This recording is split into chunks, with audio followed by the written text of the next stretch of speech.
Maak die ding nou.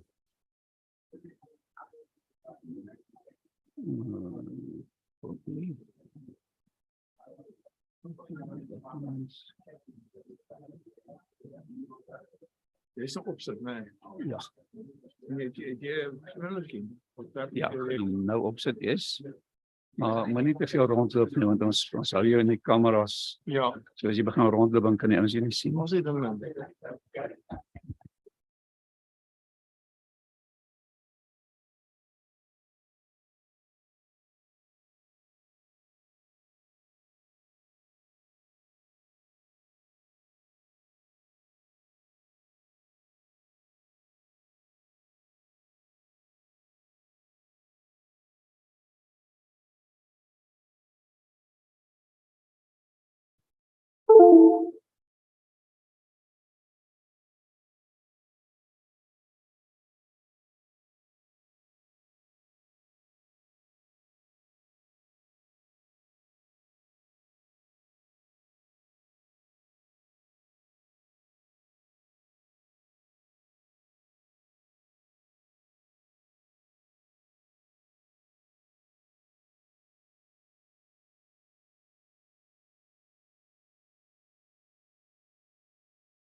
Good morning, Gauteng. Colleagues, 30-second reminder to please take your seats and start getting ready. We are going to kickstart the event for today and start the process. How is the sound out back? Hello? Harry, check the sound out back.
Ladies and gents, please take up your seat.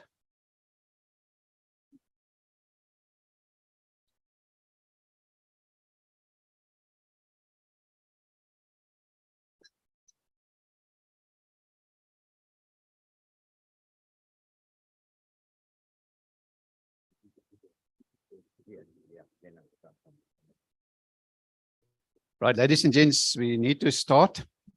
A very exciting day by SABOA, this SABOA day, and it's today, the 9th of November, 2022. Just a little bit housekeeping. The restrooms, that's the important question. So when you exit the door on the left there, and you continue straight in the passage until you're almost at the T-junction, the restrooms will be on your right-hand side, okay? Also remember that this event we're doing today is a hybrid event, and ours is like a live broadcast. So we have people online following on Zoom and on YouTube, all right? So this is live. So everything you say, remember you live on Zoom and all of that. Also, kindly, when you ask questions later on today, give us opportunity to approach you with the microphone so that you can ask the question using the microphone so that everybody on Zoom, YouTube, and in the room can hear what you're saying, okay? It's a little bit logistics we need to manage. We are logistical people, so let's do that. Further, there's no necessary hassles. I think it's important that you enjoy the day, have good discussions, and I would like to hand you over to our host and facilitator, Mr. Basil Govender. Thank you, Basil.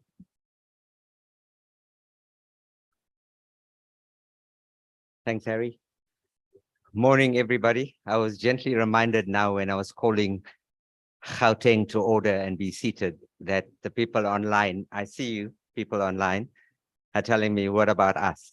So I trust they were already seated. Yeah, morning, everyone. Wow, I think we still have a fair amount of people from my WhatsApp inbox that are still on the road. I'm not sure what the confusion was about timing, but great to see you all again. Does that matter here? And I can say we do have a fairly full house. We had subscribed for just on 125 physical attendees and around 70 online. But absolutely fantastic. And I was a bit nervous because this is a new approach to giving back to the industry and the different forums that we have within SABOA. And combining it is always causing some trepidation for all parties. But I'm glad you all support the idea and the platform, and we'll see how we take it further from here. So welcome to the Lakes Hotel and Conference Center. Welcome online attendees to the SABOA Day. Harry has done the basic housekeeping and protocols, just an addition to the ablution facilities. And the ladies and gents, when you go out the door, it's also to the right, and the building on our right through the glass doors alternatives as well. Should we have some kind of emergency, but according to the Yanks and our very, very efficient state security agency, we are clear for today. So no ISIS activity in this area in Benoni. So, but if we do, the emergency exits will be opened for us to exit in an orderly and efficient manner. So once again, you're welcome. Do respect and appreciate our efforts at managing time, and we'd like you to do the same. We have a fairly compact, full program. And by the looks of things, with our slightly delayed start, I was being deliberate because I got a call at 20 to 4 this morning with a request to include a certain person on the program after we had done meticulous planning down to the T. So some department officials from the National Department of Transport are still en route, but I will accommodate them in the program. Mr. Tenza is going to do a presentation on behalf of the department on the green transport strategy. So I'm going to be very flexible. What you have in front of you is a pack on your table, a pack of documents that guides you with the program and the documents we're going to use for the meeting. But some special mention, I think, just in terms of greetings, the department officials are not here yet, but let me give praise and thanks to SABOA members that are present in terms of their capacities. Online, we've got Mr. Terry Maharaj, who is our president. Morning to you, Terry, from wherever you are doing a double Dutch with your meeting. We have Madam Vice President here, Ms. Imogen Mwango, and Mr. Suvir Maharaj is also present. He's the chairperson of the KZN Provincial Executive Committee. Mr. Eric Mochwane is part of our Gauteng delegation, and PEC is en route with some of his members. Madam Matlakala Motloong is chairperson of Gauteng. She's online. Mr. Dolly is online, chairperson. Ms. Yolo is online as well from the Eastern Cape. And then council members, we've got Ms. Kathy Bell, who's representing our associate members, or some of you here present today, and she'll talk on your behalf a bit later. And then all our members online and all other attendees online, most welcome. I think I've been as brief as I can in terms of the intro. This wouldn't have been possible, or it would have been possible, and it has become very possible thanks to a chief sponsor partner for today's event. CTU joined SABOA about 3 years ago, and then formalized and cemented the relationship in the last year and through the conference this year. And they have very graciously hosted the process for today and sponsored the event for today. So in that part, I'm going to move on to the segment on your program that says the sponsor message. And let's give them a special round of applause, I think, first, before I tell you about who's coming up. So representing CTU is Mr. Shabalala.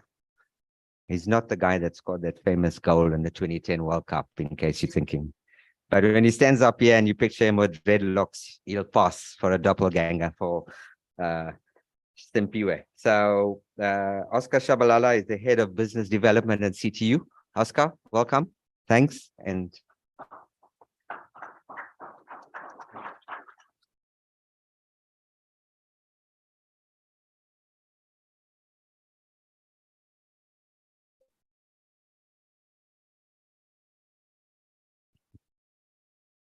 thank you, Mr. G. Allow me to acknowledge the leadership of SABOA,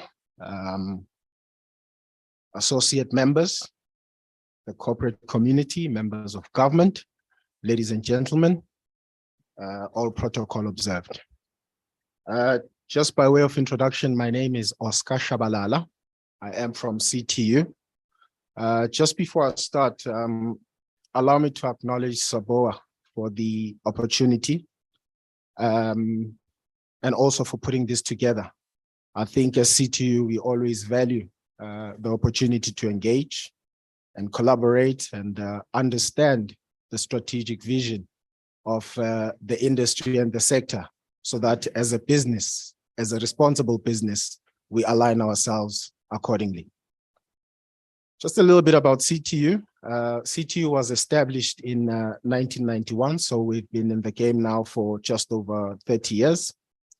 Our biggest corporate shareholder is Hollard Insurance, who's also our underwriter. And we've been traditionally synonymous with taxi insurance. However, over the last couple of years, we've had a shift in strategy where we decided to grow our bus portfolio that was historically accommodation business, where most of our taxi operators, whenever they would diversify, they would venture into buses. So we would accommodate them from that viewpoint. However, with that shift in strategy, we've gone out to the market to understand what are some of the risks that face the bus sector.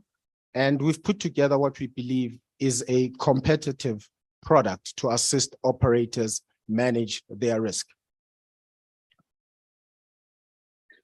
Whilst our offer is extremely competitive and is geared at assisting operators manage their risk, we remain flexible as a corporate, because we understand that various operators have got different risks.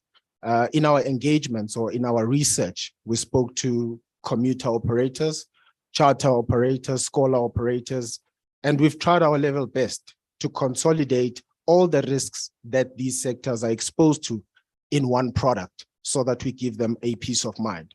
Having said that, we remain flexible and we remain agile in that we are keen to engage operators to understand a little bit more about their risk, understand a little bit more about their risk management philosophy, so that we can put together bespoke solutions that talk to managing their risks. For us, it's not just about managing risks. It's about seeing ourselves as a partner to operators, because we know that sometimes not having insurance could have detrimental effects to a business. We've seen operators having to shut down because following a loss, there was no means to fall back on or to move forward as a business. So we're very proud as CTU to operate within that space, where we also assist in the protection of jobs in a country where unemployment is quite endemic and the numbers thereof continue to rise. Being a partner-centric organization, we are proud to be part of SABOA. And in our partnership with SABOA, there are a couple of initiatives that we have started working on that I would like to share with the forum today. We have partnered with CTA in collaboration with SABOA to train 28 female drivers who will potentially be placed with some of the associate members. This talks to a very strategic objective in the sector, which is to deal with the underrepresentation of our very capable ladies in the sector. Whilst the numbers are still small, I think we have to start somewhere, and hopefully some of the other associate members will partner with us.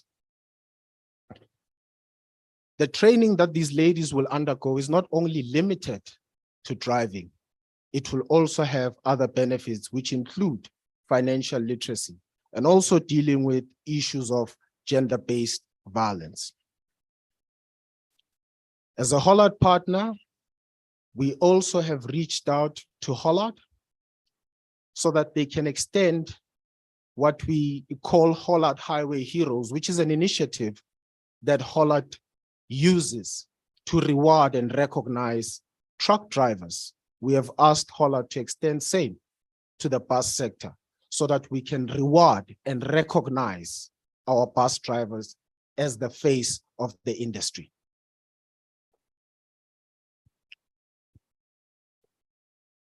Through CTU Cares, we will be looking to partner again with SABOA to come up with a driver wellness program. This driver wellness program is aimed at visiting depots, visiting operators, where we will be doing medical screenings for our drivers to ensure that they are fit to conduct their duties. We all understand that generally our drivers transport the most important cargo, which is people. And it is therefore important as industry stakeholders that we ensure that they are fit to obviously do what it is that they need to do. I've just gotten a note that I've got 1 minute remaining. Ladies and gentlemen, I'd like to once again thank you for your time and thank you for the opportunity. We are around the CTU in case you'd like to engage and find out a little bit more about what it is that we do. As I've mentioned, we see ourselves as a partner to the industry, and therefore we are here at your service. Thank you for your time.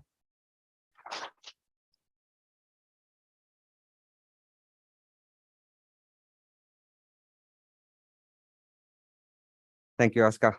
Much appreciated. And just with reference to that pilot program on the female driver training, we will be having an official PR launch around mid-January onwards with the co-partners, Commercial Training Academy and CTU.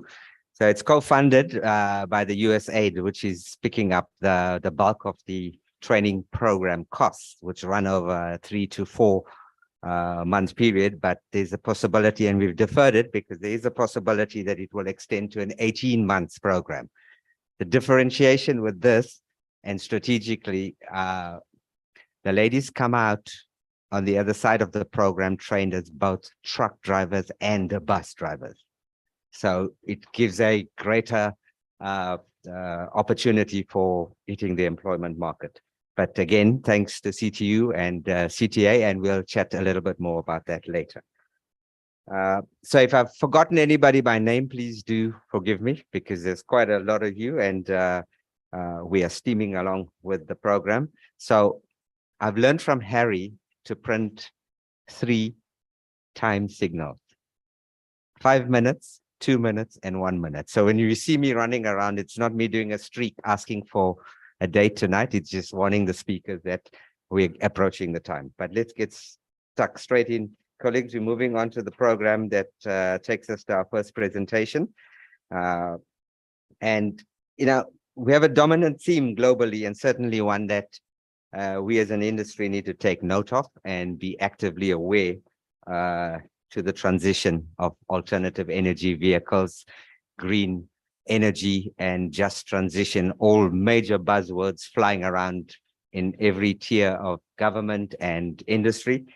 But without a doubt, global trends are pushing towards zero emissions and or reduction in emissions, depending which country you look at or focus on. But certainly 2030 seems to be the flag date for certain initiatives to have been in place for sustainability thereof.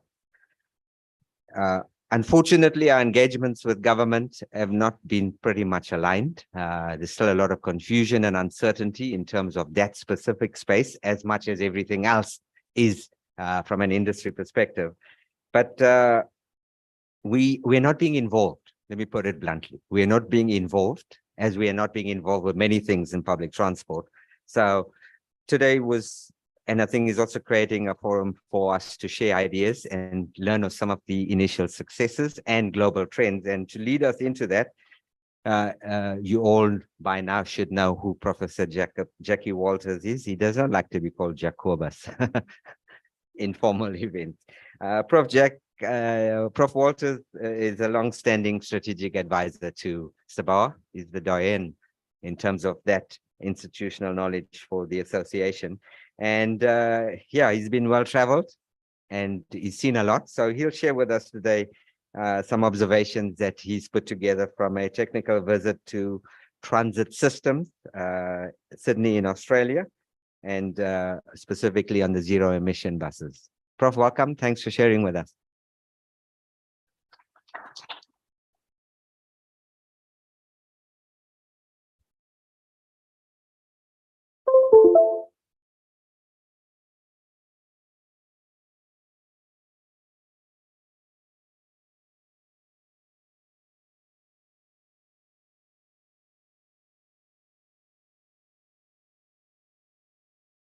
Thank you, Harry. Good morning. It's good to see so many people here.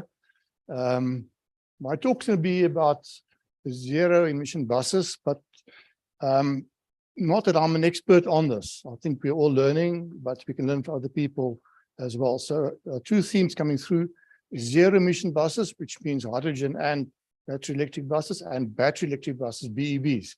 But I've got in my presentation, so if you may be confused about that. So this was really the result of a technical visit. We had a Threadbow conference in Sydney, Australia, and on the Wednesday afternoon, there's normally a technical visit. And we went to Transit Systems in Sydney itself. They are one of the lead operators in Australia, and also operating in Singapore, London, and so on. So let's talk then briefly about some observations there. Not much about hydrogen buses, because we didn't really discuss that. They're only at the beginning phase of an experiment in Sydney around hydrogen buses, only 2 at this point in time. Although Transit Systems in London have been operating 10 of these buses for 7 years in London, very successfully, I must say. So that trial has ended at this point in time. Once again, this morning we had a short discussion.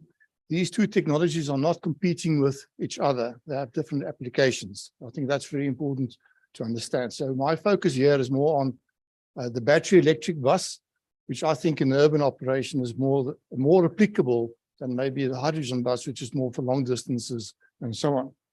But be that as it may. So this is then just the background. We had this visit to Transit Systems in Sydney. It's also part of the Kelsian group that operates all these bus services, also school buses all over Australia. So really a very big operator, mostly tendered contracts that they operate on, giving them the challenge of how to deal with battery electric buses that's much more expensive than diesel buses at the end of the day, and something we have to think about in South Africa. So they operate in Sydney, Melbourne, Perth, London, and Singapore. Singapore specifically has a specific challenge in that it's a requirement that all the buses there must have air conditioning. So, and they also operate electric buses there. So they operate currently around 3,100 buses and around 5,500 staff. Mainly diesel buses, but 60 electric buses that they have experience with at this point in time. And then the 10 hydrogen buses I mentioned that they had operated in London as part of the experiment between in London for 7 years, from 2013 to 2020. That was on behalf of Transport for London. So this in Sydney itself, electric buses are part of an electric bus trial run by Transit Systems themselves. So it's the operator doing this, not the authority forcing the operator. The operator is doing this, and it's doing it because of the economics of this business, and within an existing contract. So just quickly about hydrogen fuel cell buses. Photon Mobility Australia is the supplier to Transit System of these 2 hydrogen buses. And Photon has manufactured and delivered in excess of 1,100 of these buses throughout the world. And they had 450 of these buses running at the Beijing Winter Olympics as well. So they've now had 13 million kilometers of operating data on these hydrogen fuel cell buses. So in London, transit systems operated these buses for 17 hours per day, 7 days per week. And the fueling infrastructure was located at Tower Transit's Lear Interchange Depot, which also maintained the buses. This included 2 full-time hydrogen fuel cell technicians. And this is one of the talking points, and that it's a new technology. We're not familiar with the technology like with diesel buses or even electrical motors for that matter. So here, 2 hydrogen fuel cell technicians had to be trained and placed there. And so the supporting technicians and also specialist training in the fuel cell, the maintenance of the fuel cell and issues around that. We were told that they're not allowed to operate the bus on the fuel cell when they're going through the tunnels in Sydney. They have to go battery. I'm not sure why, but this is one of the requirements that the driver must remember to switch over to battery mode through the tunnels, and then on the other side, switch on the cell again. Safety measures included hydrogen alarms, venting, power shutdowns, other alarm systems to detect gases and so on. This is the bus, one of the buses that they have now in Sydney. It's brand new, it's not yet operating, and they're still finding their way around that. And this is a picture that they've got on their website around the hydrogen storage area, the fuel cell, and then the battery storage and electrical control system, electric motor. And the next slide, you'll see the cell itself and how it fits at the rear of the bus, and some electronics here on the left and the right. Generally speaking, when comparing that to the electric bus, it looks much more complex. It's not a simple setup here, and you have to have specialists to maintain these buses. You can't just maintain it yourself at the end of the day, unless you train people to do that.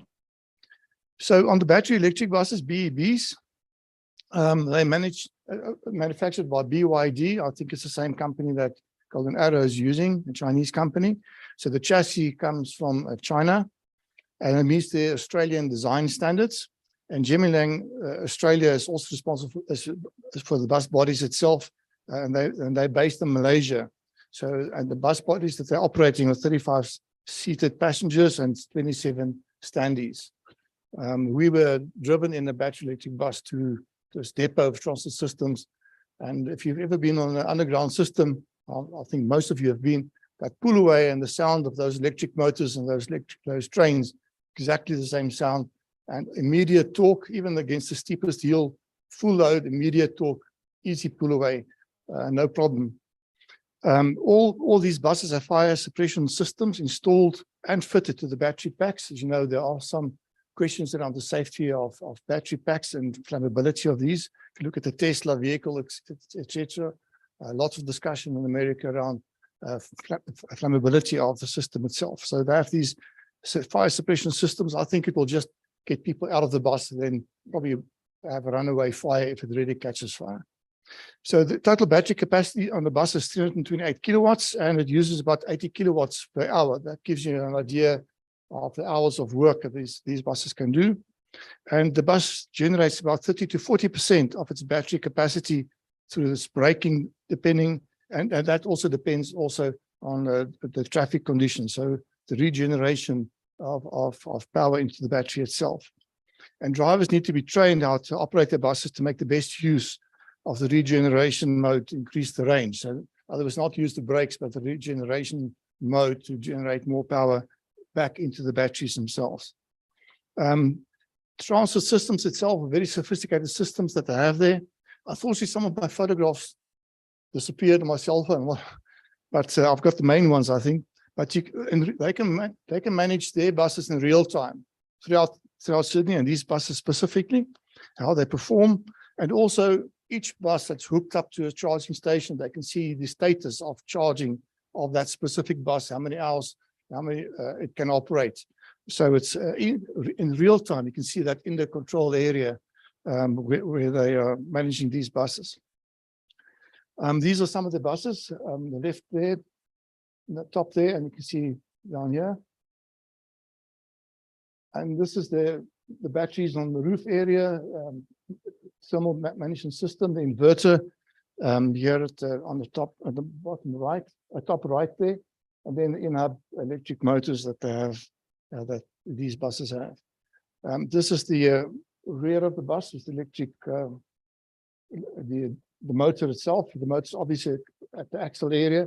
This is where the management system sits and so on. So it's a bit less complicated, but you talk to the technicians in the company and they say it's a known technology.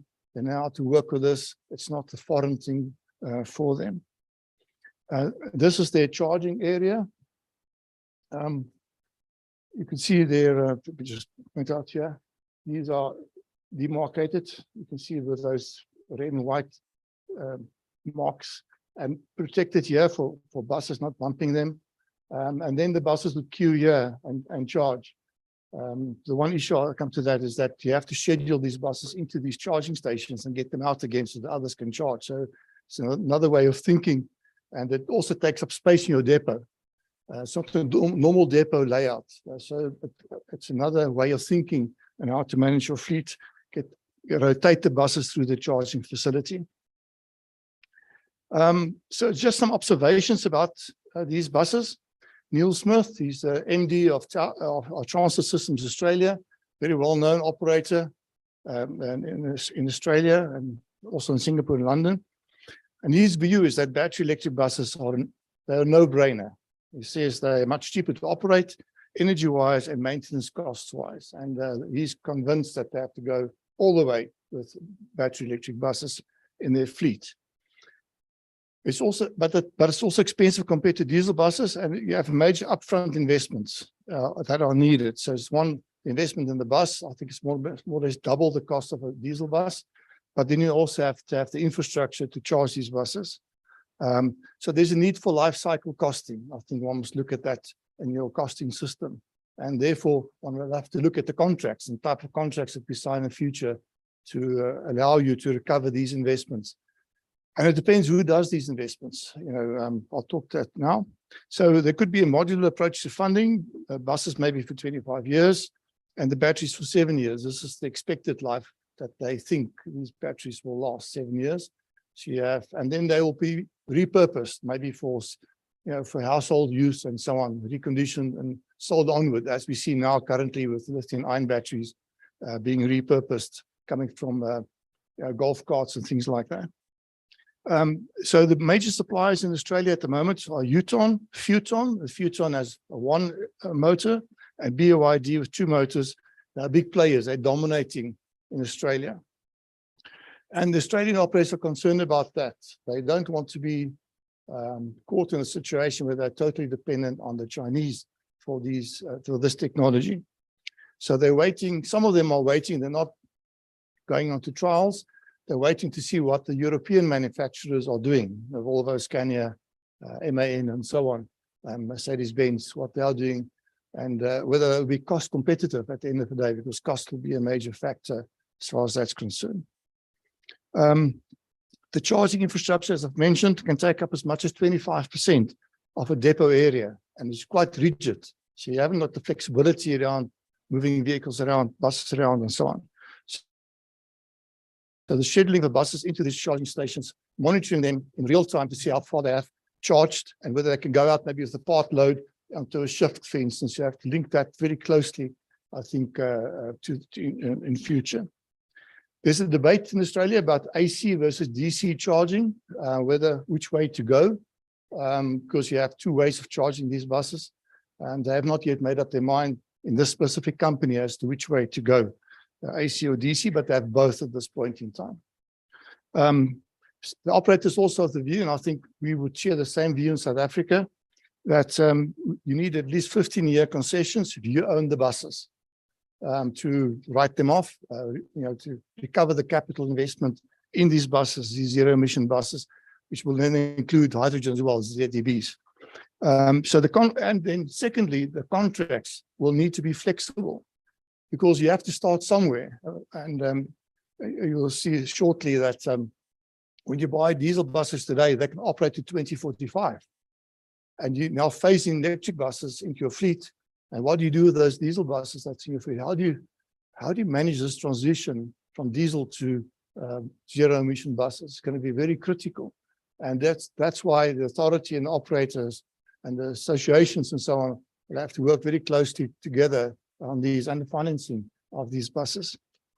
So the contracts must be flexible, and flexibility requires an open mind. And that's very important. I know the government does not like flexibility in contracts, but in this case, if you want to transition, you can't do it. You can't transition overnight. In Sydney, they wanted to have the entire fleet, electric buses operating by 2030. That was the aim, and they've just announced 2035. That's the aim now, to do it by 2035. So the operator can sit with infrastructure that's obsolete, diesel tanks and so on, and will have to, invest in fixed infrastructure to accommodate this transition, accelerate this transition towards 2035. But the authorities will have to play a big role here. So what are the positives amongst many positives? It's a known technology. First thing people say to us, we know this. You have electric motors everywhere around you. We know how they function. We know how to repair them. We have infrastructure to repair them. It's nothing that different compared to existing technology. It's a clean energy in support of battery electric buses. And we know what's going on in COP27. There's a lot of discussion around greening the environment, reducing our emissions and so on. At this company, they have 800 panels on the roof at Transit Systems, solar panels, generating about 480 kilowatts, as well as a Tesla battery that they for power backup. Now, the company had a long discussion around what they should do, whether they should get involved in this or not. That the depot does not belong to them, it belongs to the city. So they operate from the depot itself.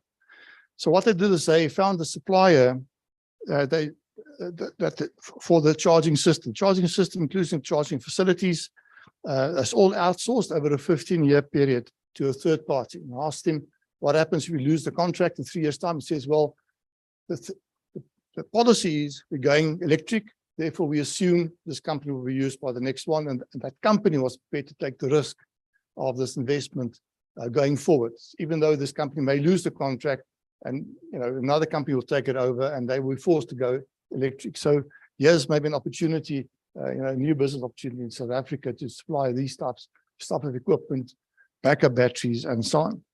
So what they do then is they charge the buses on grid in the off-peak period. They've got a peak pricing, electricity peak pricing regime in Sydney. So after 8 o'clock, it's much cheaper.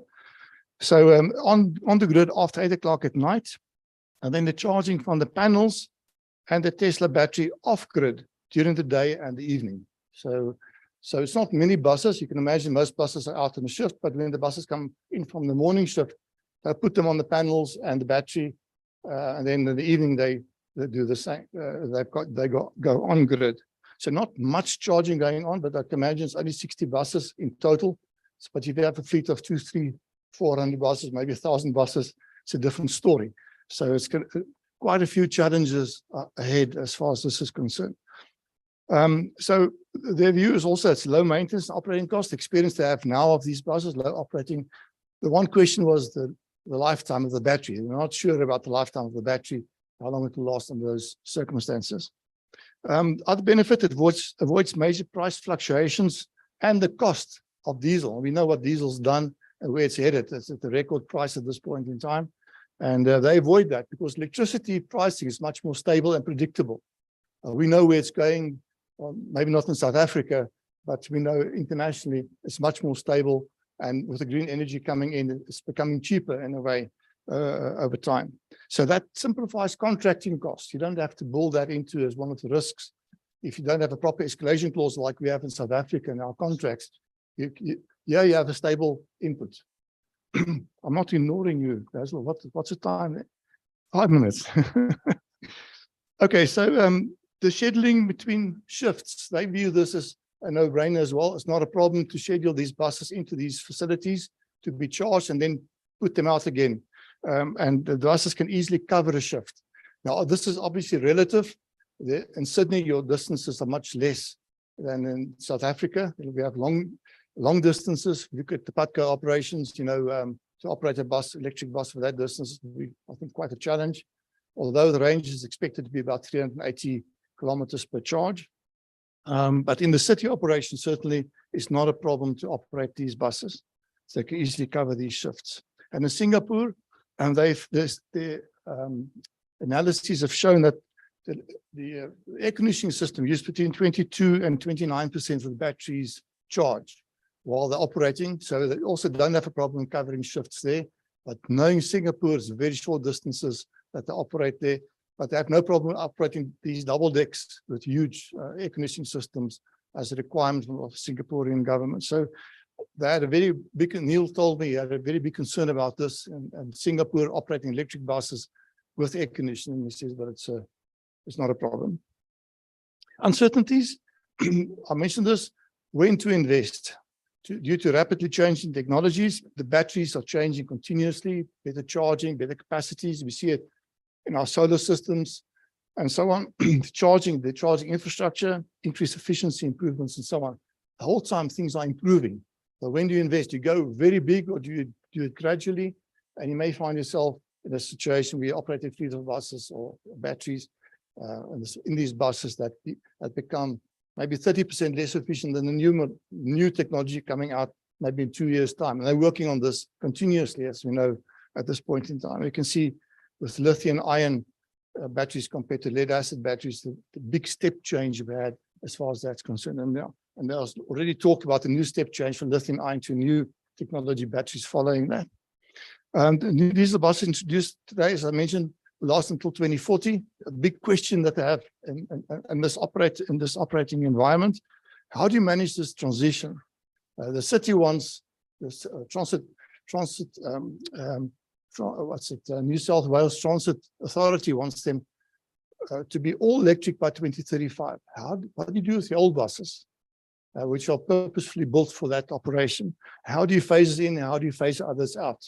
But we have to face this. So flexibility is important. So this regime is going to be important. The discussions between authorities and operators, contracting framework, and so on. So there needs to be an alignment of these expectations.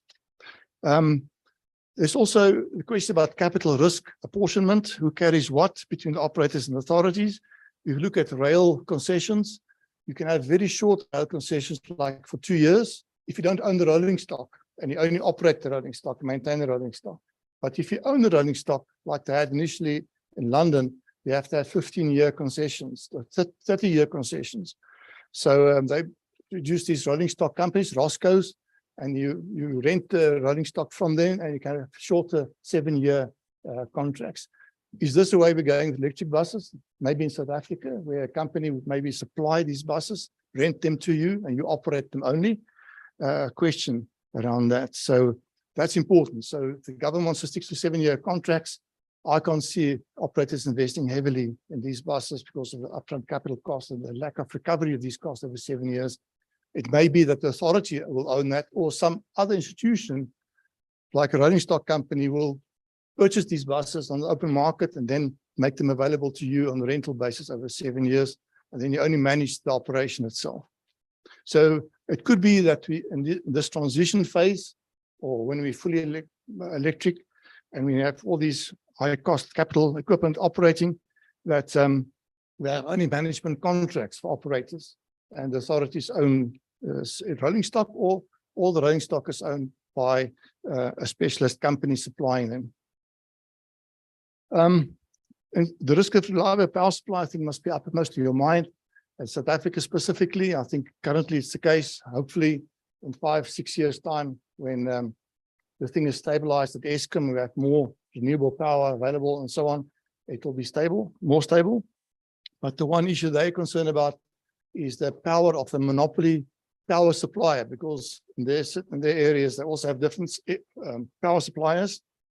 And he says it's very difficult for an operator to negotiate the costs of power, electricity, with such an entity when they're in a monopoly position. And therefore, they are now talking to the authority to work with them, with the monopoly power supplier, to get the best price possible from an electricity point of view. So something to bear in mind. So yes, despite the questions these operators have around the Chinese being dominant, at the moment, it's expected that in 2022, the electric bus market globally will be worth around $45 billion. And only 2% of these buses are running in America at this point in time. Very few buses, only 2%. by far the majority, 99%. There are different stats, obviously. 99% of these buses are running currently in mainland China, and that's around 421,000 electric buses running in China, which is 17% of their fleet. So they are dominant, and we cannot do anything about that, unfortunately, not at this point in time. If you look at the battery manufacturing, which is really very important, this is where Elon Musk has been so successful in envisioning the power of supplying batteries to a range of manufacturers like, Volkswagen and so on, batteries for those electric vehicles, and these billions and billions of investments in these massive mega factories. You'll see that China is dominant. China is 79% of the world's total lithium-ion battery capacity sits in China. So 79%, and you can see only 6% in the US, and this is probably mostly Elon Musk and his business as well. So I think the guys that have this power around the battery manufacturing will dominate, and you'll be a taker, not a manufacturer. We will not ever be able to compete with that in South Africa, no ways. We haven't got the volumes and so on. So the volumes are there and the cost benefits there and so on. And I foresee that most, even European manufacturers, will use these types of batteries imported from China. And we see if you go solar today in South Africa, the batteries are all coming from China. Different manufacturers, different brand names, but coming from the same type of factories all over. People say there are only two really big factories in China dominating even this 80% that you have here. So we can see China, the US, Hungary, Poland, South Korea, and so on are players in this market, but China dominates this. So we are probably going to be in the same position that we are going to import these batteries from China, maybe build a chassis at the OEM, or rebuild and remanufacture and so on. So in conclusion, my view is that South Africa should begin these trials irrespective of our power issues at this point in time. We have to have trials around route lengths because I see which technology is applicable to which, and temperatures. Temperature apparently is quite important from these buses' point of view. And we cannot. I don't think we should wait. We waited for the television to our benefit, the PAL system and so on. But I don't think we should wait. We should experiment with this, get it going. In any case, we're going to be signatories to COP27, and this is one of the areas where I think we can make an impact. GAPS is the first known South African bus operator to explore BEBs at their own cost, and must be applauded for this. It also started its green revolution years ago with solar power alternatives, and I believe they intend to double up on these panels on the roofs of their facilities, which I think is really a good foresight.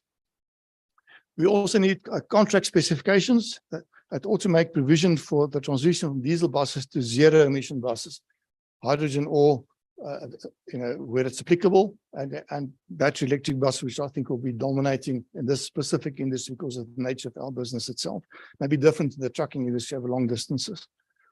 Current tenders and negotiated contracts in Gauteng do not make provision for zero-emission buses, and this ought to change. At least we should start experimenting with this and see how it goes in South Africa.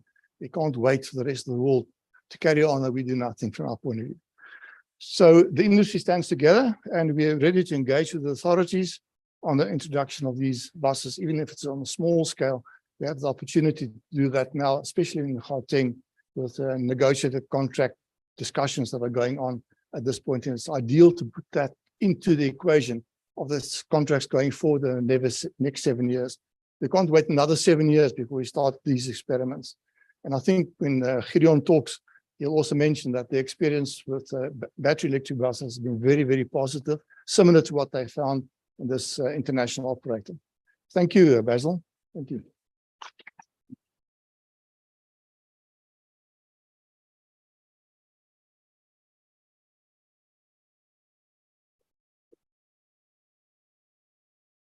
Thanks, Prof. As always, your travels and your access to the wider global trends always keeps us hungry for info.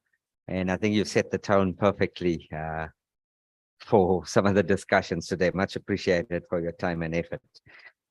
Colleagues, as you heard me say early on, we're flexing with the program. So if you were slightly confused about Prof jumping the head, he's after all a professor. So we always give professors prime space on the program. So we'll now be moving on to, I note a message from Mr. Tenza that he's arrived.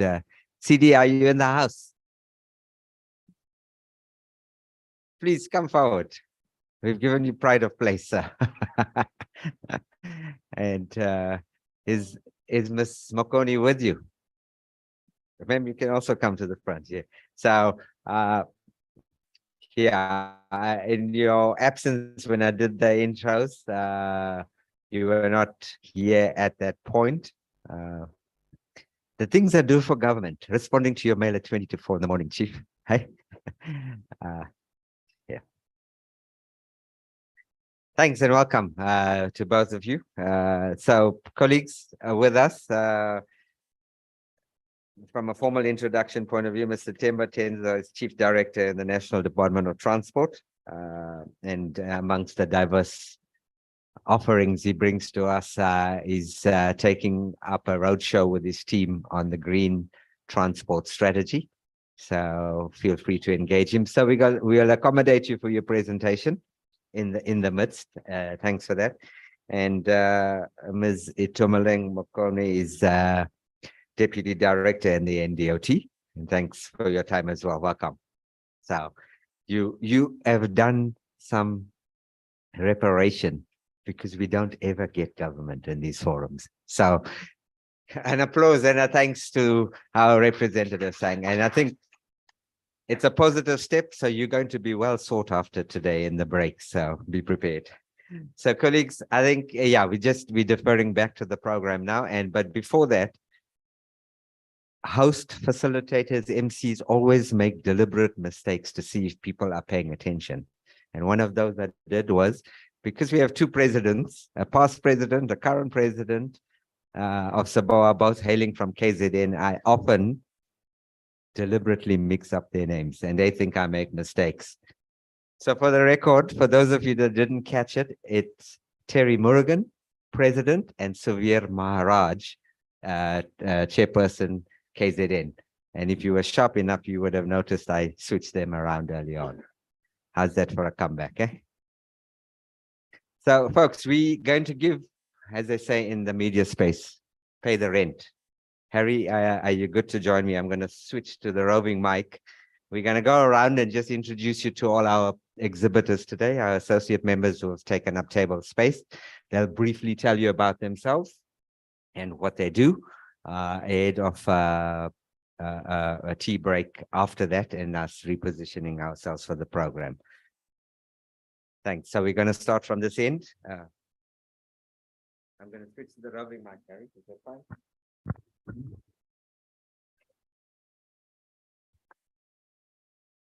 Good. Lovely. Okay, you'll follow us and tell us if you want the left side, your best side, or both sides as your photograph. Starting with E-Bus right here, and you will play along with us nicely. So I'm not sure who's going to talk. E-Bus, one of, again, a long-standing SABOA member, but they've displayed themselves. So welcome, E-Bus, and there's the roving mic, and you may go ahead. Hi, just to introduce myself, my name is Segrin Moodley from eBus Supplies. eBus Supplies is the exclusive agent of Wayfarer in South Africa, and in fact, Southern Africa. Wayfarer is quite known to South African bus operators since it's been in country for about more than 50 years, with some bus companies still using a 40-year-old vintage machine that's still going strong. So yeah, that's just a little brief intro. You would find Wayfarer machines and e-bus in all parts of the country at most bus operators. Thank you.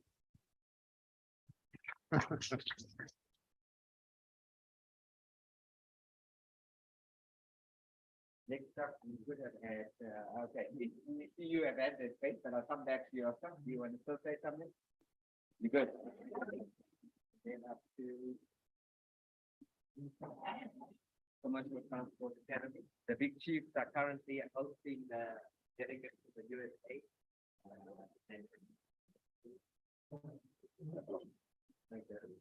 Reminding me, the big chiefs of CTA, Commercial Training Academy, are hosting delegates from USAID in the country at the moment, going through their program. But the folk here will introduce themselves and. All right. Good morning, everyone. Good morning to all in sundry. Just a quick correction, Mr. Basil. It's Commercial Transport Academy. Can you guys hear me properly? All right. So my name is Wilson Kunjana, and then this is my colleague Nompilo. We come from the Commercial Transport Academy. So Commercial Transport Academy is a multi-accredited and the largest academy developing. We are accredited with TITA, QCTO, SILT, etc., just to name a few. So what we do is, all right, sorry.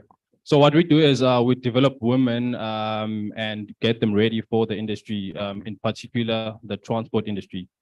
So to date, we've developed about 200 ladies, and we've successfully placed 80% of the ladies.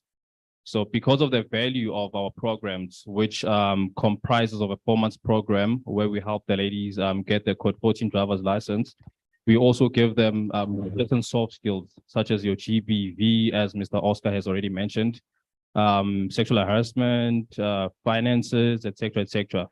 So a lot of companies have seen the value of our programs and they've come on board.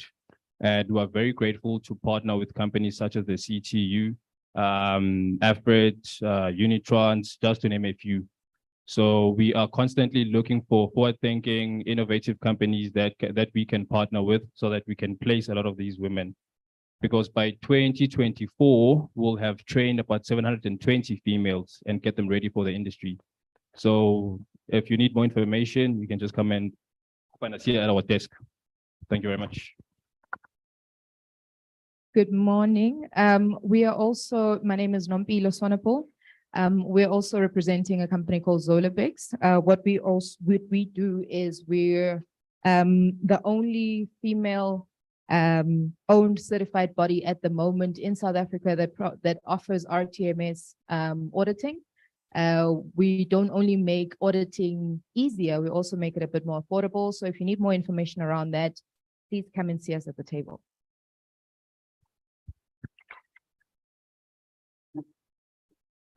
Thank you, CTA and Zolabix. Welcome. Next up, Master Drive. Thank you, Basil. But just before I introduce our team, Basil is the consummate politician. Thinking about his comment about the president, he reminds me of the saying, the definition of diplomacy is to tell a person to go to hell in such a way that they look forward to the trip. And I'm quite sure you'll agree Basil could do that. Thank you for affording us the opportunity of being here. Many of you know Master Drive are. We're not a niche company in terms of CTU. Yes, we know those people and we do think they're doing a phenomenal work. Ours is more broad-based. You'll probably see our brands as the Master Trucker. We're the innovators of rollover prevention training. We're also moving into a Master Mix, which is the concrete industry, which, as you understand, is challenging. And our current Master Bus program has been expanded to include benefits to the members of SABOA. And I must just tell you, when we attend any event, there's 3 things that our team are asked to do. One is to network. So just now, there will be that bowl that will be passed around, and I'm going to ask Shane to hold up the prize. No, not the bowl, the prize. You know, and that's the prize that you won just for putting your business card in. If you attach a 500 Rand note to your business card, it would help the process. Okay. So we look forward to networking. We have to not just do business, but advise to the extent that's possible. We also must take away something that we've learned. And Professor Walters over there, he won't even remember me. I was in his class at Rao many years ago. And you've aged very gracefully, Jackie. So thank you very much. And then, of course, to learn something that we can share. And I'm actually overawed by what we take away from an event such as this. We look at the electrification of vehicles, and we've started our training programs, by the way, on EVs, commercial vehicles. and we're busy with the bus industry as well. So thank you for allowing us to be here, and we appreciate the hospitality that you've shown. Thank you. Thank you, sir. Yeah, so he beat me to the draw. I was kind of spring that on you, that he's not a fish boat. It's for your business cards for that lovely hamper. So soon to be, I'm told, signing on the dotted line at 4 o'clock this afternoon is a very new member, Castro. But I'll let you take the floor and introduce yourself. Welcome, Castro. Thank you, Basil. Thank you, everyone. Good morning to everyone. So my name is Masi Komomo. I represent Kestrel. I am a senior sales specialist that looks after the commercial business in South Africa. And I represent Kestrel. And just for short, Kestrel has been around since 1926. So we actually are a global leader in terms of lubricants and products that you use in the space for buses and trucks. So please feel free to come and engage with us, and then you can find out solutions that we have that would meet the needs that you have in your space. Thank you very much. Thank you, Castro. Moving across, let me get my bearings right. Harry?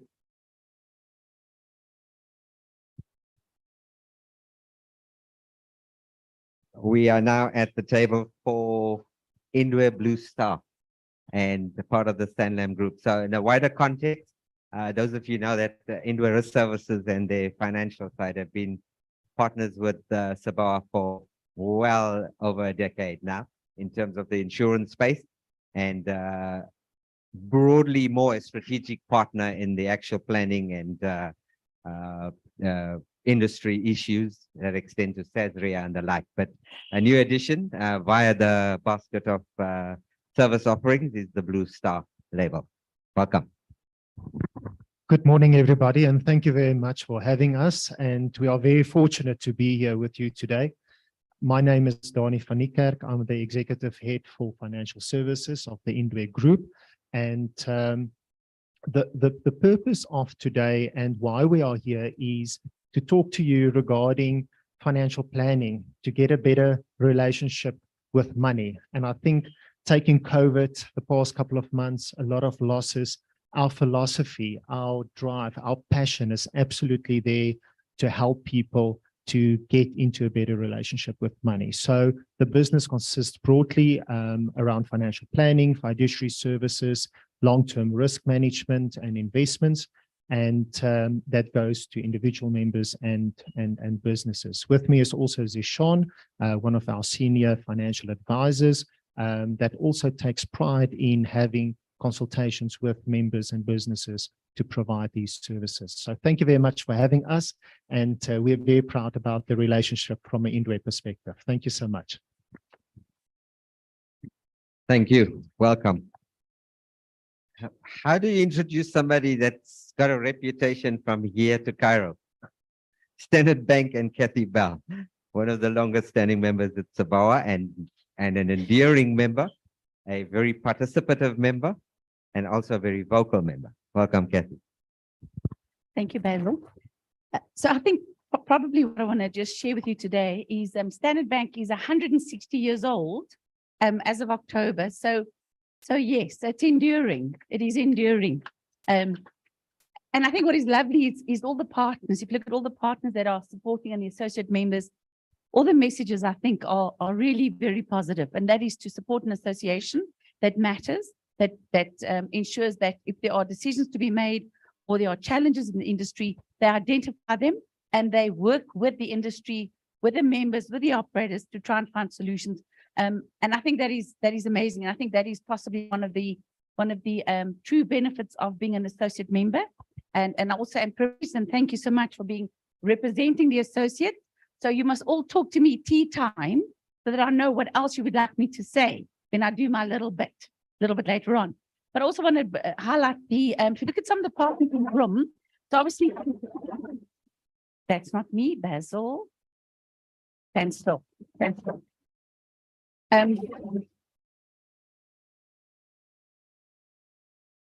If you look at the partners in the room,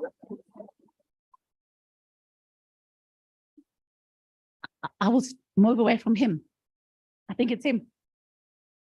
So Anyway, sorry about that. A little bit of a distraction. So look at the partners in the room. What I love, if there are two partners that are very focused on that initiative, which is to promote women drivers and good drivers and efficient drivers, competent drivers, so that we have got a safer industry. So if you're looking at the CTA team, Commercial Transport Academy, as well as Young Eugene and the Master Drive, Master Bus team. So I think that is exciting. And I think it's a new theme.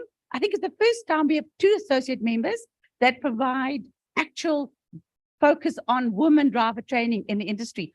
And around the CTA, so it is interesting, I was at some of their functions. We also partner for the CTA informal program with USAID, as well as C-Track, as well as Hollard, as well as Volvo, as well as UD. So we've got a number of partners that provide that solution. And the whole focus is to ensure that we've got safer drivers, safer buses, safer roads, and for passengers, that safety is a priority. But I think what is interesting is from Wilson, that was great. I love what you said there, but I think you sold yourself short.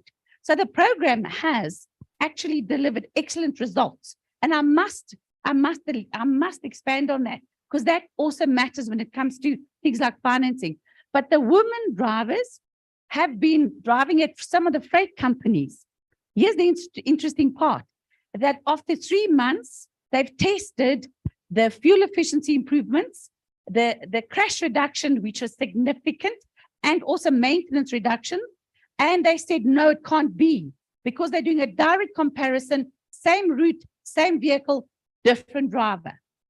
And then they did another 3-month test, and the results are overwhelming. And they're actually publishing them now, that the women drivers, first of all, if you're in a bus, you don't have that whiplash effect when the driver pulls away and brakes. That doesn't happen with women drivers. We care, we share, we drive well, less crashes. And if there are, they tend to be little incidents, like a little ding or a dent. And fuel consumption, I think the numbers are 20% or 30%. Wilson, you can check with Nikki. So I think it's important, and I'm very excited to be part of that launch, because we are partners for mid-January, which is a SABOA initiative as well, to promote more women drivers. So I think it's exciting. But by the way, the program isn't just for the ladies. So we also have about, okay, I say, well, you see, I've taken ownership. The CTA in the USA program have included also 20% men drivers, male drivers. And the reason for that is they can also do the upskilling, or, you know, the take-a-lots with the 60-60 motorbike drivers. In other words, it's also going to take you to the 18-year-olds, to the 22-year-olds, that they can learn a road sense. Because as you know, I'm sure all you 60-60 or ASAP or any of those. So the drivers, the riders on motorbikes will also go through the program. And then they can then also transition into driving the big stuff. Oh, and I must just say that if you're short, the likelihood of you getting a code 14, you're probably going to get a code 10, because your legs just don't reach those pedals on some of the trucks. It's a fact, it's a reality. So those are physical differences. It doesn't actually constrain women. It doesn't constrain drivers, doesn't constrain the industry. And I know I represent Standard Bank officially, formally, which is amazing. I've been there almost 18 years, which is great. We've built a wonderful brand. We're very involved in industry. Also SABOA, thank you so much for those opportunities. But we look forward to the program and all the partners in the room. There's more to come. There's Volvo, there's TicTac, blah, blah, blah, etc. I think it's just amazing to see the associate members delivering. And then Prof, your presentation, I loved it. I was in Singapore, and yes, those hybrid buses are amazing. So yes, lots to see, lots to say. And thank you, and have a wonderful day. And if you want to chat to us, please do anytime, and look forward to what we're going to do next year in January for the Women Driver Program. I think it's going to be very exciting, really exciting. Thank you. Thank you, Kathy in Standard Bank. TicTac is demonstrable of a small, medium enterprise that has shown resilience. They've been through so many changes, so many regime changes in their space that they operate, but they're still standing as a small business and still offering quality service, and a proud SABOA member. Welcome, TicTac. Thank you, Basil. Good day, everyone. Absalom, and by my side here is Dion. He's our operations manager. We've been around for 18 years. We're providing revenue protection services to the transport industry by means of fare evasions, roving inspections, undercover inspections, fixed point inspections, speed monitoring, digital observations, supervised loading, sensors, and driver behavior. His operations also included if you suspect that your company is losing finances, especially the bus industries, we are here to assist you. We actually called the profit maximizer. So please visit our desk if you need such assistance. We're here to help you. We just want to make sure that each and every cent that is collected out there, it reaches your company. Thank you. Excellent, thanks. Next up, Volvo, also with a long pedigree, but let me not steal your thunder. Welcome. Thank you. Thank you, Basil, and thank you, SABOA, for having us here today. My name is Tiago Diaz, working for Volvo Buses Southern Africa. I have my colleague Deneo and Leon with me here today. For those of you that don't know what we do, we are a premium supplier to the industry of service and solutions. And as you know, you've seen the presentations by the Prof. The future is green. We also have some very exciting things coming up in the near future. And we encourage you to come and chat to us about the solutions that we can offer you. I just want to hand over to Leon just to give you more information about some of the fun things that are coming up. Thank you. Thank you, Tiago, and good morning to everyone. I was privileged in the past 4.5 years to be outside the country, and I'm glad to be back experiencing the good weather. For those of you who don't know, I was out in Singapore for 2 years, representing Volvo as Vice President for the service market for international market. And for the past 2.5 years, I was representing Volvo and working for Volvo at the head office in Gothenburg, Sweden, for responsible for the service market globally, except for Europe and North America. So to add on what Tiago mentioned to us, on Volvo buses, we started the electric journey already in 1995 with a concept vehicle. In 2009, we introduced our first hybrid bus into the world. Today, we've got a couple of thousand hybrid buses running globally, majority in the UK. In 2015, we've introduced our first fully electric hybrid bus into the world. And in 2017, we introduced our first fully electric bus into the world. Today, we have more than 1,000 fully electric buses operational globally. And last year, we introduced our first bus outside Europe, which we call BZL. It's a low-floor bus, and it's based on a chassis concept so that we can utilize it in countries like Australia, South Africa, South America, and so forth. What we also would like to inform you is the transition from legacy vehicles to electrical is not only about the bus. You can't only look at the bus. You look at much more than the bus. So first step in the process is you need to look at infrastructure. If the infrastructure is not correctly set up, you cannot introduce electric bus. The second thing you need to look at is the grid supply. The grid must be capable to do that. So we from Volvo is not a bus supplier anymore. We are a solution provider. So we can help you to set up the whole process from the start to the end. We can also help and support you with finance. We can make the bus available on different concepts. And latest is also our connected services technology, where we can control the bus speed. If you tell us that the bus in a certain intersection must not travel at the speed faster than 10 kilometers an hour, we can control that bus to do it like that. Irrespective of what the driver does, bus. When the driver arrives at that intersection, the bus speed will be automatically controlled by the bus, and the intersection cross will be at 10 kilometers an hour.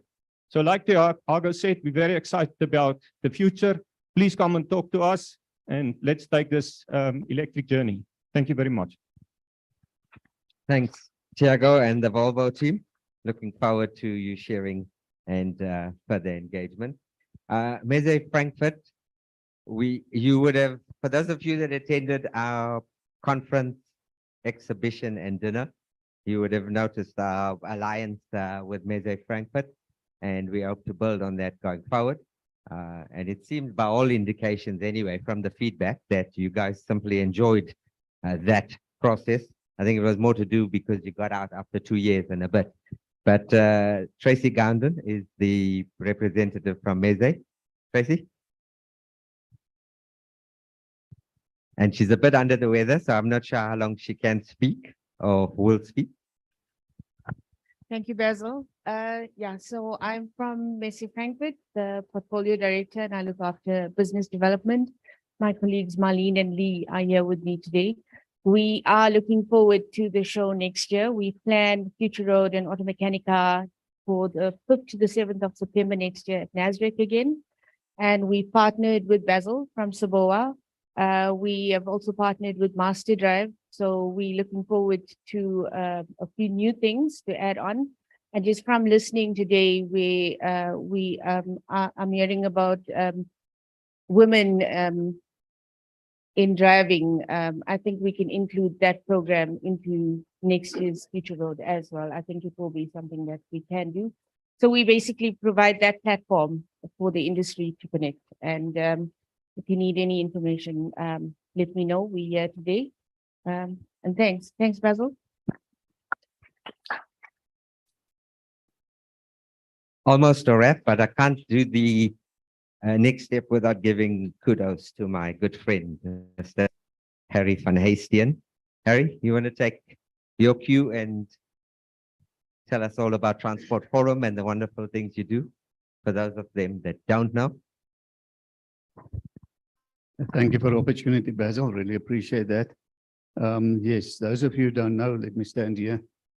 The Transport Forum has been in operation since March 2007, so it's almost 16 years.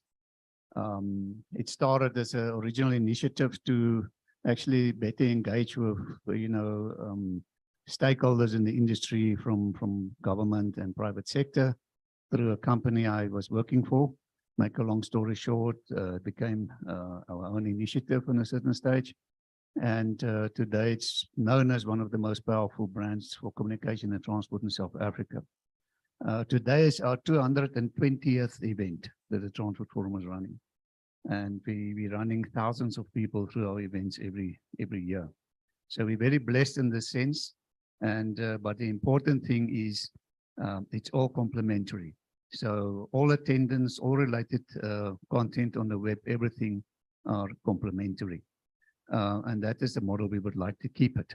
And it's been made possible by you guys supporting it. So you can give yourselves a hand. Thank you very much.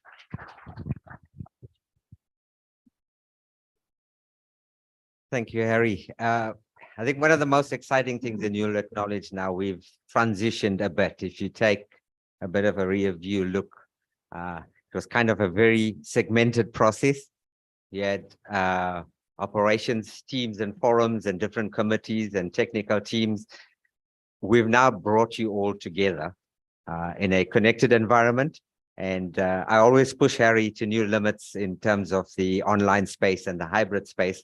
But I think I'm excited that there's so much of potential interconnectedness between associate members, that you have some synergy and you have some reverse engineering opportunities that you can exploit, not just from our SABOA members, but your same collective forum. So thank you very much, and a good round for everybody, please. Thanks for taking time and putting the effort. We were joined in the midst of that process by Chief Director, Mr. Moses Rabatata from the Gauteng Department of Roads and Transport. You're welcome, CD, and thanks for making time. You're sitting next to a man that's going to pick your brain through the day, so be prepared. Colleagues, and then, yeah, Mr. Murrigan, I've officially corrected you. President Terry Murrigan, you're also welcome online. Thank you. Colleagues, you know, we're running slightly behind. Harry, just give me a throw. What's the time? Okay, so we're at least 15 minutes behind, but so it is now a cue for you to take a tea and coffee and refreshment break whilst I rejig the program for the balance of the day to accommodate Chief Director Tenza, who's also going to do a presentation. So I'll just align with him, and we'll see you back here at 15:15. Mr. Neethling, apologies for stepping into your time, but we'll still give you and Mr. De Jong the adequate time. So you are officially dismissed only for 15 minutes. See you back at 15:15.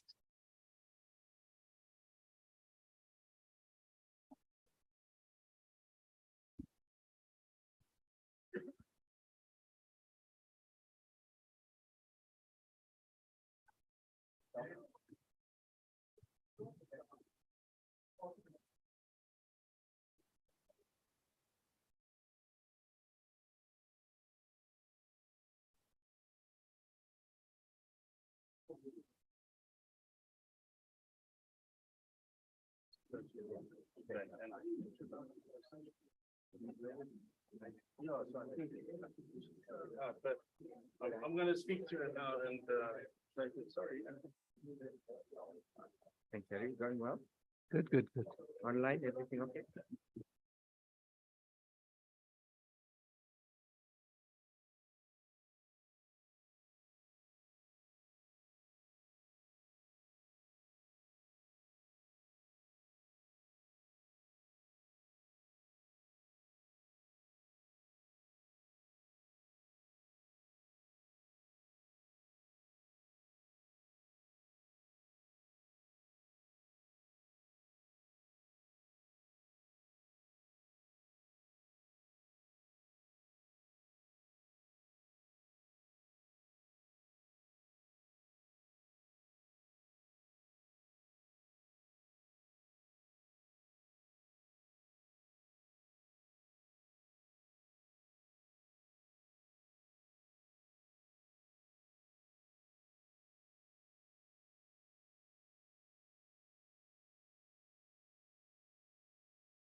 Colleagues, okay, reminder, it's 10:15. We're good to go.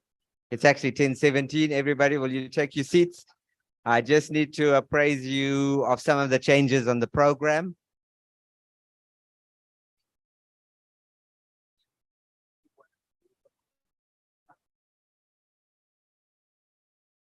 Have you got a strong whistle?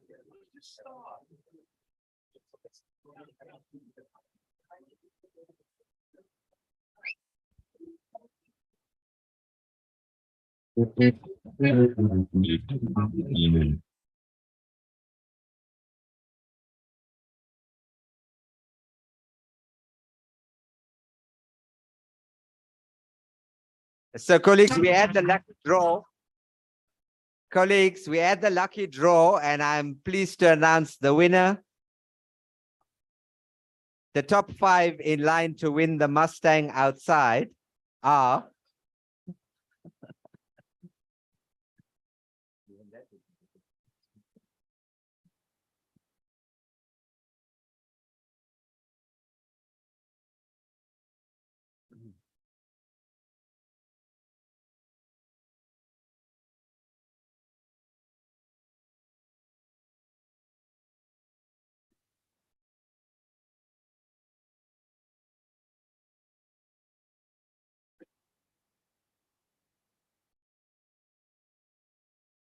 great stuff. Thanks, guys. Welcome back again. So as you're all filing back and getting your last sips of coffee, just to talk you through some of the changes in the program. So you will note there that, well, we had done everything up to the morning tea and coffee break, and we're now going to move to some of the formal forum sittings, which we generally call the operations and technical committee meetings. And in between, we had a segment for the associate members, virtual promotions for those that were not able to take up a table.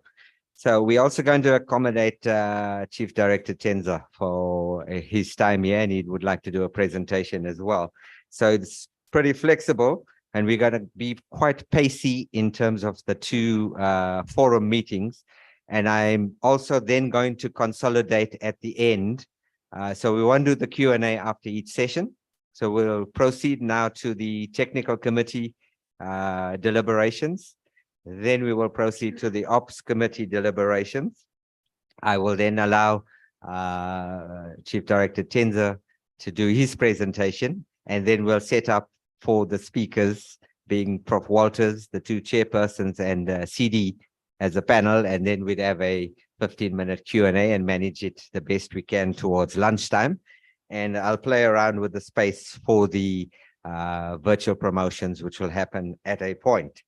And the good thing I did leave is that last 45 minutes to an hour for networking, so I can always eat into that time if we are slightly behind. The only problem is my VP is giving me a death stare to say, don't put me too late.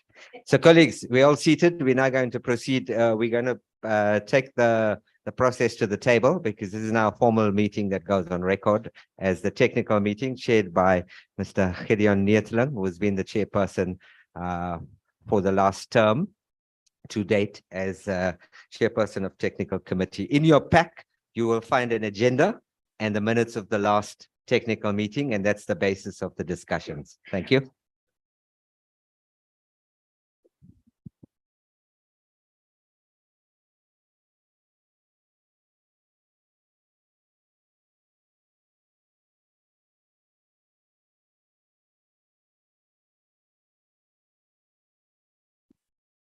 Good morning, and it's absolutely fantastic to have a face-to-face and then have the additional benefit of people online. So this is absolutely it's good news. So welcome to everybody. We've got the attendance of people that signed at the door, and we've got the people that's online. So if there's any apologies, you can send it through to SABOA, please. And we are going to be fairly quick, so please stop me if we're not giving you value at certain points. So that's 1 and 2 done. On the agenda, any additional items that people want to put on?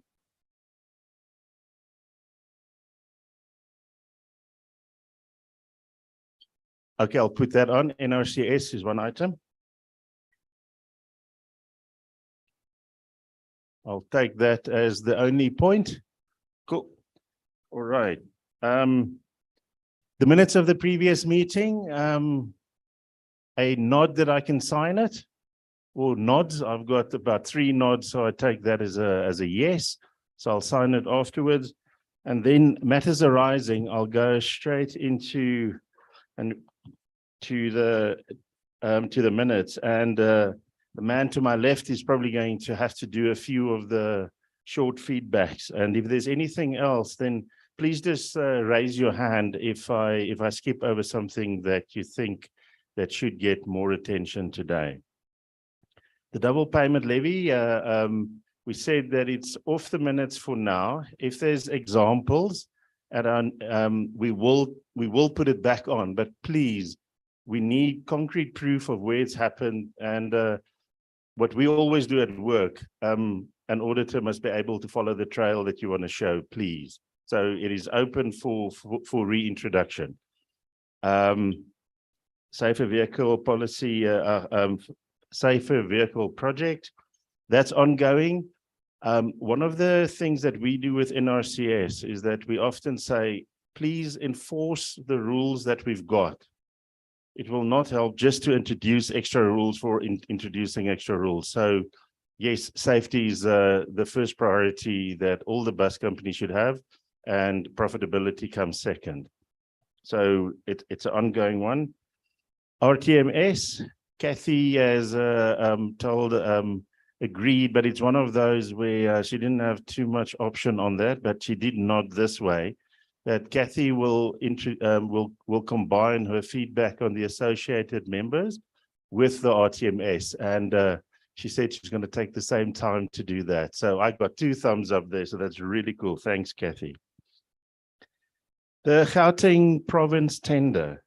I think the last line is the important one. And that's something that we've been struggling with a little bit, is that often there's difficulties that people raise, but when a survey goes out, the response is really weak.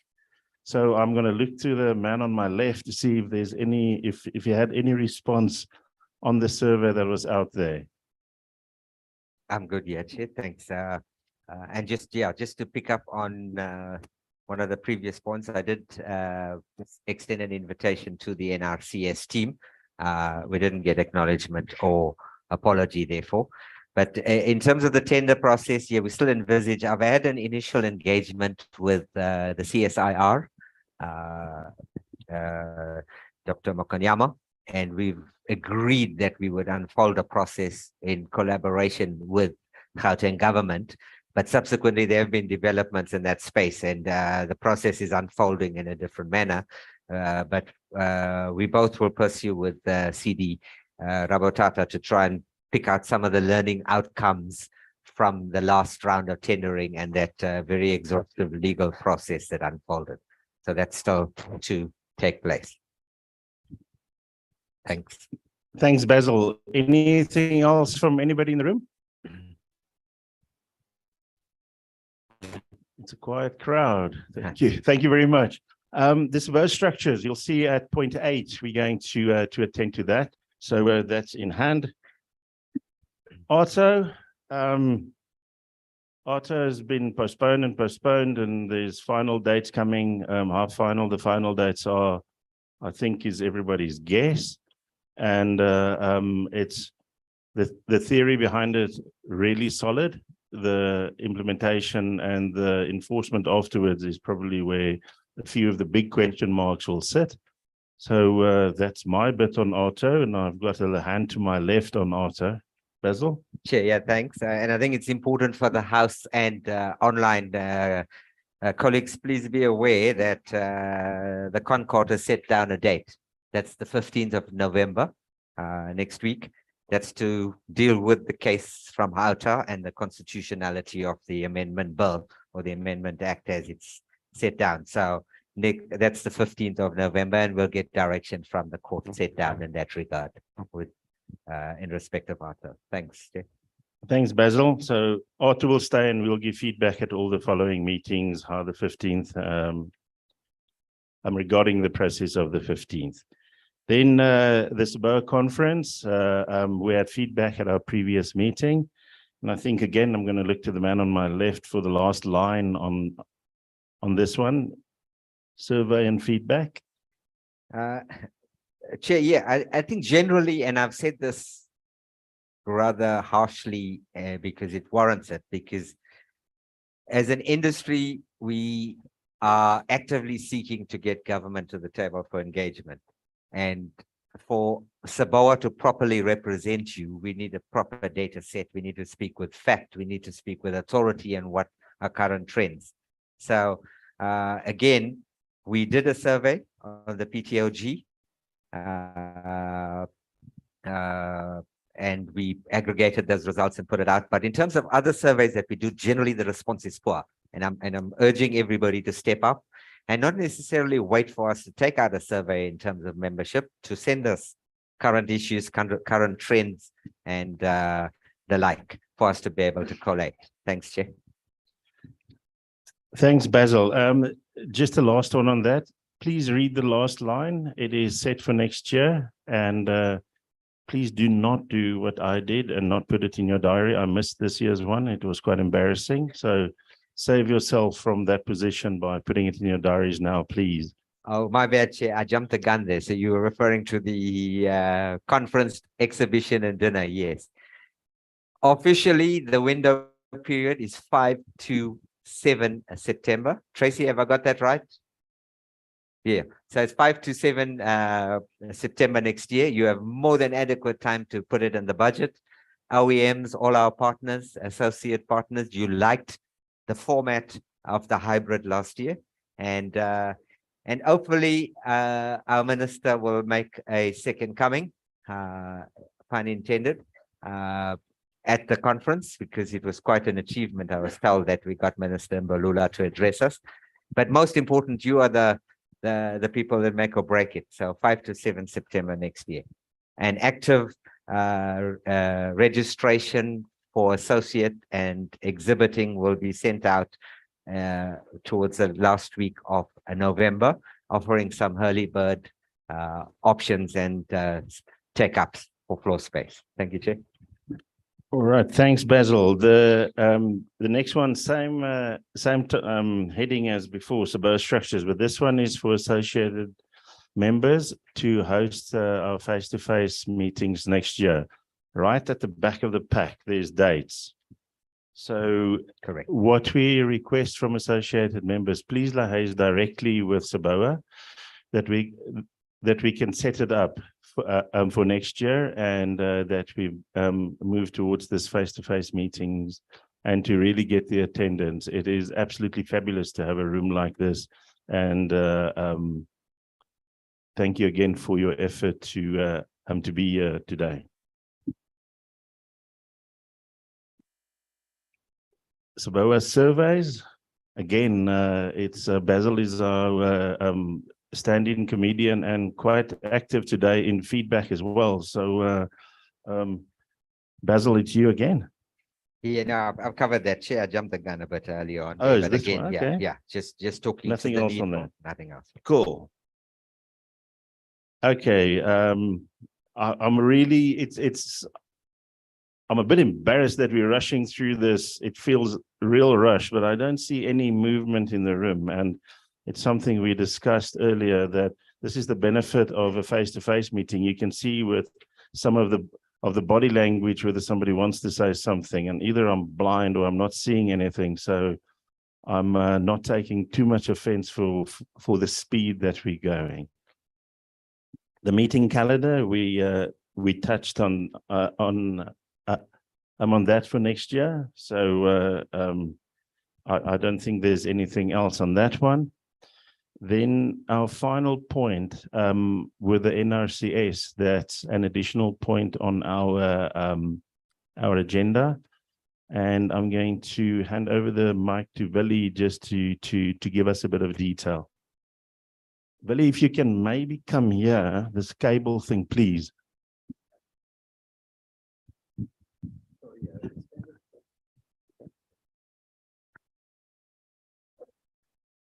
Just basically for all the manufacturers, we've been going through quite a tough period with NRCS changes, and we've got a big stumbling block in one particular person there. It's trying to change the law to his own ways, and it cannot be like that. We have finally now, one of the items that's like a big issue is rollover and compliance to rollover. And it's a costly thing in South Africa based on the merit that you can't take a bus, flip it down, and it's very cost effective. So we use calculations. Now, I'll just give a bit of feedback that you people understand where it comes from. Rollover is actually something that stemmed in South Africa from Pretoria University. Professor Rudy Kurt Walbers and a few of those guys who actually designed rollover for calculation purposes. And it worked very well. Suddenly they got a B in the bottom. We say it doesn't work that way anymore. We got it finally back on the table now. ASM in Pretoria has now presented a total document trial audit that it can be there for future and a quality system. It's lying with Dries van Tonder at the moment. We're waiting for his approval. If he gives his approval, it will obviously come through very quick. Then we all got the thing. You still end up, but you have to have structures tested at Gerotech to a certain point. But once you get out of engineering and records there, I can do then a final calculation for rollover to comply. Because we've seen it now. A lot of R66 documentation is presented. Now we've seen buses roll. They do not comply. That's the real world. And that's why we're trying to enforce it, but it goes through the South African way where we know it's working. So hopefully by the next engineering meeting, we'll be able to give feedback on that. Thank you. Thanks, Willie. Just for everybody in the room, we formed a committee, and that was pre-COVID. And during COVID, we had a few virtual meetings that we actually, we engage with NRCS, and we will aim to schedule the next NRCS meeting to fall before our next technical meeting, that we're able to give the feedback. And okay,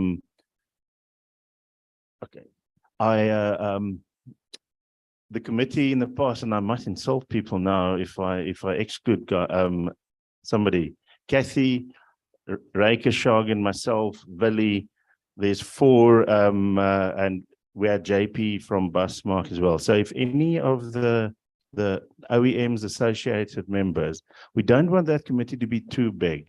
But if any of the associated members that in the that feel that they should be on that committee, please talk to us, that we make sure that we've got a representative team that go and see NRCS. So we aim to, if you look at the back of this page, whenever the date is, we aim to organize it for a week or 2 before that date, and then we'll give feedback. So please, directly to SABOA, if you're willing to assist us, please do. And yes, that was quick. So I will, if anybody, if we've missed anything, please, it's like the communion in church. If we missed anybody, please raise your hand, or forever, whatever. So, okay, that's a combination of getting married, but I see no movement in there. So it is, we will have slower meetings in the future, but I think we did cover what we had to cover today. So I'm quite comfortable with this one. Thank you very much. Oh, hang on, we're not done. We're not done. All right, that was the minutes. Matters arising. Do I talk now, or do we do the election or the nomination first? I forgot what you said. Just as well, we are two tag team, Chair. So I will cover the 0.8 and the chairperson processes in my feedback later cool. on. So, and Kathy is going to do the RTMS update. We've covered the calendar. Just for purposes of the wider audience, maybe you just want to expand on what is NRCS and who is NRCS and what is the benefit of the relationships. I should actually ask someone like Ray Kishagan to do that, because I'm not going to do justice to this answer. It is absolutely fabulous to have guys with experience with us, and we really appreciate it. So I'm worried to get Vili up here because he's upset with them. So okay, Vili, please rather do that for me to butcher it. Thanks, Vili. Short and sharp.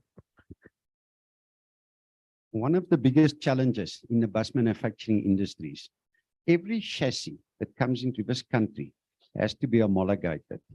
Then every body we build has to be homologated. And the homologation cost is running away. Because right now, if you look at, call it one particular model to homologate, just for testing costs you in the tune of R500,000 on a particular bus. And because we are a low volume country, you can see where the costs run to. But then we still accept that. And we've got very few test houses. So you've got only 2 or 3 test houses in South Africa. So they charge what they like. So that's the first problem we all have, but we can bridge that. But then you've got the final thing, the national NRCS, that's the authority that has to approve it and give you finally the NATIS number. Now, they got a lot of their own little hidden agendas. But basically, when you apply to homologate the vehicle, they've got 120 days to respond. It's crazy. We're in an industry that cannot afford such a long time delay. Then finally, they respond. If they come and I do the first inspection with all your documentation, and I can tell you it's 2 files like this of documentation on every vehicle, then I got another 90 days again. If there's something that they're requesting, and I play the game because they haven't got sufficient people, and they play the game. So it can take you to homologate the vehicle from the first time, anything up to 2 weeks or 1 year. So it's quite fun and games for the OEMs and the manufacturers. But then I change the rules of play all the time. But today they'll accept this report. Tomorrow they'll accept this report. We've had, for instance, typical example, you get a certificate for a light that was tested and it's running in Europe everywhere. Then suddenly they don't accept it. They want not the certificate, they want the total test report. Now, I don't know who at NRCS can read Portuguese because most of them come from Brazil or Argentina and places like that, where the testing houses and in Europe. But you have to give it. When there's the slightest comma issue, they have a problem in it. So there's all sorts of things. So the NRCS is the authority that finally gets the vehicle on the road for you with a NATIS document. And they've got the right at any point in time, if they come and do a survey, let's say at our factory particularly, or any factory, and I find things is not the way you've homologated, I can in actual fact pull every NATIS number on a specific vehicle and you have to redo it. And I meant to test on a regular basis. It doesn't happen because we've seen that there is some manufacturers that I don't know how they get stuff homologated, but they do. So that is, if the authority works the way it should work, and it worked the way it did 20 years back or 10 years back, it was very different. But it's the big authority that is the guard to the bus industry or the whole car industry and truck industry in South Africa. Thank you. Thanks. Thank you, Vali. Okay. So as part of the tech meeting on the agenda, you would see that the chairperson has exercised his right to do a presentation. So Mr. Neertling, over to you.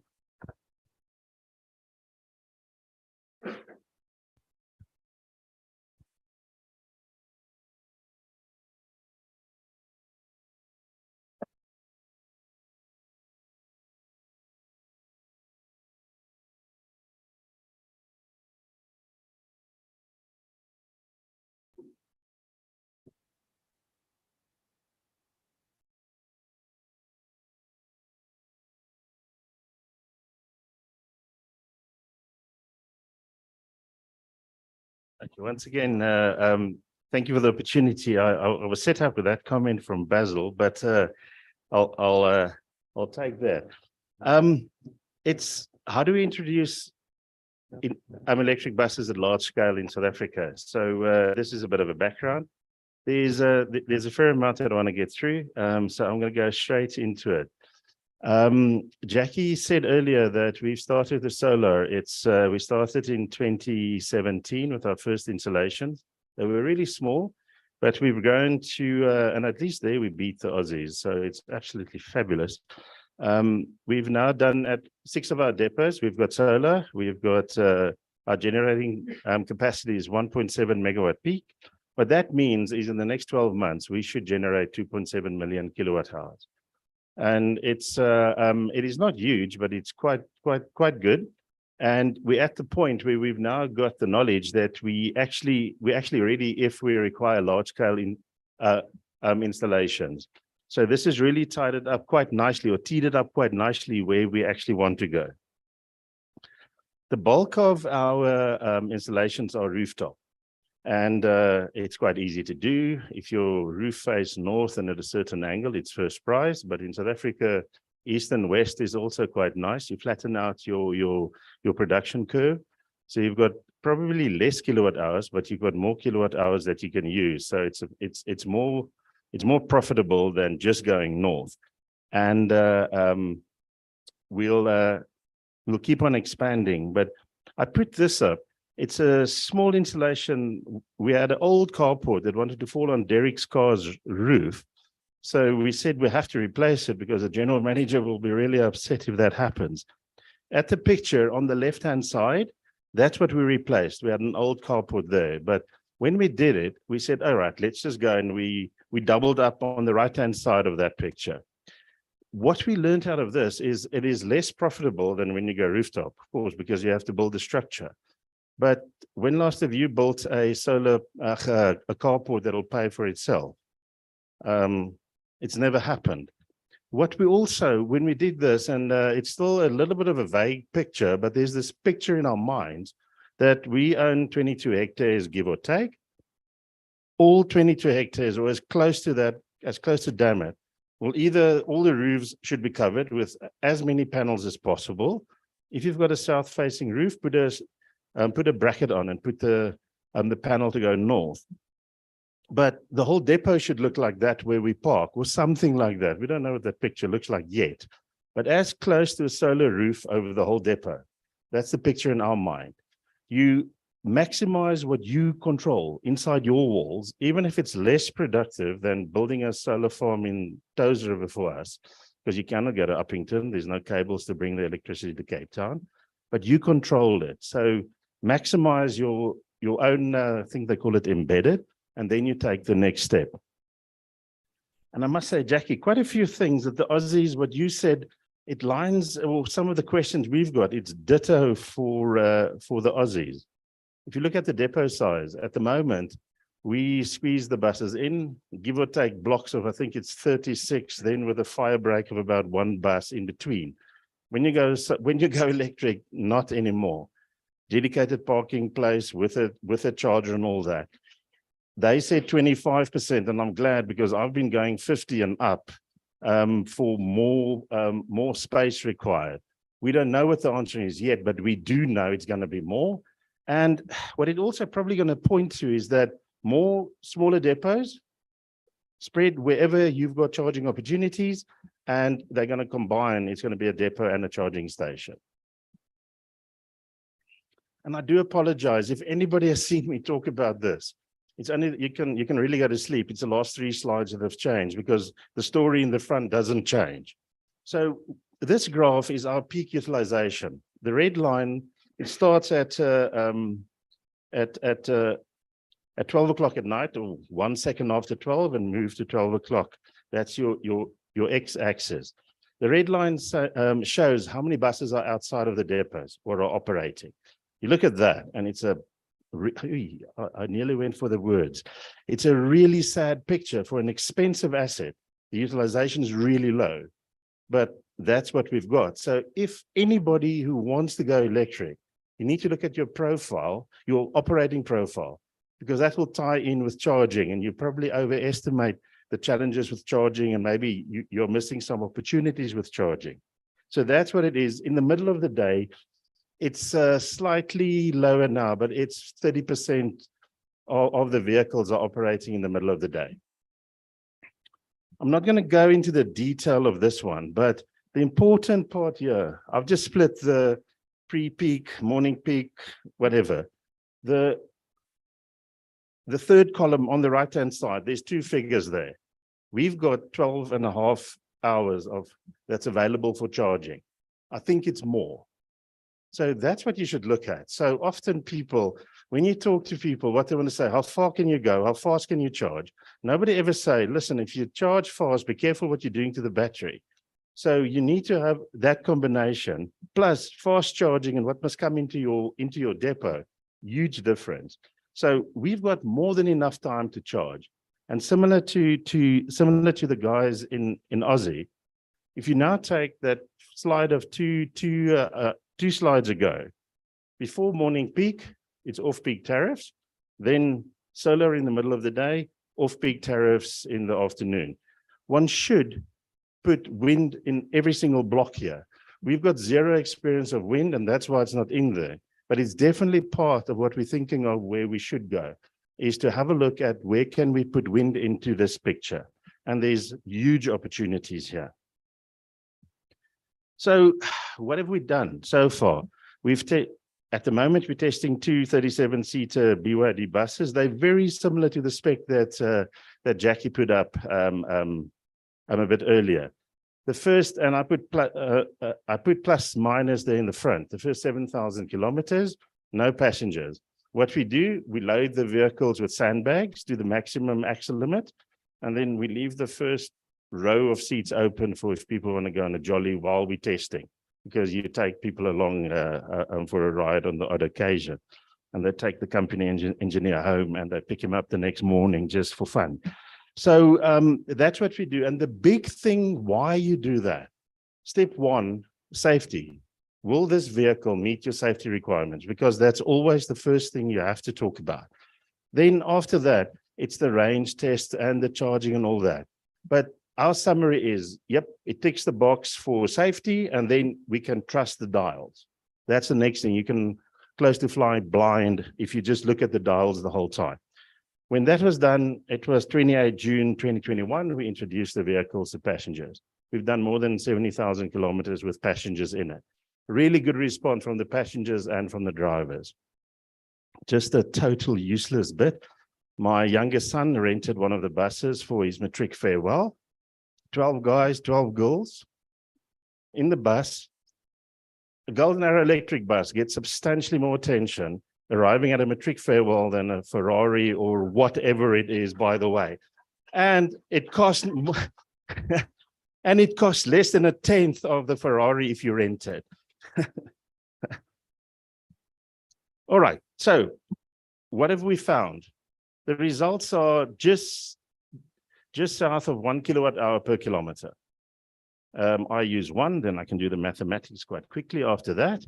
If you take that and you take the electricity prices that we are paying to the city of Cape Town, December 2021, and you take the diesel price, December 21, just short of 70% energy reduction, energy cost reduction. We're not doing that sums at the moment because we feel the sums work in December, and we don't think the diesel price, maybe we hope, but we don't think the diesel price is going to stay where it is. You can do this calculation in South Africa every month now and get more excited about this, but that's not the point. It is probably going to be 70% or more will be your energy reduction. And that's what you're going to need to pay for the extra capital that's going to be required to do this.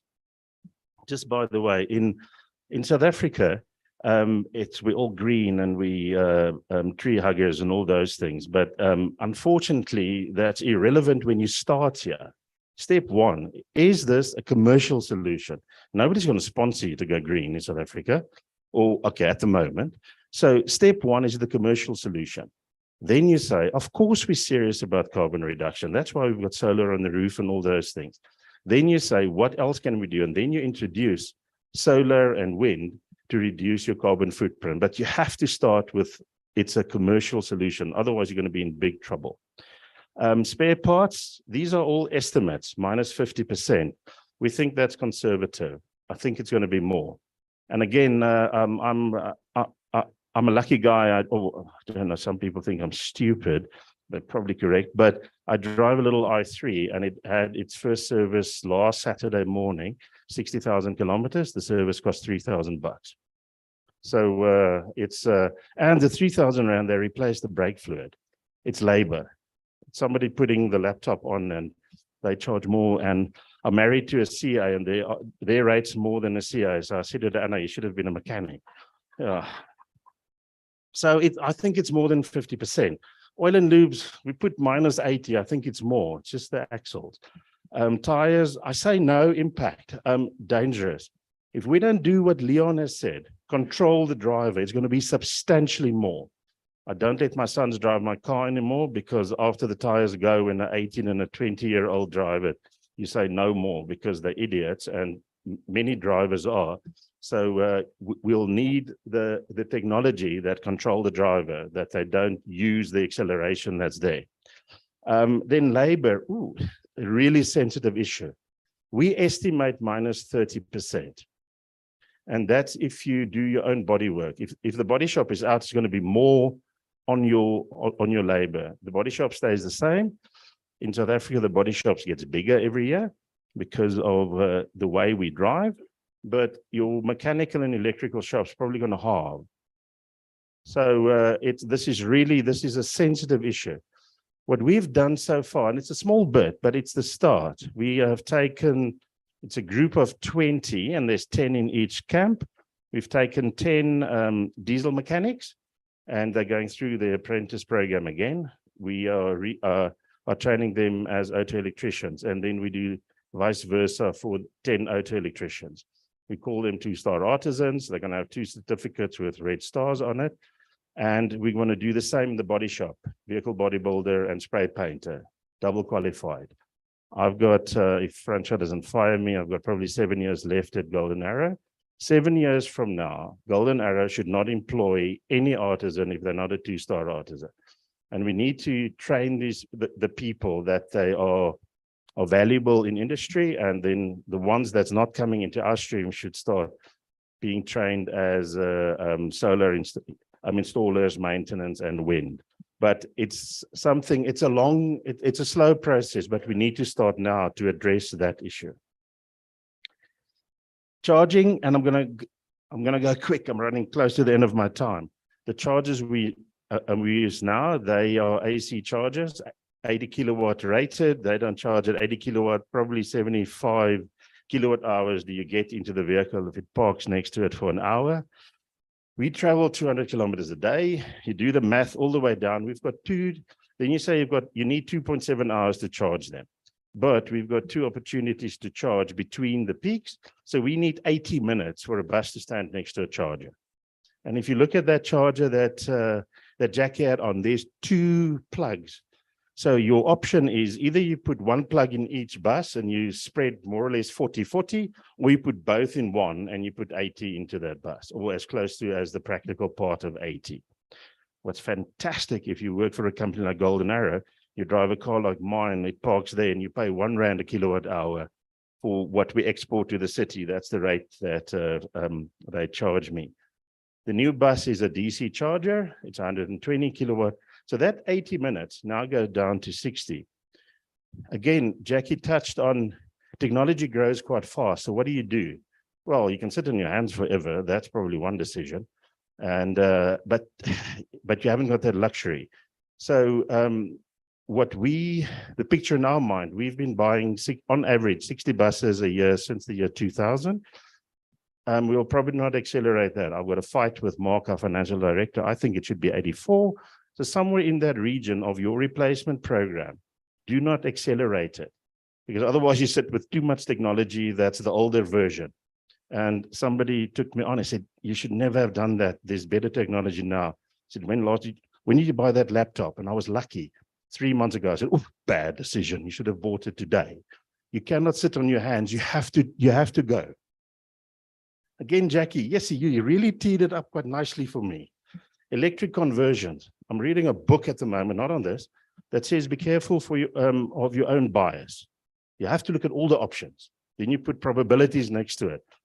I'm not clever enough to put the probabilities. We just wrote all the options and then we go for each one. We've partnered with the University of Stellenbosch and with, we're going to partner with Frick and Voith as well, to see, can we convert a vehicle? That'll be on our list when we go to the NRCS. How do we get, if we do it successfully, the guys at Stellenbosch say not if, it's when, then how do we get them legally on the road? And when we are successful, this will kickstart an industry and it can answer that question really, really nicely. So it is one of those things that we do that people look at you and they say, which side of the, there's a fine line between brave and stupid, and they're not sure which side we are on. But we still believe we're on the brave side, but you have to do these things. Okay, what are we going to do? 2023. Oh, sorry, I forgot. We've imported a 65-seater, and we refer to it as a 65-seater Golden Arrow specification bus. That's our game. Derek says, no, I don't want that 37-seater. I want a 65-seater and as many people that can stand in the vehicle. So we've imported a 65-seater vehicle. It should, if I've lost so many bets, I'm only 12 months late with, but it should be on the road in the next 2 weeks. And then we're going to test it exactly the same test as the previous one. What we also envisage doing is to working with OEMs. I've spoken to one or two in the room to say, how do we localize that in South Africa to get the South African version? And that must happen in 2023. And I repeat myself on Stellenbosch. Then 2024, and this is a stretch target.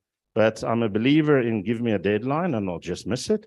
Don't give me a deadline, I'll do nothing. So this is a deadline that will probably, it's going to be interesting. So when I stand here at the end of 2024, I'm either going to be really red in the face or smiling. But 2024, we need to build 60 buses in South Africa. And I put a plus there next to it. And I hear rumblings of to import, yeah, because if you import it, the tax is really, the one we imported, if you add all the tax, and it's an interesting calculation, you end up at about 55% tax. Then there's rumblings going on, reduce it, remove it, whatever. So be unbelievably careful. You remove the tax on importing electric buses into South Africa, we will really hurt, if not kill the industry in this, the manufacturing industry in this country. Be so careful. Rather, let's build them here. We're probably going to do the same. Import the bits that sits below the floor, and then over time localize that. Don't localize too fast. It's not going to work. We've localized the body already, but that's what we think. And then and I do put a question mark there. Convert between 30 and 60 to electric. That's and you have to write these things down. We say write your targets on the wall because then you chase them. Okay, hydrogen, again, the bias. And yes, I am accused and I'm guilty. I am a bit, not a bit, I'm biased towards battery. Fortunately, I was on a trip to Germany, Norway, and Denmark to go and have a look at hydrogen. It's really energy intensive to do it. So you need lots of electricity. We're slightly short on that at the moment in South Africa. And here I stand open and I do put the question mark there just to cover myself. It is towards the end of the decade that we will probably have product in South Africa. So what we say is let's focus on battery electric where the technology meet what you want to do. The two don't compete. And this morning I spoke to Leon and he said it's probably for the longer distance coaches and all that. So the coach people in the room, you'll have to be a little bit patient, but it is probably coming. And then at the bottom, if I looked at what the Germans say and all that, I think this is a way that they want to export the sun to Germany. It's I think storage exported out, and then long distance and heavy loads, that 500-ton truck of Anglo, I think, those applications, definitely an application. I'm not going to spend a lot of time on this. It's really not. It's 3 lines and it's an eye test for even people that sit in the front.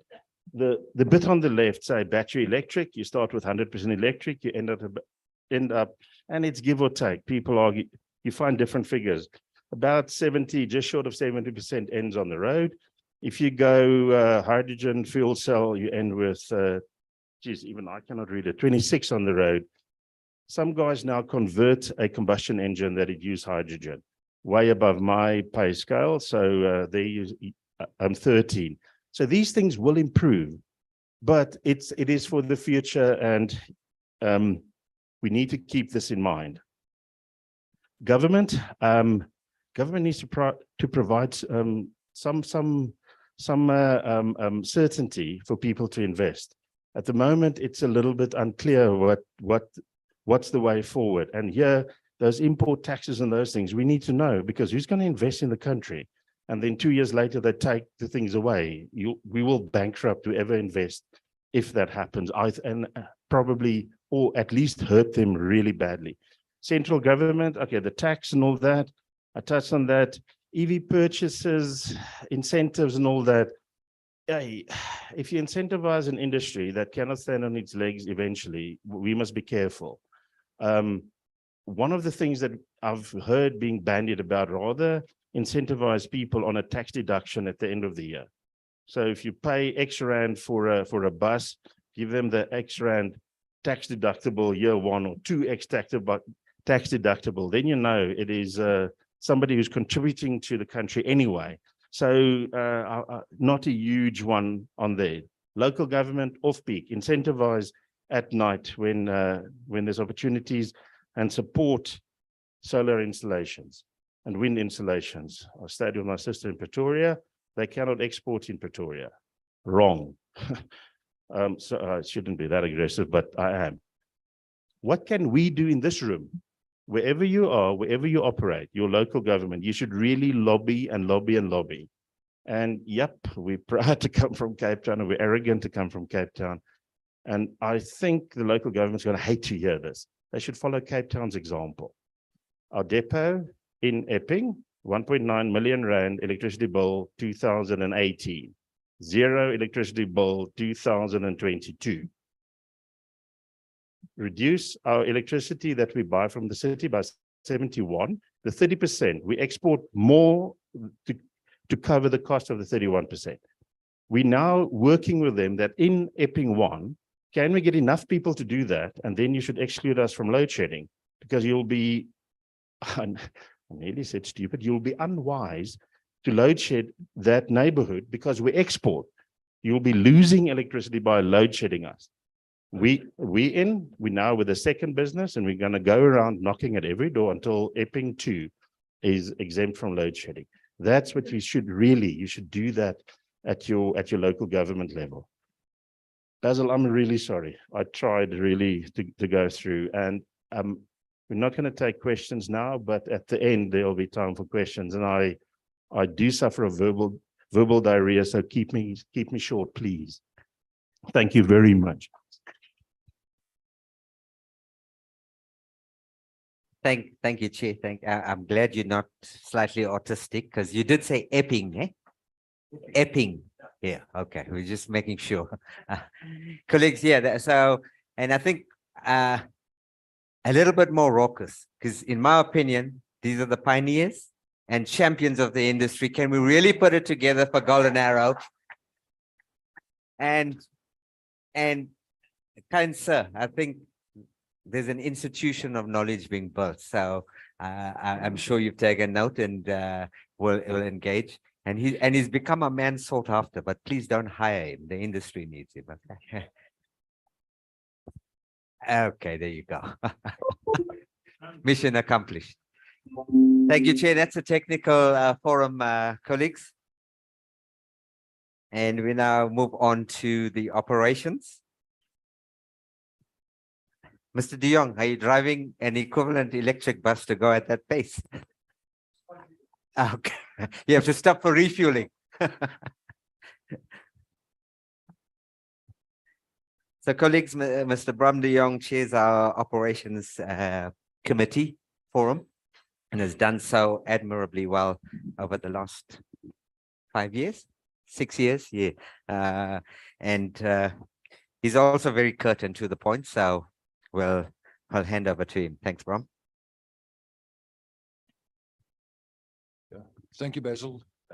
Ladies and gentlemen, welcome again from my side. You've been welcomed a number of times this morning, but also again from my side for this meeting. And also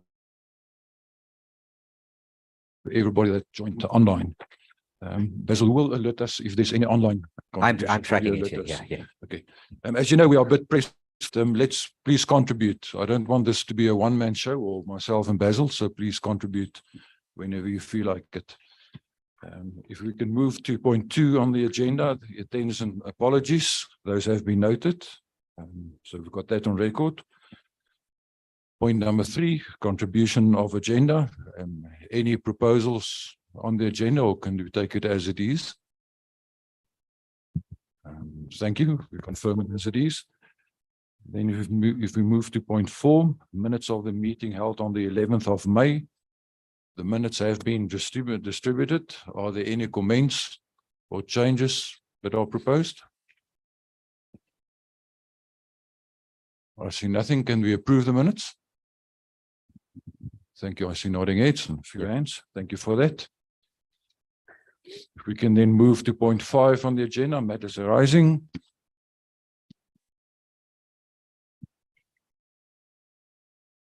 The first one is on point 4 for violence avoidance strategy. Basil, do we have any feedback on that point? Chair, I'll give an update in my later segment on the industry and SABOA feedback. It'll be covered under that here. Okay, thank you. The next one, COVID relief grants. Nothing further to add there, Chair. This is specifically a Gauteng based issue, and the operators are still submitting, and I've got no other feedback as to whether there are any problems or associated issues there. Thank you. SABOA engagements with NDOT.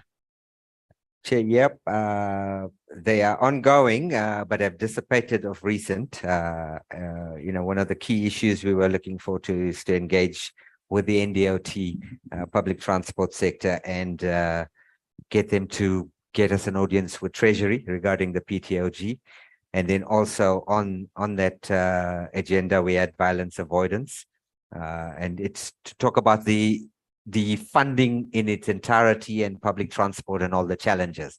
One of the things that didn't help us is that we had an acting DG. I can announce hot off the press that a DG has been appointed. Maybe CD, you will announce that in your brief and introduce us by name to that, to the new DG. And hopefully that then opens up the window again, Chair, for us to get an industry representation. But in the main, and in my feedback later, you will find that most, if not all of the issues from an industry perspective have stalled. It's not for the lack of trying from SABOA and the industry. It's just that we've not gotten the reverse commitment at the different levels of government. Chair. Thank you, Basil. AFC/ABT. Again, on a macro level, this process is stalled from a SANRAL NDOT perspective in terms of implementation. But we are finding that municipalities and certainly the cities who are willing to take the step are already initiating projects around this system and this type of through ticketing and compatible fare collections. But we'll have to watch and see that space. And as it develops, and maybe in the updates when we get from the different provinces, we might hear something. Thanks, Chair. Thank you, Basil. Are there any comments on clause number 4 that we've covered just now? If nothing, we can move to clause 6 on the minutes. It's BRT update. We can start with Cape Town as usual. Usually Derek or Mr. Zorbi.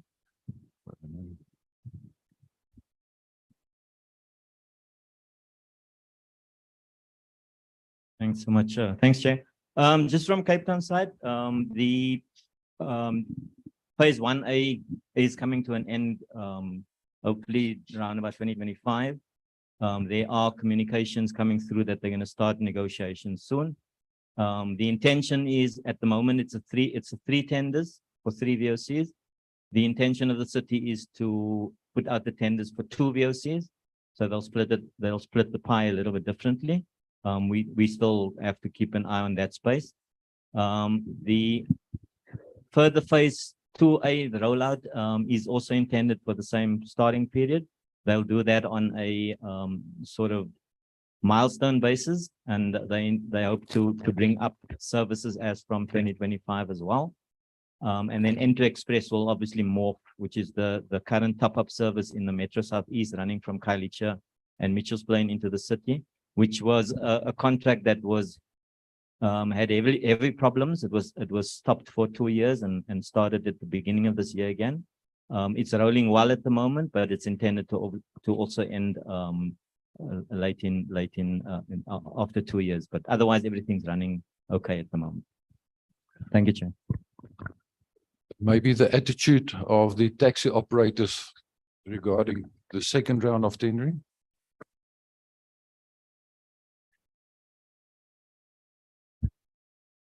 Just in terms of the Enter Express partners, they're operating quite well within the JV. I'm speaking just on what I see in the media. So there's been lots of in the Nyanga area, specifically with the Carter taxis, in the media is saying that they're not interested in my city in their space at this point. So there's obviously a lot more work and discussions that needs to go into that space. Thank you, Derek. Any questions or comments on the Cape Town BRT? Then if you can move to Joburg, usually Eric.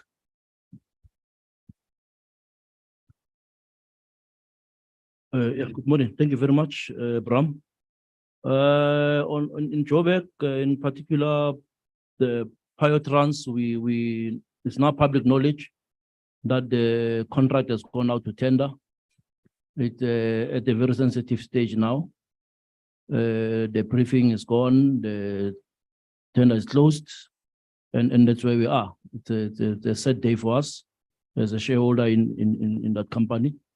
But we'll then wait for the next process to take place. On phase 1, A and B, I think Bram will be B and C. Bram will assist there. I made contact with Rustenburg. They've gone live. It's about 1.5 months now, with just under 10 buses. Finally. So at least there's movement in Rustenburg. Thank you very much. Thanks, Eric. I believe Rustenburg has ordered another 30-odd buses. So they plan to increase the operation from the current 10, as you said, to about 40-odd. Yeah, in Joburg, phase 1B, Ditsamayisu, they are in the 7th year of the 12-year contract, actually doing very well. Also financially, seems to be well managed. So they are doing well. They've started to replace some of the buses and also to introduce some additional buses. So that's a positive on that. Phase 1C is still a problem. There are some issues there, some disputes. So no clear indication when phase 1C will start operating. I don't know if there's any further comments on Joburg or Rustenburg. Sige?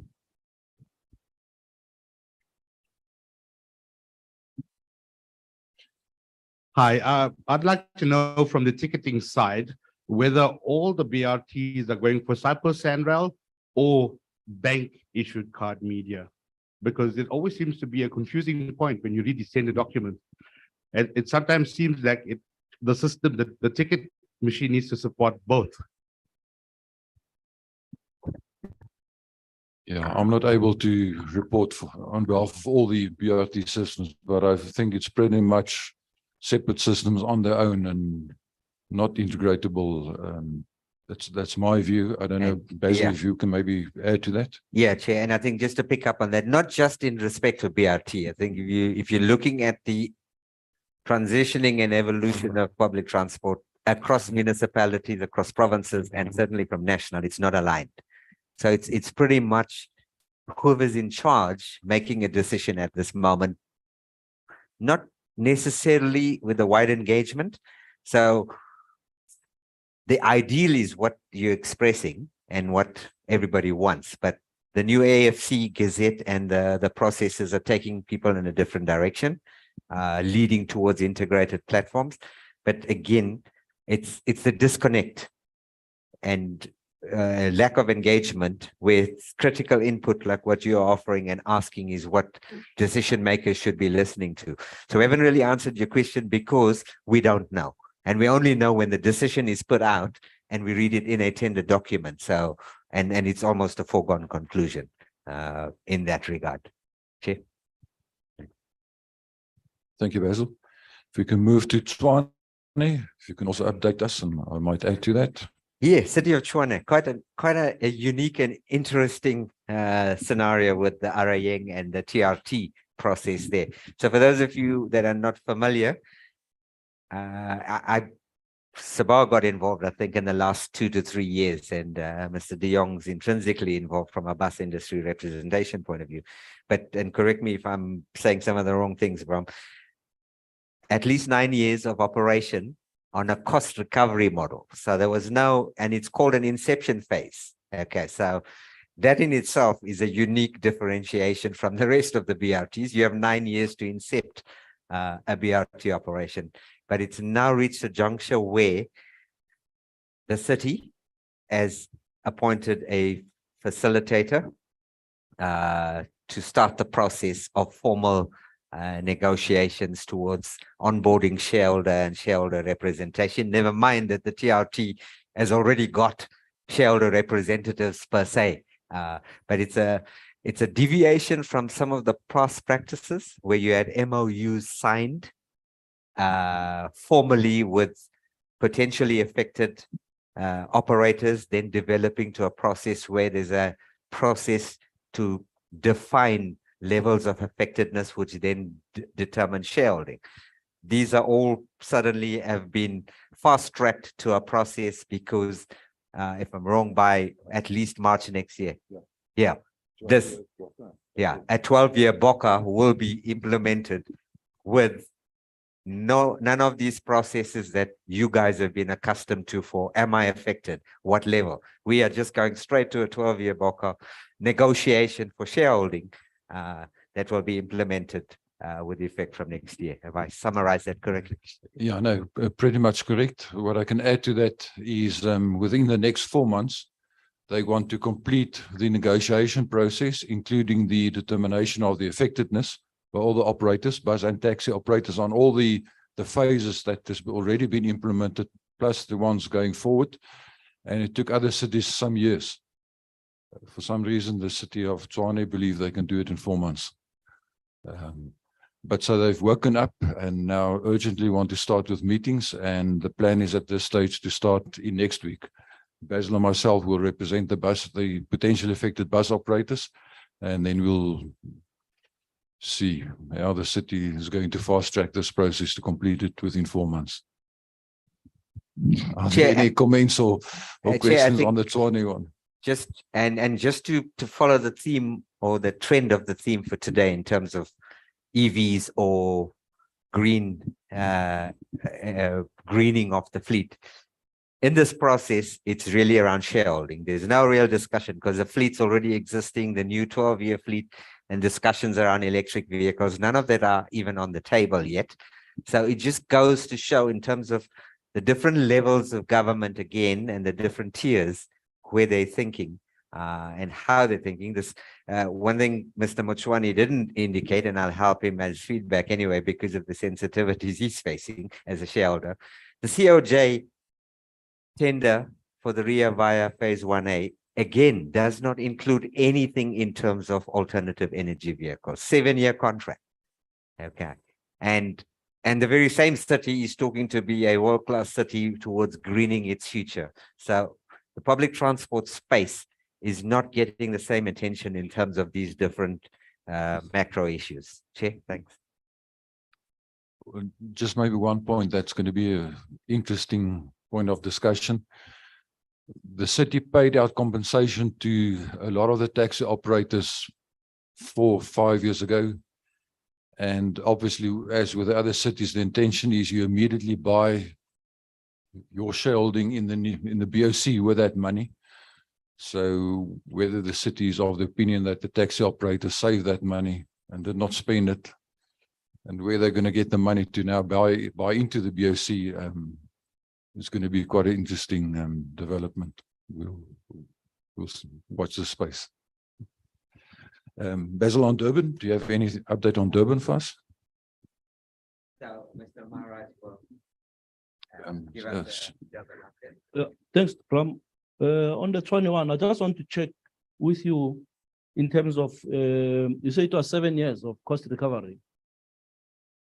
Correct. The Yes. inception phase was supposed to be 3 years. Yes. It has been extended twice. Yes. And if the 12-year contract kicks in April next year, then it will not be extended again. But for now, yeah, it's from 2014 up till end of March 2023.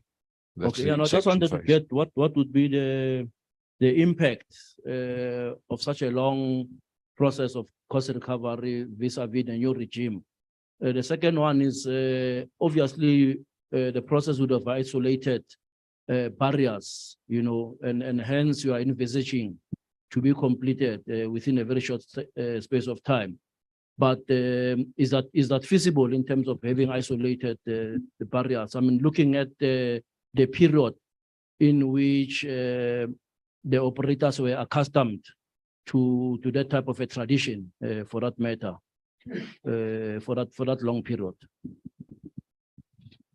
Yeah, that will obviously be negotiated, but also just on the effect of the long inception period, obviously that has a huge effect on the lifespan of your bus. So by the time the 12-year period commences, your bus are more than halfway through its economic life. So obviously that will have to be taken into the fare per kilometer negotiations. We'll have to provide for refurbishment and replacement, you know, during the course of the 12-year contract. But wouldn't that set a trend for upcoming BRTs, for example, as a precedent? It might be, but I think it's all up for negotiation. But obviously, as I said, the city of Tshwane is following a totally different model from all the other cities. Thank you. Thank you. Severe, can you update us on Durban, please? Harry, this side. Greetings, colleagues. The City of Durban eThekwini Transport Authority has produced a new document called Technical Adjustment. Unfortunately, this document has not been circulated to us operators. Transformation in this document is also not included.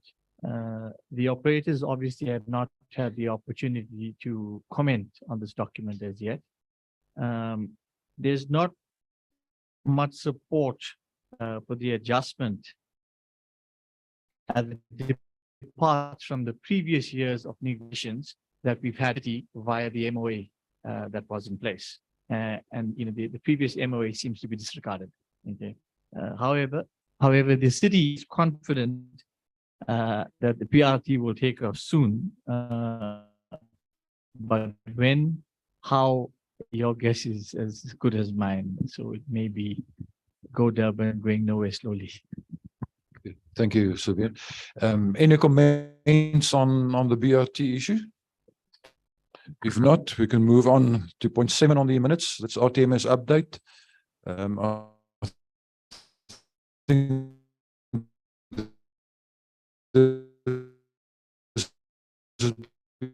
referred late on in the program for the day, so we can skip that one. And I'll cover it in my industry feedback as well, that there's been a positive step from the Gauteng provincial department in terms of entering into discussions and potential proposals from current operators on the way forward, but watch that space and update accordingly. Thank you, Basil. Point 9 on the minute, the same with point 10, SABOA conference, exhibition and dinner. That was successfully completed, and the new dates are also attached on your pack. Same with point 11, 2023 meeting calendar. Anything on point 12, Focus Magazine Alliance, Basil? Chair, yes, we'll be doing. Sorry, Chair, can I just interrupt? Can we ask everybody that's on the Wi-Fi of the hotel and you're not really using it, please get off, because we're losing our internet connection. The bandwidth is dropping. So please don't use the hotel Wi-Fi. Thank you. Thanks, Harry. Chair, yeah, we've got a promo segment coming up that will talk to the Focus magazine offering an alliance a bit later. And then in terms of industry surveys, we spoke about that and the feedback on that. So, yeah. Thank you, Basil. I think that covers the matters arising from the minutes. We can go back to the agenda. Point 6, updates provincial public transport environments. Chair, I'm disappointed to say, from an operations point of view, the people that matter are not here, neither are they online. So we've just got KZN, and maybe KZN sets the bar and standard anyway in terms of these issues. Maybe we'll leave Mr. Maharaj. I'm not sure, Mr. Motswane, if you can cover Gauteng, but I've got nobody online and or present that can cover the rest of the provinces, unless I'm mistaken. But we'll start with Mr. Maharaj overall on the KZN feedback. For KZN feedback, what's happening in terms of PEC and general in the province? Okay, thanks, Basil. In terms of the province updates, monthly meetings are held, executive meetings, I don't know, every month at different venues and sometimes hosted by the OEMs. We also have report back sessions every quarter. We've had one in March and we've had one in October, just recently. So we try and give the members updates on the happenings in the industry. And we also invite the relative role players to come and update members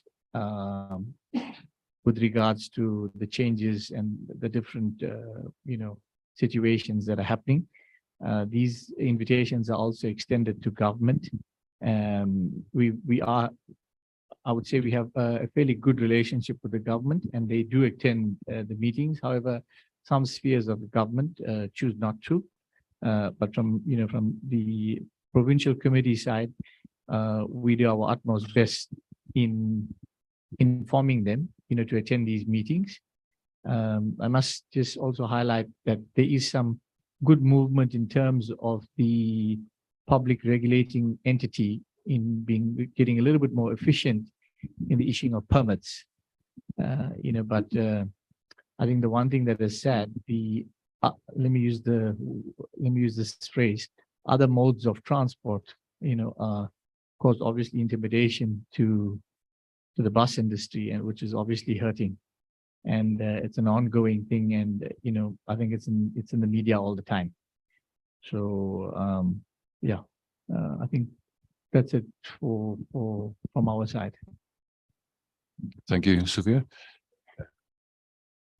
Any other provinces that would like to contribute? Eric?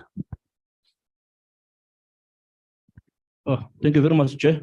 I think there was a bit of a glitch. The chairperson, as I deputized, had promised to come online, but be that as it may, in Gauteng, as you may be aware, that it's one province with a lot of challenges. But on the side of the PEC, we lost one member, and then we're missing another member. So the PEC is a bit lean. And we have agreed with the central office that we will look at what is constitutionally correct to ensure that we bring the numbers to where they're supposed to be in the PEC, so that then we're able to deal with the workload. As far as government liaison is concerned, we have a good relationship with province. We've got a couple of meetings lined up. We missed a meeting with the HOD. We'll probably get a date sometime in November. We'll also be making inroads with locals. We may be aware that there's too much political chop and changing now at local level. And that inhibits us to make progress. Today you talk to this MMC, tomorrow he or she is not there. But we hope there will be relative stability in that regard. We still have serious concern about violence against the bus operators within Gauteng.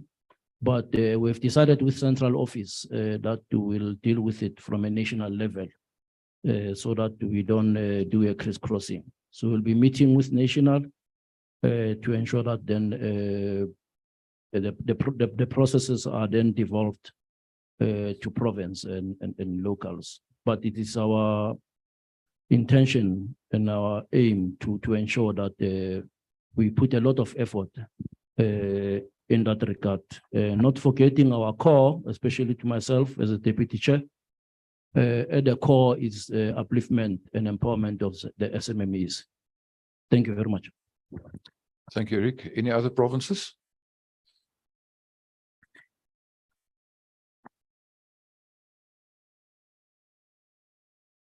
Sorry, I just want to add and say acknowledge from a KZN point of view, and as Harry said, we've had going back maybe some years, we've had 64 report back sessions to our members over the years. So I think it's something that we're proud at KZN that we've engaged with the members, and all of these functions were totally sponsored events. So we're very proud of that.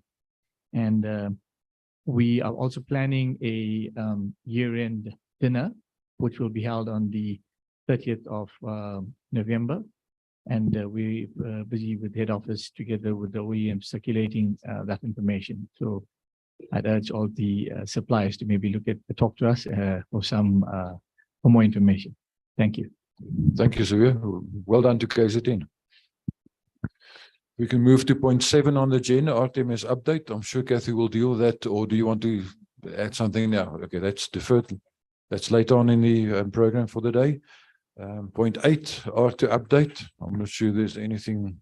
Chair, yeah, just maybe to reiterate what I said early on, the Constitutional Court date set for next week, 15th of November, that will deal with the crux of the number of the arguments around constitutionality as proposed by ARTO versus the department. And we'll wait for that to guide the process going forward. Thank you, Basil. Point 9, SABOA structures, the operations committee chairperson. As we said, that will be done later on in the program. Maybe just from my side, I would just like to congratulate the new chairperson and assure him or her of my full commitment and support if it's required going forward. If we can move to point 10, is the 2023 meeting calendar that has been attached. And the next meeting is on the 14th of March for the operations committee, 14 March next year. And that brings us to the closure.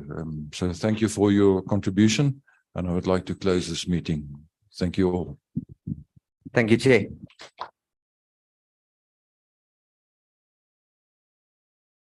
Colleagues, yeah, so in terms of the program, I think, Harry, what I'm going to do now, and with your assistance, whilst CD starts getting himself ready to come up, I just want to do the segment around the virtual promotions. Some of our associate members were not able to be here today and take up a table. So specifically, we've set them up and they've made submissions to us to put up onto the screen. So whilst Harry drives that, I'll talk you through the... For 25 years. To the starting with Focus Magazine. So colleagues, we entered into an alliance with Focus Magazine early on this year, and it has proved to be a substantially beneficial and strategically advantageous decision. It's given us a reach to you and given you a reach to a wider access of information. And whilst Harry gets it up and going, which will put up their details and their their logo. So the first one is Mix Telematics has delivered innovative. You're jumping the gun. Focus magazine. Yeah. So let's just go back to that folder. All right, in no particular order. So if you go with it, Terry, seeing as you got mixed telematics up and you've scheduled it like that. So we'll start with mixed telematics. It's been a long-standing member of SABOA. They've sent us a video. For 25 years, Mix Telematics has delivered innovative fleet technology to more than 2 million drivers globally. Introducing our latest innovation, the power of video telematics. Don't rely on second-hand accounts. See for yourself with Mix Vision AI. AI cameras are the trusted co-pilots that see what your drivers can't and help prevent collisions for safe roads, safe drivers, and protected cargo. Mix Vision AI dash cams provide alerts to you and your drivers, keeping your operation connected and your drivers and vehicles protected. Real-time in-cab driver coaching reduces risky driving behaviors and poor driving performance, including mobile phone use, distraction, fatigue, not wearing a seatbelt, and harsh driving such as hard braking, harsh accelerating, and cornering. Keep your drivers safe with eyes on the road forward collision, following distance and lane departure warnings. In the event of an accident, video evidence can clear drivers and fleet operators from false claims and expedite costly and lengthy insurance processes. All video footage is consolidated to a single fleet manager platform, which provides data-driven insights to consistently improve your fleet's performance. Review post-trip data and video for coaching opportunities to positively change driver behavior. Vehicle telematics plus AI video technology deliver an impressive 10-to-1 return on investment. We pride ourselves on a service for life philosophy, shown by a customer retention rate of over 98%. Partner with a global leader in fleet management solutions. Mix Telematics.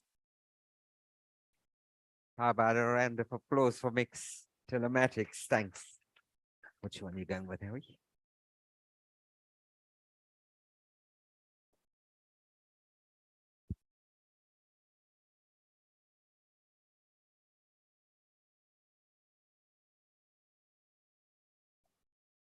Full screen, please, Harry. I started off by saying, see, Harry and I practiced way into the night last night, and we still got our lines fluffed. Focus Magazine, we strategically positioned ourselves for a partnership with them, and in the year it has proven substantially advantageous. And I think what I want to do is thank them officially for taking on the risk at being a partner to SABOA, because there's a lot happening in the industry. And we've now had 6 articles or editorials, if you want to call it. And we are obviously, and good old Charlene keeps me honest, even when I'm running late and I say nothing at this point, she's flexible to accommodate us. But I want to open that potential opportunity through SABOA as well for you, because there's editorial space, advertorial space at preferential rates, slightly on negotiable rates. And Charlene's more than welcome to accommodate you for any feature articles, which I'll put you directly in touch with. But we've done 6. If you want to find out more about Focus Magazine, their website and their contact details, there's the print and digital version available. And we sorry, no print version, just digital version, completely transformed. We communicate, we distribute that on a monthly basis to our membership, and it's accessible to you via the website, our mailing shot, and our WhatsApp processes. And then we use the socials also to promote. But I urge you to take some of that. It's a fabulous digital space to get involved in, and the reach is wide. I think at a point we peaked around 37,000, and maybe in excess of that reads and hits on the site for it. Charlene, I hope I've done you justice. We spoke about who's going to do it, but that was my take as to blowing your vuvuzela there. Okay, a round of applause for Focus Magazine. Thanks, folks. Thanks. Next up, we've got some new members that joined us quite recently and in this year, and we had some technical glitch. Harry, before you go with that, I want to call up Mr. Anamalai from SpeedFox, because we had a problem with his submission and we didn't get it. So Lee, a power 2-minute rendition of what SpeedFox offering is and how you can position it. Welcome. Thanks.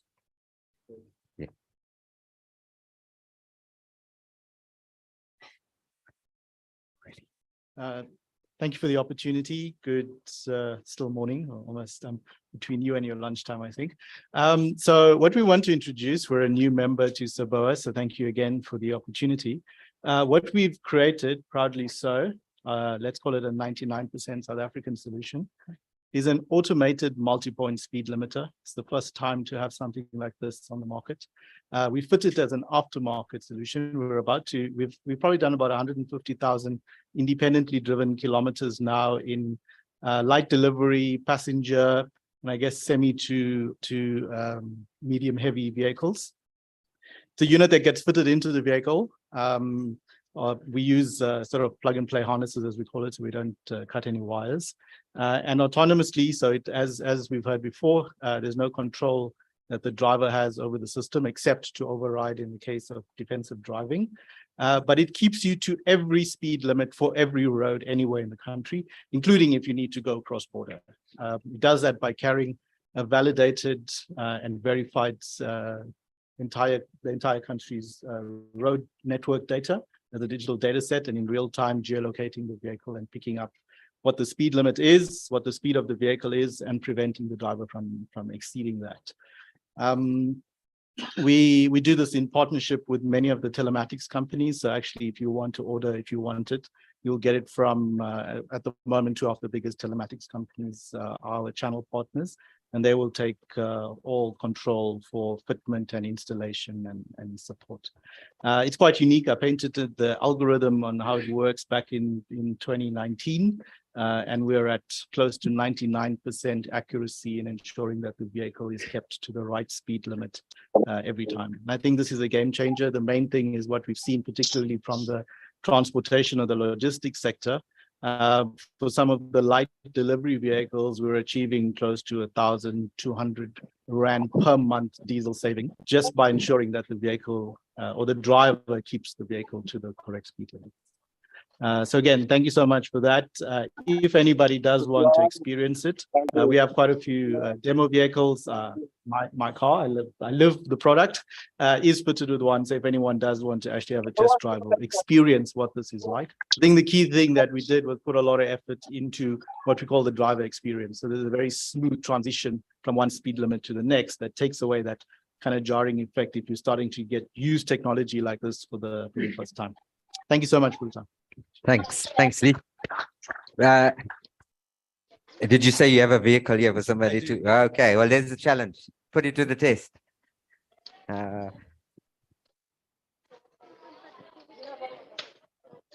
Harry, we got next up then one of our newest and latest members, Online Transport. They've got 3 short segment videos, I think, that are highly informative and very groundbreaking from their perspective.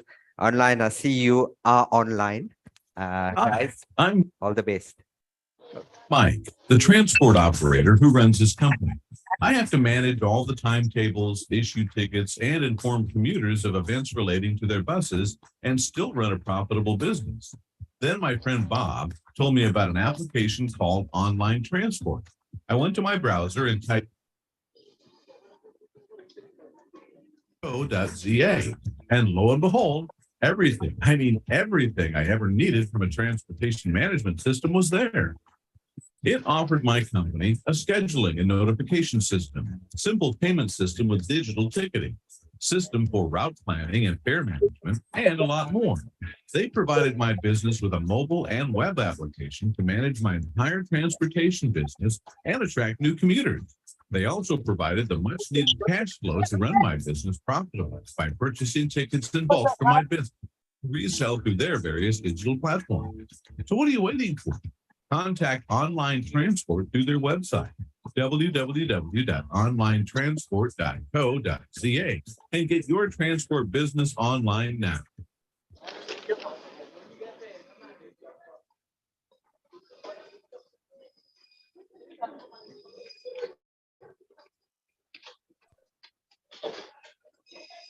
They've split their Hello, service ma'am. offering.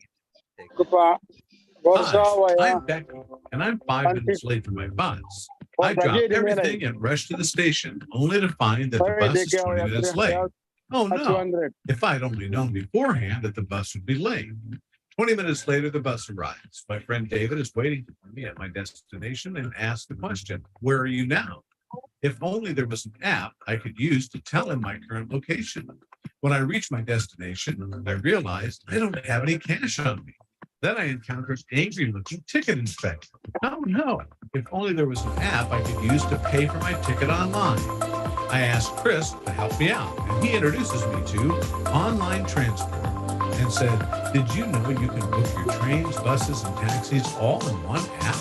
I downloaded the app from the Play Store and found that I could do more with the app, such as pay for different modes of transport with a single payment system, complete timetables from different transport providers with journey times and costs. I could share my location and digital ticket, and I could find many free rides in the app.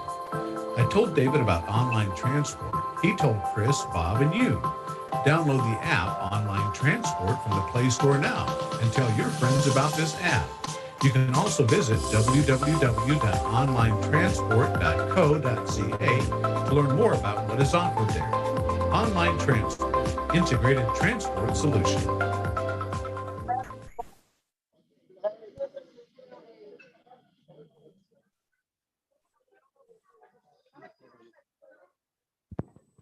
Don is a developer. His boss, Richard, said to him, I need you to develop an application that will track all the buses in our city and show our users where the next stop is to catch a bus. Yes, sir, he said to his boss, but there's a problem. Don would have to get all the schedules of the various bus companies in his city. Then he'd have to put some kind of tracking device on all the buses. Then he'd have to get the user's location and show the user the nearest bus in real time. Oh, poor Don. He's overworked just trying to get the data. Don found an application on the internet that does just that. Online Transport. Online Transport provides a complete developer suite with data on millions of schedules from various transportation providers. There are various data sets from pricing to live tracking, all in a standard JSON format. There is also widgets and SDKs that can be integrated into your existing project. Now, Don can build his application in record time and make his boss and users happy. If you want to be like Don, the smart developer, visit our Online Transport website, www.onlinetransport.co.za, and see how our developer suites can help you.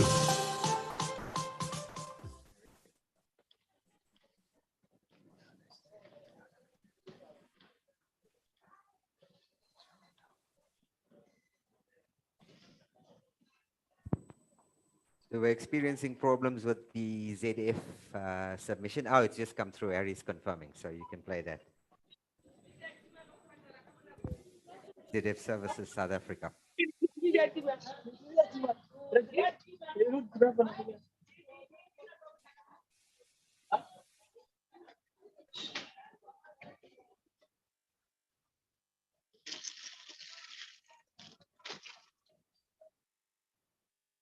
Apologies, folks. It's as incoming, so it's not our technical challenge. The sound is on as received. Good test. A good test of your motor skills to see if you can look. without listening.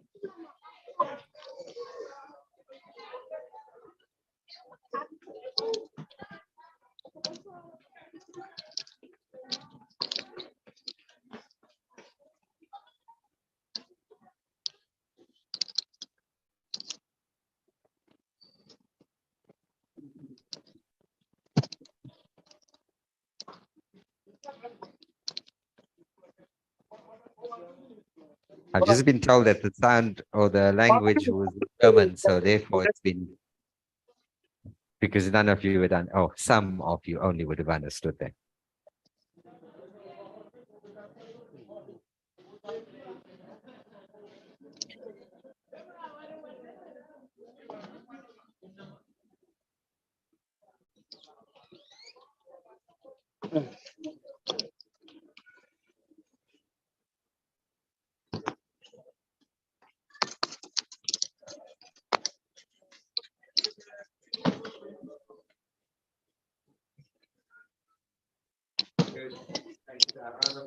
ZF, also a long-standing SABOA member.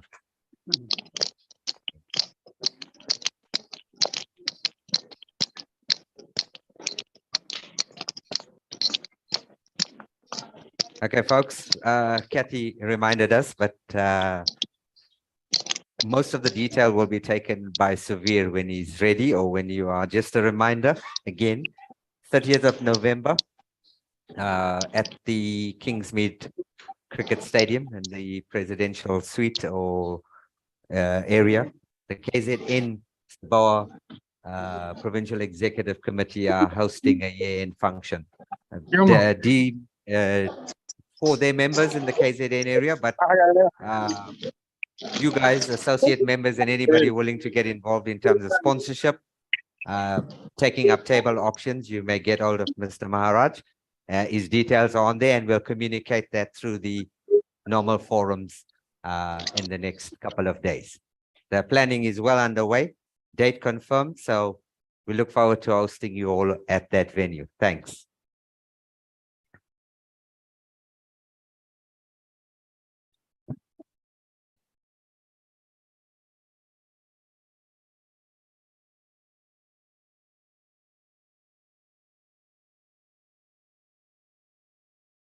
We're now going to call on Chief Director, Mr. Tenza, to do us his presentation. Have you got it on a memory stick or no? Here, I also sent it to you.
Colleagues, I've introduced him earlier on, but formally, CD Tenza, welcome to your first SABOA official engagement. May it be the start of many more.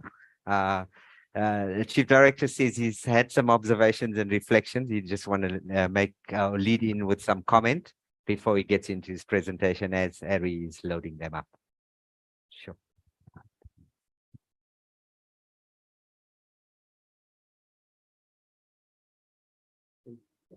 Okay, thank you very much. Is it a morning or now afternoon? Oh, it's still good morning. Sanibonani, Khuyemore, etc. Thank you very much to SABOA for organizing this and keeping the contact after our meeting some weeks ago, where, as Basil has said, we were on advertising the green transport strategy specifically talking about electric vehicles from the Department of Transport. I'm here today representing Ms. Bopang Kutswane, who is the manager for GTS, but she's away at the COP27, and I thought that it's an opportunity we should not lose to keep the momentum after those discussions. Thanks, Prof. I got the last bit of your presentation, and I have a special greeting as well to Harry and the Transport Forum. As usual, busy man, making sure we can be heard. And also those online, I greet them in the name of Green Transport Strategy. But before I go there, I wanted to touch on a few points that have come up while we have been listening. I'm with my colleague here from the National Department of Transport, Mr. Tumuleng Mokone. And I also have my very special greetings to Mr. Rabotata, who has been with us as well. He's also from government in Gauteng. As we all have heard, we have a new DG, Advocate James Mlau, who has started from the 1st of November this year. If you don't mind me saying this, he is not acting. He is DG, not acting DG. It's a very big difference sometimes. Not always, but sometimes it can make a big difference. Our sincere apology for arriving a bit late. We had to iron out a few things with a new colleague who is coming in. So we had to have an online session. My context, even though we're talking electric vehicles, will be on 3 types of vehicles that we are dealing with in terms of projects at the National Department of Transport under the Chief Directorate where I'm working. The Chief Directorate is called Research and Innovation. And the 3 projects, the main one is the Electric Vehicles Regulations Framework. It's not regulations themselves because we don't have that mandate, but it's the framework from the point of view of climate change. It's the framework from the point of view of saying, what can we do as government to make sure that at least we do something towards the promises we've made as a country in promoting electric vehicles. This is from the Department of Transport. But it is growing because we have to do it as total government. So we are in close cooperation with the Department of Trade and Industry. And competition is called DTIC now. And we are also working with National Treasury. I heard the story about those import duties and the taxations and what it means. It's a total package that is seen by the government in totality. That's why it's not moving as fast as we'd like it to. So it's the electric vehicles, it's autonomous vehicles. We have a directorate that is looking at self-driven vehicles, looking at some of the equipment, as my colleague Anna Maria has said, some of the things that can work better than human beings on vehicles. We are very far, of course, from having totally level 7 autonomous vehicles in the country, but we have to be somewhere moving along with what is happening as these autonomous aspects are creeping in, coming in. We cannot stop it. I always say it's like a new language. It will be there all the time. It can only die if people are gone.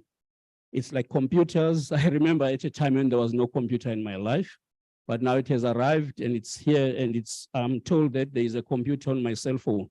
So it's the same thing with these things. They are here to stay. Electric vehicles will not go away. Autonomous vehicles will not go away. That is our standpoint as government.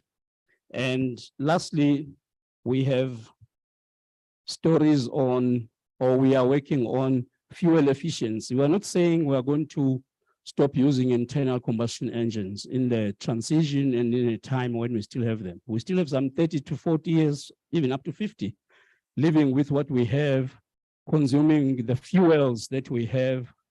We want to improve the fuel economy standards as we move along, and we're working with the Department of Energy in that regard. So in summary, as we are talking about electric vehicles today, our standpoint as government is that we see public transport as our vehicle. We see public transport cooperation with municipalities as they procure buses. Thanks today, I think I've had my level 101 introduction into electric vehicle buses through the earlier presentation. I really appreciate it. Thanks for those numbers, because they mean a lot in decision making, and thanks for the business side to things. That start commercial first and then see what you can add on to top of that. Because that's the reason why business is existing, is to survive commercially. So otherwise there's no reason for the government to, for the business to exist. So I really appreciate that. So for government, it's not only public transport though. There's also a road to rail story that you have heard. We have been promoting. Unfortunately, freight rail is not doing as well as we would have loved it to do, but it is part of the package for greening the economy. We are not concentrating on passengers. We are also concentrating on freight, road freight, and we are not competing. We are not setting up people to fight one another, but the economy is a growing economy. So as it grows, we'd like it to grow towards more rail rather than towards more road, because roads are congested already. And it is highly difficult to tell people to stop driving on the road because you are repairing it. As you know what it means delays, costs are up, etc. And government has to procure green. So we'll have a short story about guidelines that we are developing for green procurement of government fleet. We would like to promote government, or well, everybody else in the end, but I think charity begins at home. Government itself, we have to procure less of internal combustion engines if we have an opportunity, and procure electric vehicles, especially for ministers, etc. But it's not an easy terrain because there are many other things to consider when you are buying vehicles. But we are doing it so that we can do it. But government is not only national. This will apply to provincial and local government. So I do not know how much time I have, but I will respect whatever I'm given. I want to say that I've noted the role of government presentation, which you have said. I totally agree with you. I think what we all need to do is to know about one another and know how we all work. I want to repeat that one. That's why I paused. We must know how we all work. We must not assume how people work, but we must know how they work. That's the only way we can do better. One of the things I've observed, which I can share with this forum, is that a lot of people, which is fine, but it's not good. They just see government as one homogeneous big entity. There are specific mandates, and the people you are given to talk to them until you are told otherwise. Because we have something to do with mandates. Though we can be in government, we have specific mandates. We are unable to just talk officially on someone else's mandate.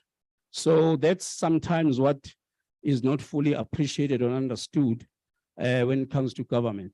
So the people you have been assigned to talk with, try to stick to them. The next step is you can escalate to the next level after you have spoken to them first. I'm not accusing anyone, I'm just observing, because I've been traveling in the country in the last 2 weeks or so, 4 weeks, and I picked up that the issues that most people bring have to do with public transport. If you are in the cities, and if you are in government, if you are in an area like this, urban areas, the issues are different. So you have a different set of audiences and also therefore a different matching of who is responsible. Now, last point before I go to the presentation itself, just my observation from what you have said. Thank you very much, industry. Keep on punching those numbers. If you cannot count it, you will never manage it. I think that's what is not fully appreciated by many people, that numbers tell you whether to continue or to walk away. Numbers, numbers, numbers. So that also means for us, we'll rely on you through your reports and other fora to know whether we are advancing towards the target. Our target is the Paris Agreement, the COP20 something agreement, where we said we will lower the emissions. Remember, the whole story why we have all of this from my side is that we've got too much emissions from the road sector. Road is just killing, so to speak, in terms of emissions. But of course, looking at the world as a whole, we are a very minor producer as South Africans because we are a developing country. So it's a geopolitical matter I will not get too much into. But the most important thing is that we want to reduce emissions. And so that is the biggest story. So when I say punch and continue the numbers, it's something that we should learn. In fact, I'm talking to us as government, that we should have an MRV approach, measurable, reportable, and verifiable, so that we are able to say, yes, we are doing well. So, oh, do I have it on my hand? Okay, let's see. No, I can only see myself there. Where do I touch? Oh, I should go there. Oh, there you are. Thank you. I can come here and you. Thank you very much. That keeps me very much fit. It's good for my heart as well. Thank you. So this is prepared just for SABOA, and I will not read everything that is on the screen, but as you can see, we have some policy directives that we should stick to. And then we have the emissions profile, which I've talked about a little bit from the sector. And then the vision, mission, guiding principles are the usual stuff on why we have the green transport strategy. Then we've got some targets we have set for ourselves, especially over the 7 years from 2018.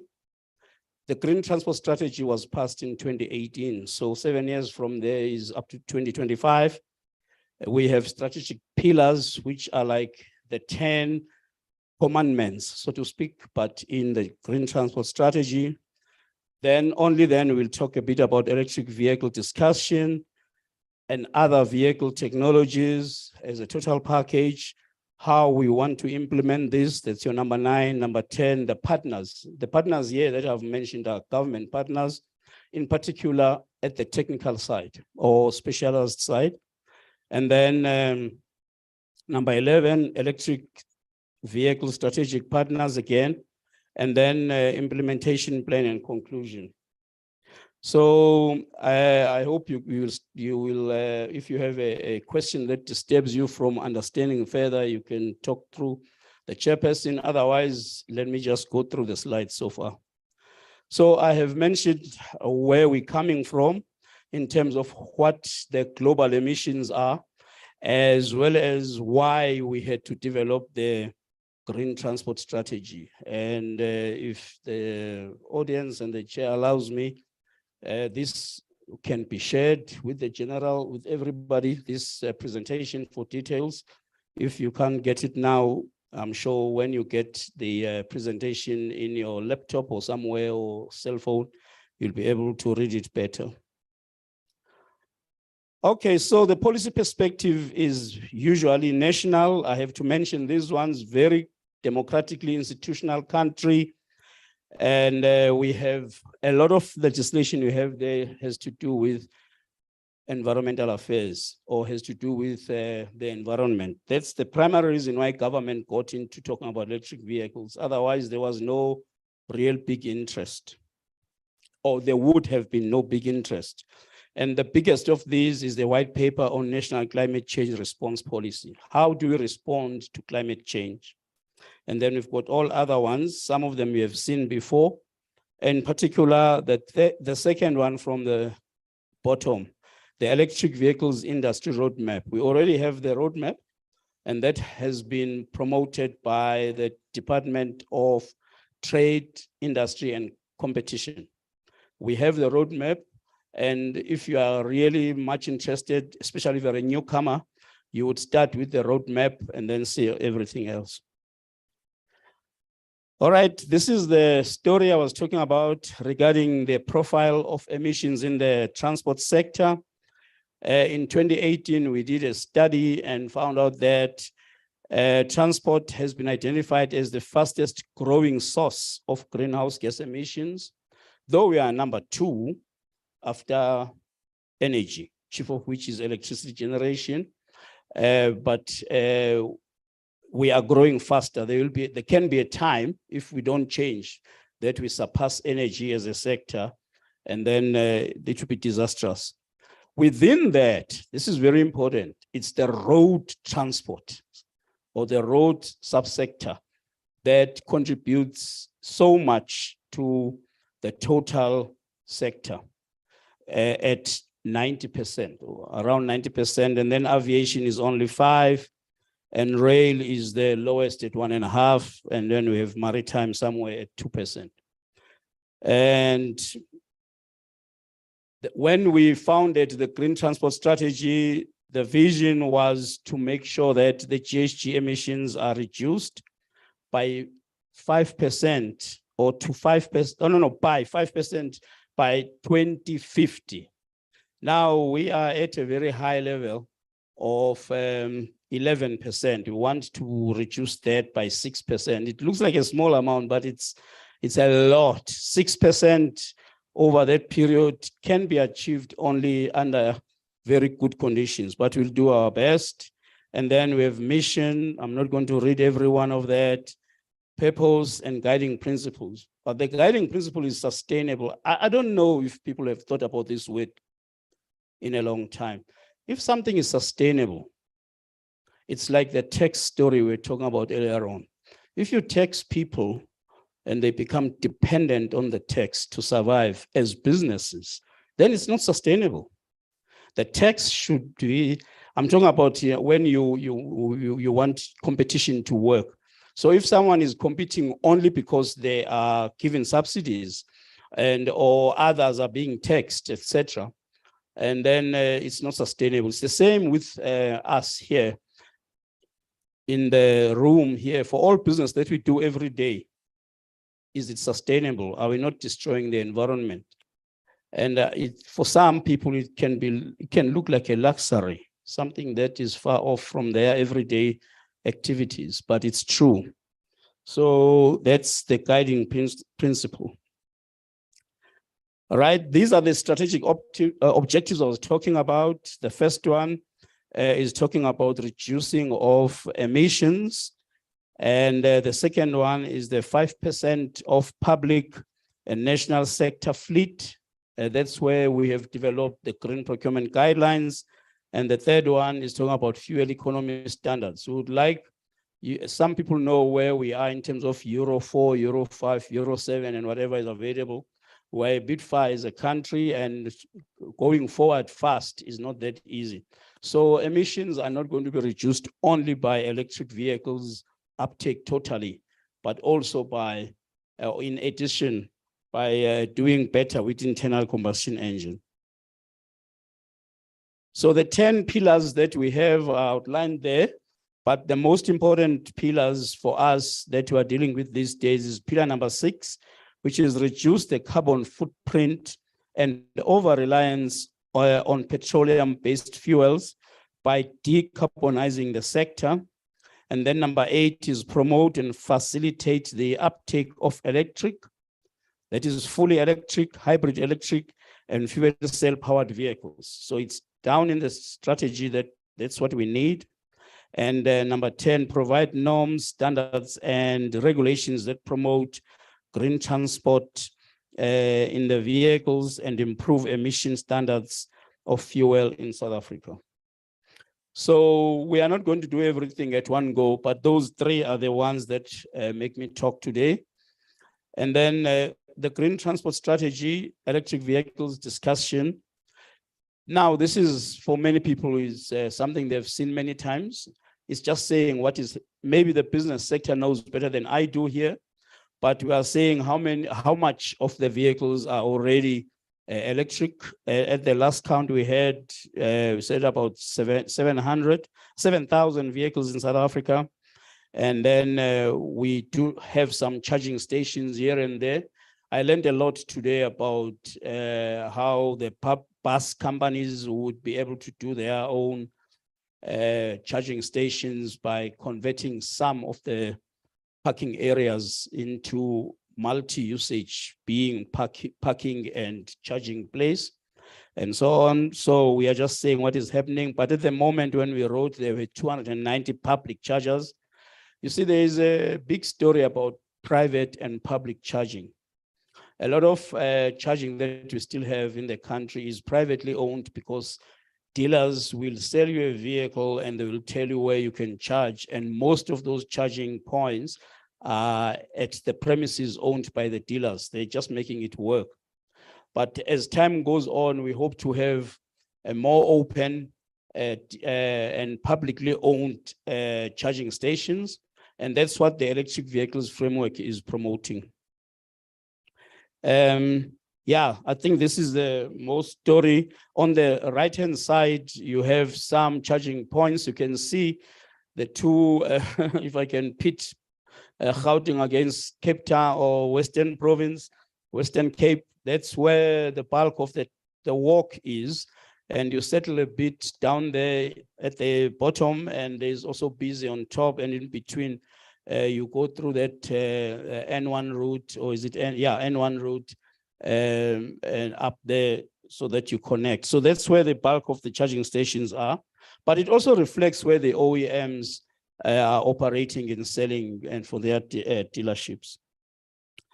I think these pictures speak for themselves. I know that someone likes the one on the right-hand side more than the other ones. But it's the reality that we have. We really depend on promotion of public transport. I think the bus company or the bus association, if they can make an inroad into providing even more public transport in the country without necessarily conflicting and fighting with the other public transport operators, it would be a great move, because buses are a bit more efficient when it comes to this. You need one or at most two drivers if it's a long distance per bus. And then you also have some efficiencies that you have.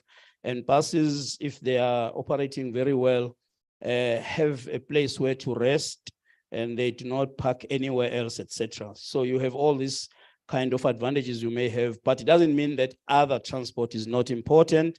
It's just different markets and different uses. All right, so who are our partners? These are government partners, most of them.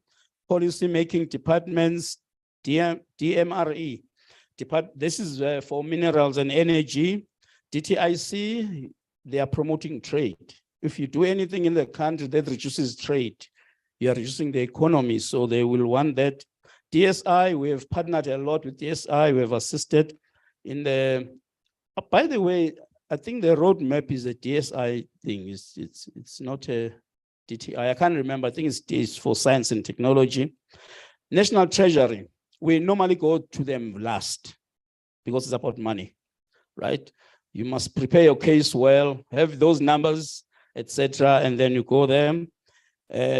We don't talk with them too many times, and we refuse if you send us a message that goes through us to National Treasury. It's best that you talk directly with them, etc. But we have heard all the stories, and where we are meeting, we can only talk as partners who have something to say.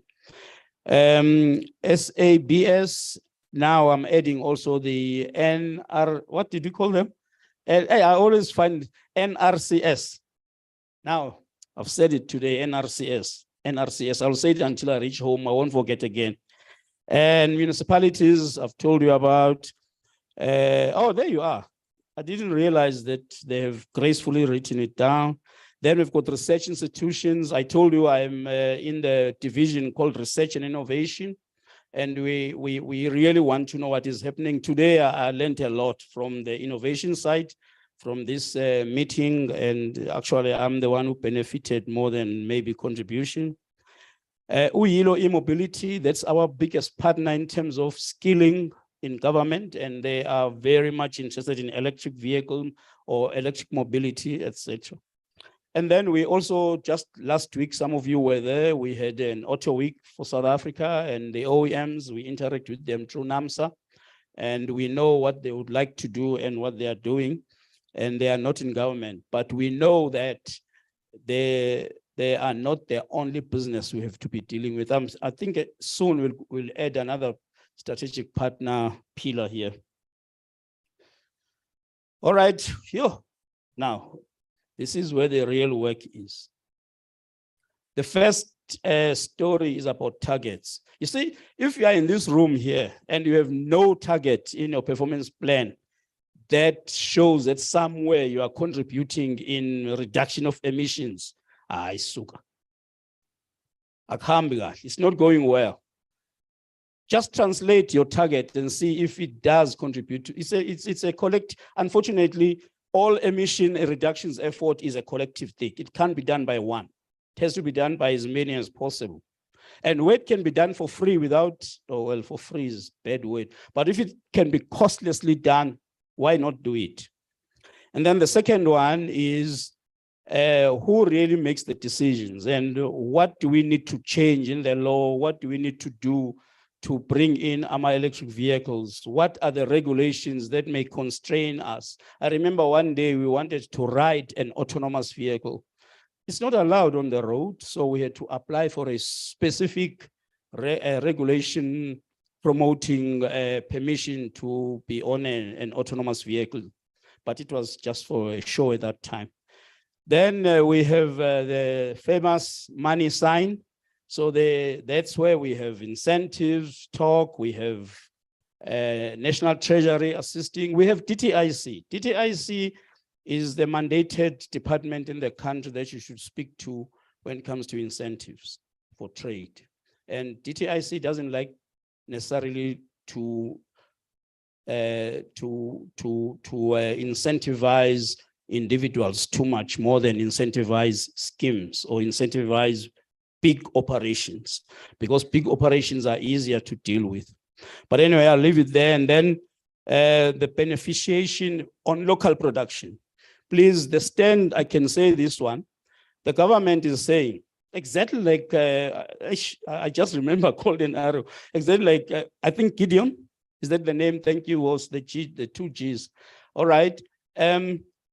Exactly like he said, just produce those electric buses in the country, full stop.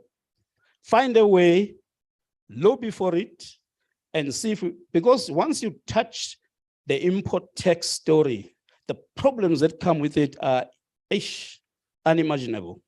You suddenly have a lot of dumping that can come, so we'll always be behind in the tail. So it's easier when it comes to technology, to import technology and be at the front. Because technology may not be moving as fast, but it's better to import technology than to import vehicles that are already having old technology.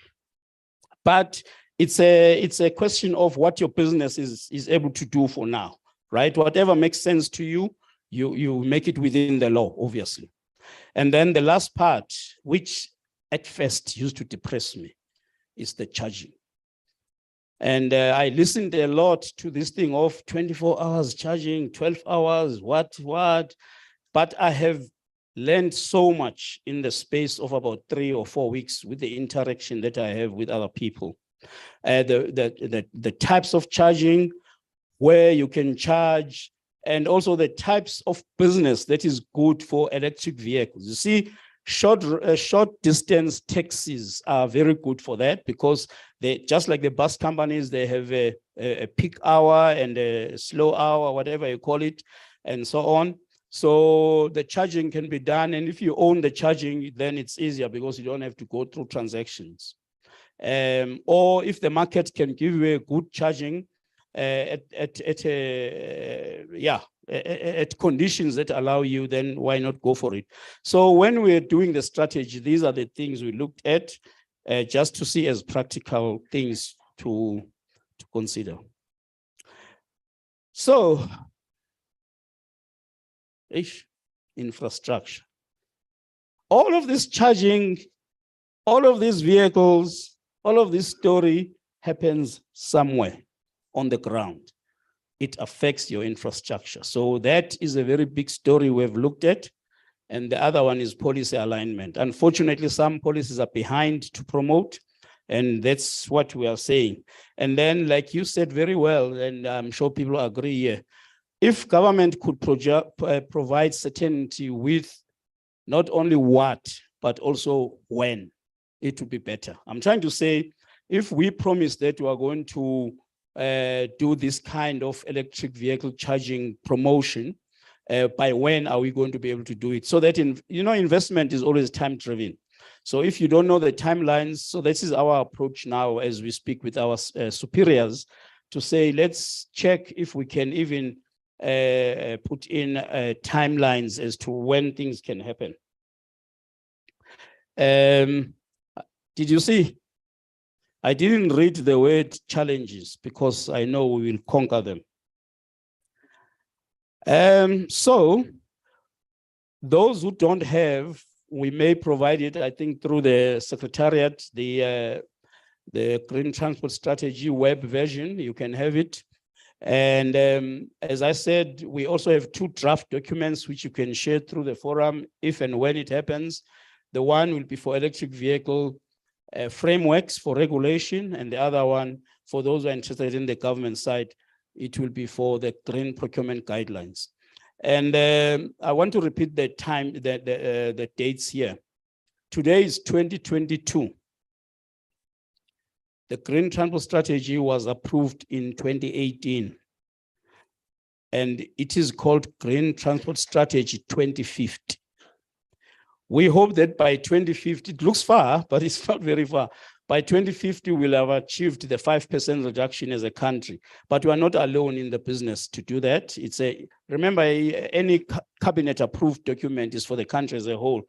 So those are the 3 big dates, but the most important one is that in the first 7 years, we want to be able to report what we've done. So our biggest strength now is electric vehicles. That's why I decided we should come here today, because that's what our ministers have agreed, especially the Ministry of Transport with the Ministry of Trade and Industry, because that's where the schemes for encouraging massive bus public transport, as well as incentives for other parts. Because come to think of it, ladies and gentlemen, electric vehicles are very expensive now for individuals. As an individual, if I go and buy an electric vehicle, I need a lot of upfront cash, though there are benefits later on, but that's what I would need to do. So there is a big story around that.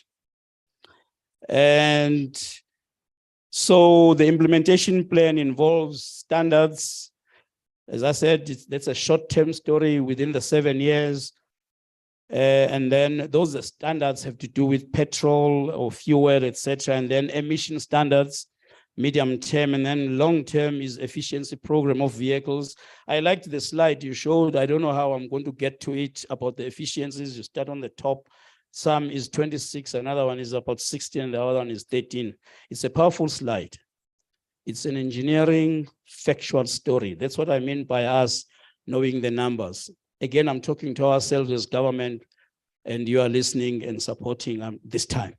I'm hoping that's what it is, and I'm happy about that.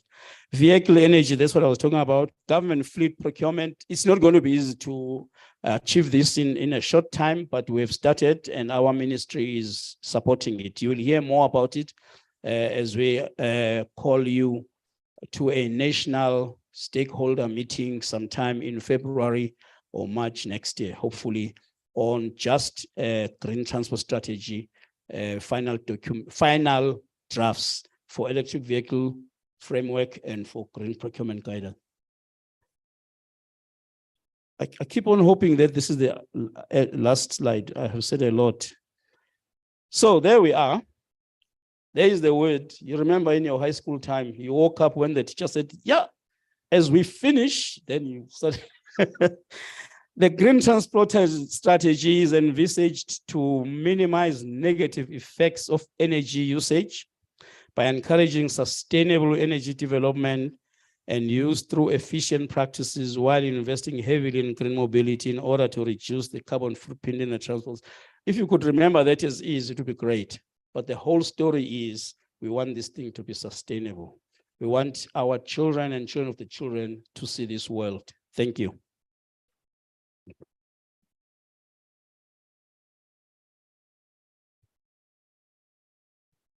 Thank you, CD.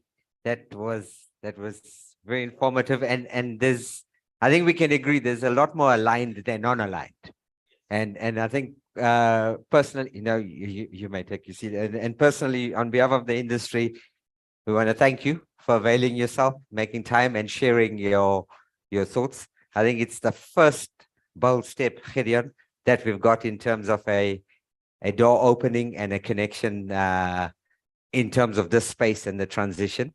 Far be it for us to try and copy what the world does. They are moving at a rapid pace, but we need to control our own destiny and what we can do. And I'm hoping you can take some of the successes we've got already and note that we are the conduit. SABOA will facilitate, and you yourself. We look forward to the February engagement. And I think I just, as a departure point, I just want to touch on something that came out of both. And we have a colleague from theatre here, and I think it's apparent and clear that we'll need more than just transition in the technology and technical and engineering space. The skills transition, taking some of the current. And it was frightening, Gideon. If your projection is a 30% impact, a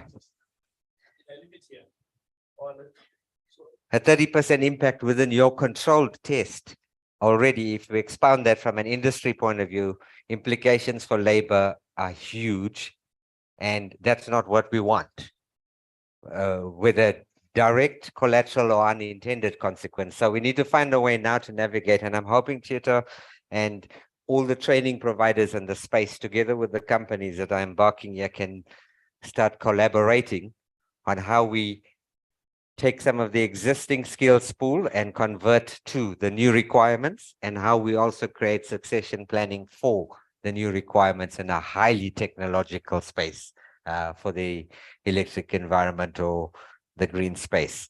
But thank you, CD. And I think that was really great of you to avail yourself and create this connect. We don't generally get access to government. You've made yourself accessible. Having done that, you are now not inaccessible anymore. So we will call to a certain apportionment of dowry management for you to make sure we get you going forward. Colleagues here, so another round of applause, please, for CD. Thank you. So yeah, I've been chastised and castigated. Those are big words, eh? I didn't do justice to some of the associate membership. Harry, I missed Santam in, and don't ask me how. I think I don't have the 2020 vision that I used to have in life. I was standing right there and I skipped them, so we'll give them a chance, Santam, to do their promo and shout out. And the numbers I was quoting for Focus magazine are nowhere near what they actually are hitting. They hit 4 million Facebook reads or hits through their magazine. So that gives you an indication of how wide that subscription is and how popular it is. So please do take up the option for trying to find some space and contribution to the Focus magazine. Okay, Harry, will you walk to me? And whilst I'm walking there, some protocols around lunch. I'm told it's on a ticketo basis only. He who don't got a ticket won't get lunch. So as you file out, make sure you get a ticket from Rika and make your way around to the right where the restaurant is, where you'll get access to the buffet lunch. And when done, back here. Harry, you walking with me with a roving mic? My apologies, Santa. I know I had quite a discussion with you off the record, but when it came to on record, I skipped you completely. So Colleagues at the table, we have representatives from Centum. We're also connected in a way to our other partner, Indwe. So it's all the dots are getting connected, eh, as we speak. So over to you. Thank you so much, Basil. Good afternoon, everyone. Thank you so much for the invite. It's truly an honor and privilege to be with so many partners in the value chain in the same room. We are Santam. We represent the heavy haulage division. I've got my colleague Olby. My name is Natalie Mpele. We specifically focus on the insurance of trucks, trailers, heavy commercial vehicles, and buses. And that's how we landed here. So if you have any questions, any advice that you need or services that you need as far as insurance is concerned, we've got a range of products, affordable products that we offer from an insurance perspective for buses and heavy commercial vehicles. Santam table. Thank you. Thank you, ladies. Thank you. Okay, folks, I just want to get a cue from my Director of Productions, Harry, on time. But I think we're at the point where we can effectively break for lunch. And what I want to do is just urge you to make some time to interact with our associate members, just to get to know what they are offering and some takeaways from them in terms of their service offerings, and engage, because we don't get this opportunity often to do so face to face. And I think enough talking for one segment. Happy lunching, and see you back at 12:30. I think we are right back on program queue. Aha. Just checking. So, Back to the Future, 1:30. Thanks.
Okay, welcome back. Welcome back. Those of us that are here, we hit some unexpected technical glitches, which Harry is trying to fix. But whilst he's doing that and getting us back online, we're going to amend the program slightly, and I'll announce that shortly. But just for those of you that are back at the table, I'm told by Indwe Blue Star that on your desk, on your tables in front of you is a little handout, and it's also called a bit of a questionnaire. If you can just please take a minute or so to complete that. That sets out if you have any specific requirements or feedback required from the Blue Star team to get in touch with you. They'll collate it from the table, but everyone has been given one of those. All right. So we're amending the program slightly to accommodate a presentation from the Gauteng Department of Roads and Transport. Whilst Harry is getting that set up, Chief Director Rabotata has graciously offered his time to appraise us on the approach taken by Gauteng. And then we must confess, amongst other things, but I think in a broad spectrum, Gauteng's taking positive lead steps that other provinces tend to want to follow or look at and replicate. So we will be all ears for CD Rabotata and his team. But Chief, thanks also for coming today. I know you were in Rustenburg and the environs, and you came flying in a Ferrari, hired blue light Ferrari, to be with us. I'm dropping you a bit, eh? Yeah, that's the industry. Yeah. So the one thing I must take the CD to task for, he thinks SABOA took government to court. And everywhere I go, I get asked, why does SABOA take government to court? And I cannot in my life remember that SABOA ever taking government to court. CD, the man to blame is sitting right in front of you. They're the talk about dropping people. But just to put into context, that legal matter that unfolded last year was between the Bus Industry Restructuring Fund and the respondents being Gauteng Department and National. And it's a significant difference because the Restructuring Fund is an industry body that represents the collective bargaining space. And they are the ones who entered into an agreement, broadly speaking, with government, for which SABOA was a co-signatory, but the case was initiated by the Bus Industry Restructuring Fund. And SABOA was coerced into signing there, i.e. more. Okay. All right, I think we're back on track. CD, thank you. Are you good? Okay, we all good. Welcome, Chief Director, and the floor is yours. Kathy, thank you for accommodating us, and you'll come up right after Chief Director.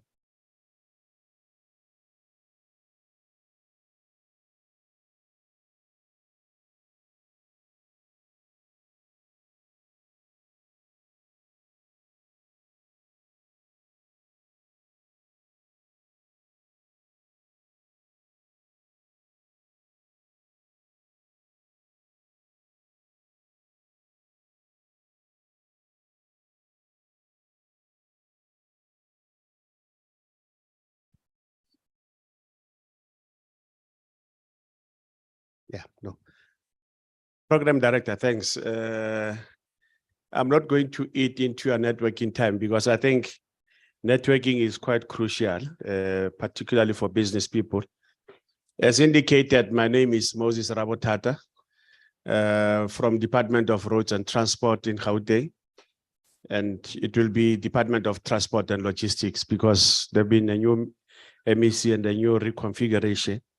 I'm responsible for public transport services, which includes bus monitoring, subsidized bus monitoring, bus subsidies, and the payment of the bus subsidies. You know, if I don't sign, you don't get your money.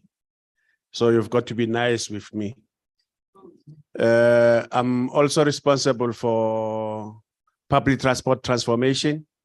And of course, my focal area is on ownership, management, and universal access.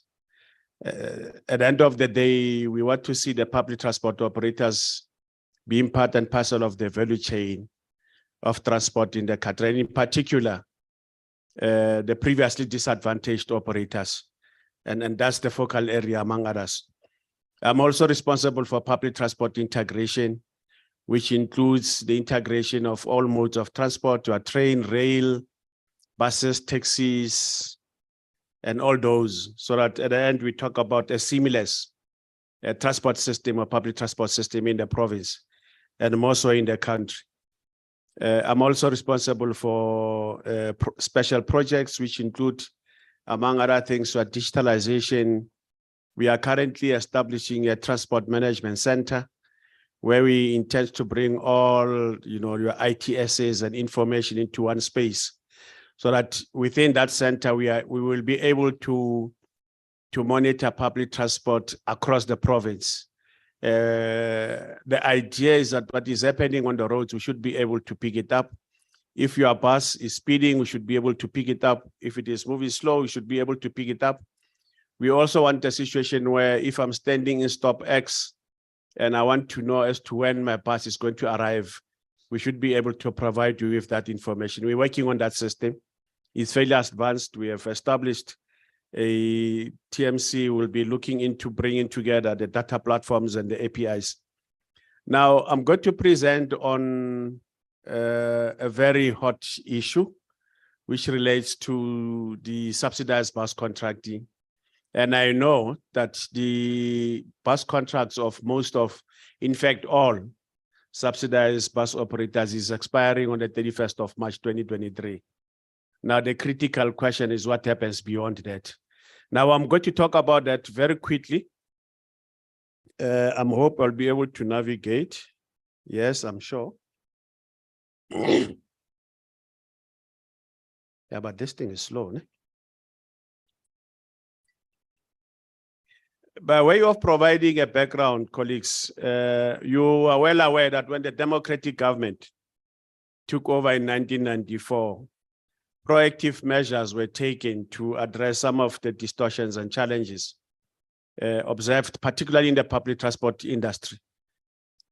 Among other things was the white paper on national transport policy, which among other things cemented the use of the bus tender system as a method of procuring commuter bus services. And of course, in this regard, the white paper proposed a competitive bidding process. Now, what followed was the National Land Transport Transition Act, which was promulgated. And of course, the Transition Act gave legal recognition of the bus subsidy system. But of course, there's what we call the bus subsidy system was called the evergreen. Evergreen, that is continuous. But the way government was looking at was to bring in the competitive process. Now, the adoption of the National Land Transport Act of 2009 continued with the recognition of subsidized service contracts as broadly captured in Chapter 6 of the NLTA. I'm just giving the background so that we are well aware that, among other things, our intention is to transform the manner in which subsidized bus system is taking place. Let me see. No, let me go back. Now, these contracts were to serve as a bridging mechanism. I'm throwing this so that I'm able to move quickly without it coming back. As a bridging mechanism between the lifelong payment system and the tendered contracts. And our plan as government in this regard was to have all subsidized bus services on tendered contracts by the end of 2000, which we were unable to do it. And the interim contracts were therefore put in place pending the introduction of the bidding system. And of course, the bidding system is a long process. And given the purpose and circumstances that led to the introduction, interim contracts were meant to be effective for a period of 1 to 3 years, of course, which creates a problem. However, these contracts have now been in existence, and you are well aware that they've been in existence for almost 25 years.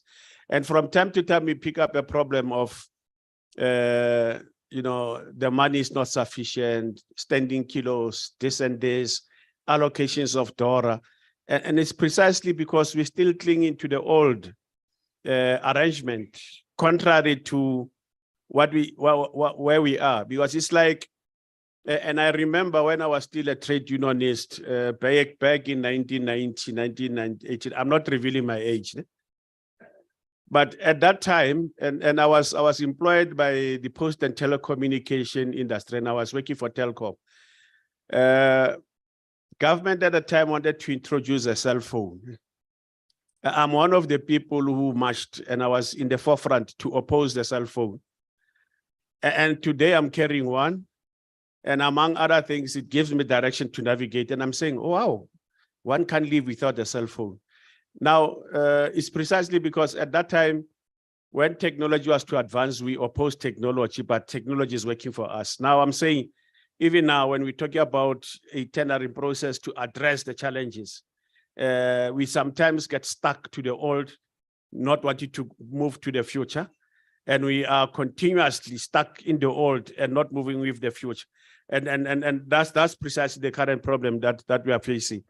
Now, the first set of tendered contracts came out in 1998, and most of these contracts were issued in Gauteng province and KwaZulu-Natal. The tender system was, however, halted in 2001 because of course, labor challenges, and I spoke about some of the problems, because sometimes we become not willing to move out of the old to the new.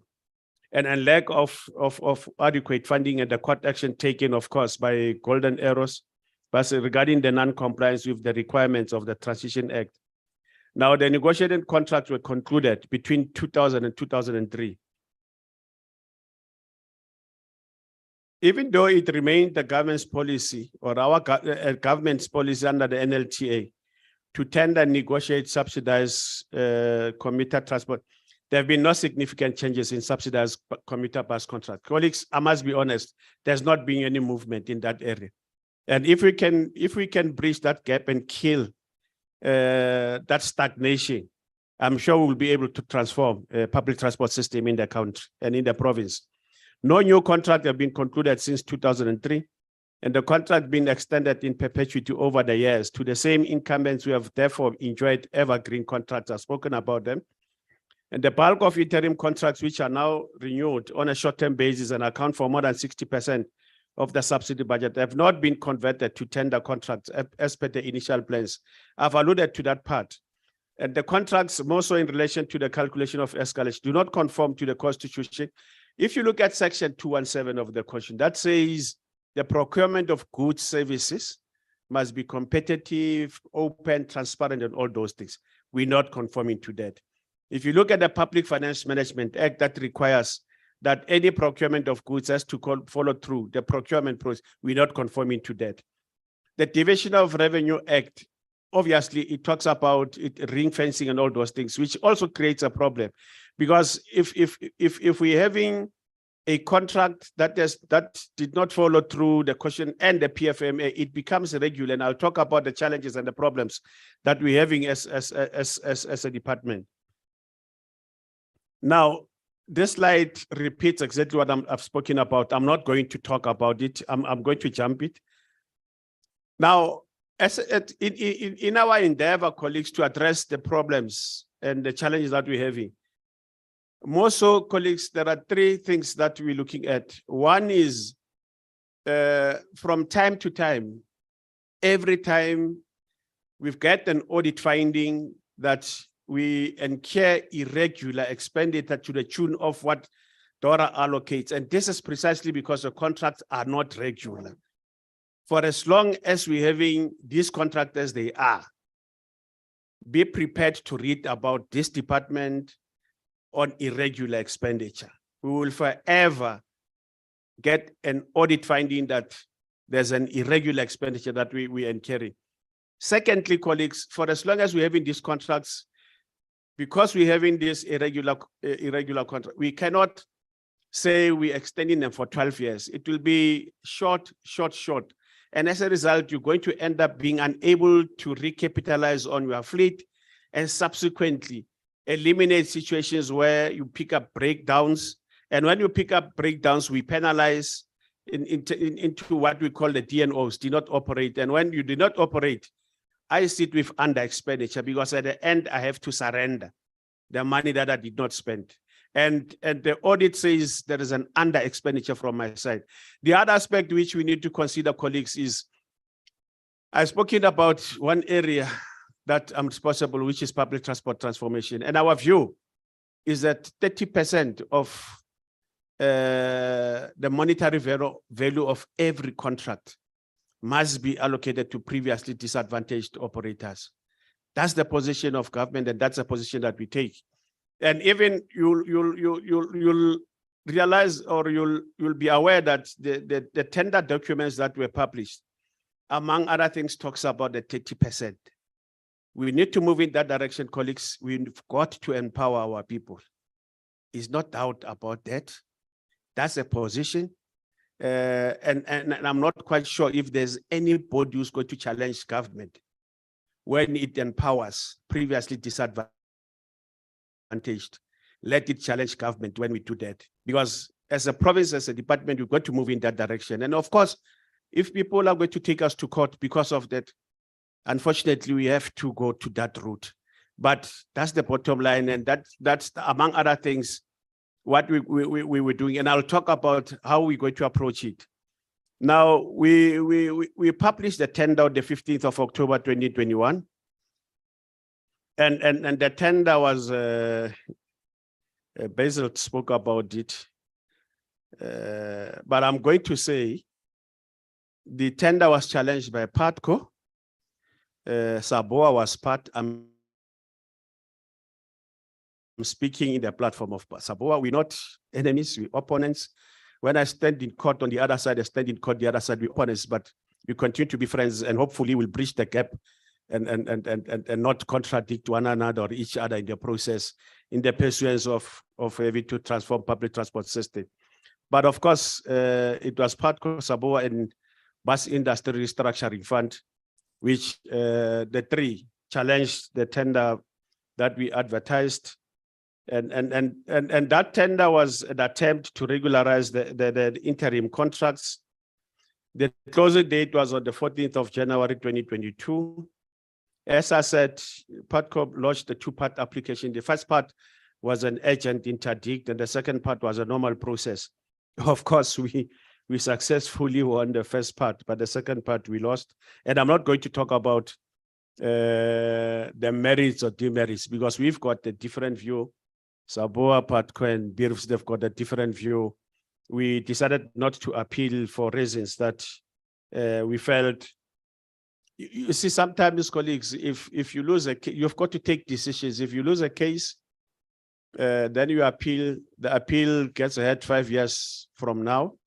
You sit there not doing anything because you can't do anything. You've got to take a decision to say, can I do alternatives without pursuing the other process? Because I can tell you, had we won, the PATCO, SABOA, and BIRFs would have appealed.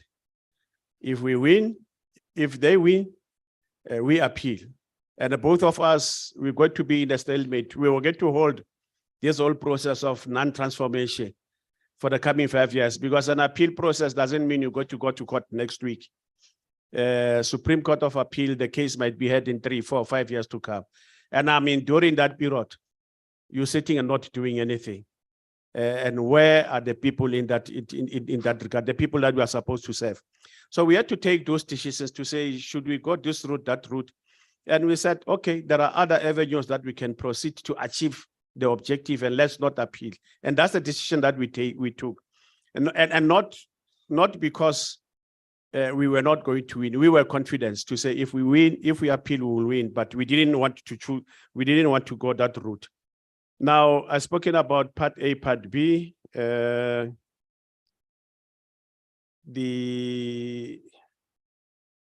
minister withdrew the concurrence letter for reasons which we're not too sure about. Again, we wanted to take the department, national department, in discussions, but we also felt that we don't have to take that route because we are one government. We're talking about intergovernmental relations.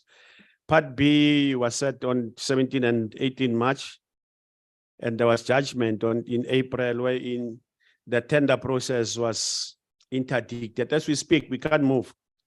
And the judgment was based on the withdrawal and the fact that we've got to pursue discussions with the National Treasury. Well, colleagues, the issue around the bus contract, bus tender, bus subsidy is that in terms of the law, in terms of the NLTA, a contracting authority is a local government, it's a municipality. However, they can authorize us to contract on their behalf, and we have entered into intergovernmental authorization agreements with municipalities so that we can contract on their behalf. I'm not going to talk about that. Now, in the light of court decision, the department had to consider alternative approach, of course, within applicable legal framework to ensure the following. One, I spoke about avoiding a disruption of public transport service, because when you look at the Act, says before the expiry of the service, a department has to put the service out of tender to avoid disruption of service. So our view is that whatever we do, we've got to avoid disruption of service. When the contracts come to an end on the 31st of March 2023, we've got to avoid a disruption of service, which therefore implies that between now and that period, we've got to come up with something so that there's no disruption of service. And that something depends on us and yourselves. And I'm saying it depends on us and yourselves. Without you, there will be disruption. Without us, there will be disruption. So the two of us have to go into marriage. I'm not quite sure whether we're going to talk about community of property or out of community of property, but in one way or the other, we've got to go into a marriage. Now, the second thing is to avoid irregular expenditure. I spoke about it because every time and again, colleagues, we're faced with irregular expenditure, and that's the language that, I don't want, and the MEC doesn't want, and the HOD doesn't want. We also, I spoke about reduction of under expenditure, promotion of empowerment. I spoke about that, fully serviced passengers. Now, the options that were available, colleagues, is the tender process, which I spoke about it, that it has been interdicted, we can't do anything. The extension of contracts list is another option, but it leads to an irregular expenditure. Because if we extend, it's an irregular expenditure.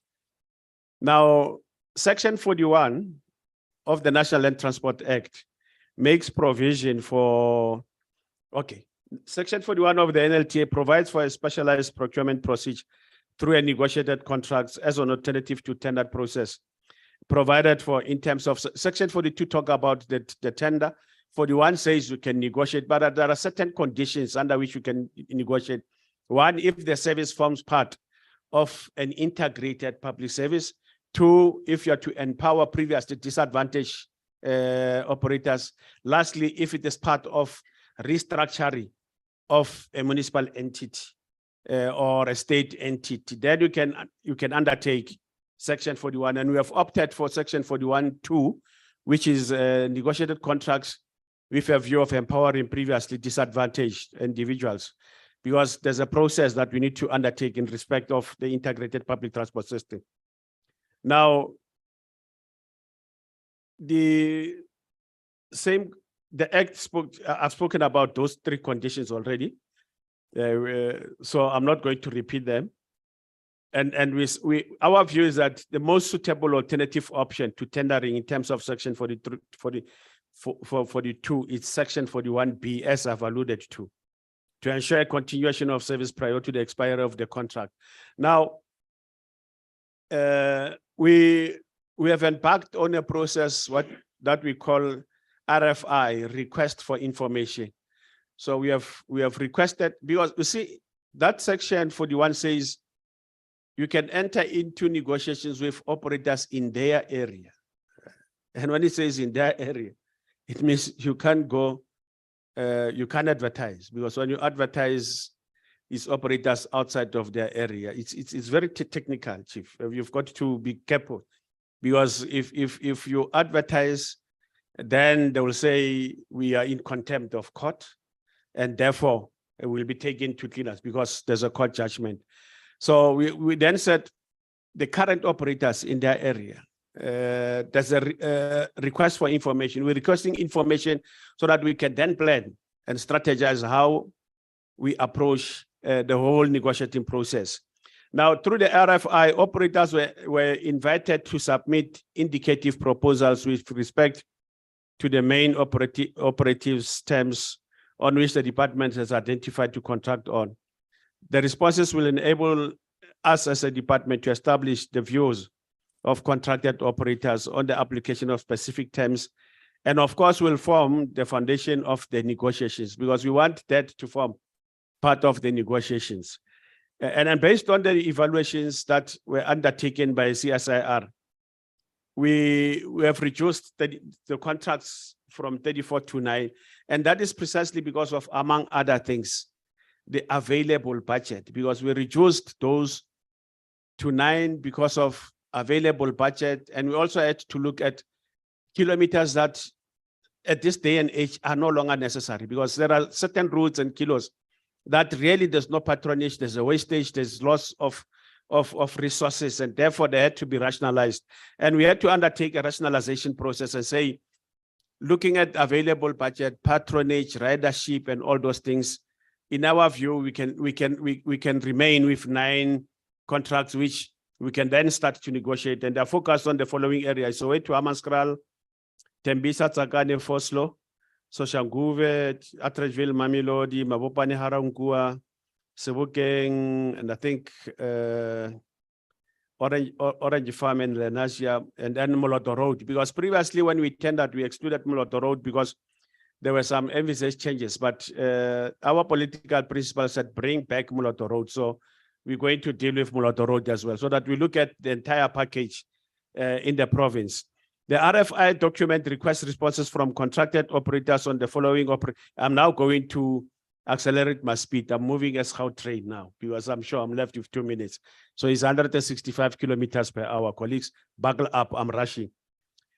The RFI document requests responses from contracted operators on the following operative commercial items, which would eventually form part of the negotiated contract. One is permit and or license, number of kilometers, the routes, fare structure and collection, escalation and calculation of monthly payments in line with PMA, DORA, the whole issue around penalties, empowerment of emerging players in the market.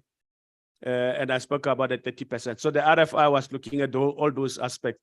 And colleagues, there are certain things that are non-negotiables insofar as we consent. We don't negotiate on those, but they will be part and parcel of the negotiation process. When we sit down and start to chart the way forward, we'll be able to outline those.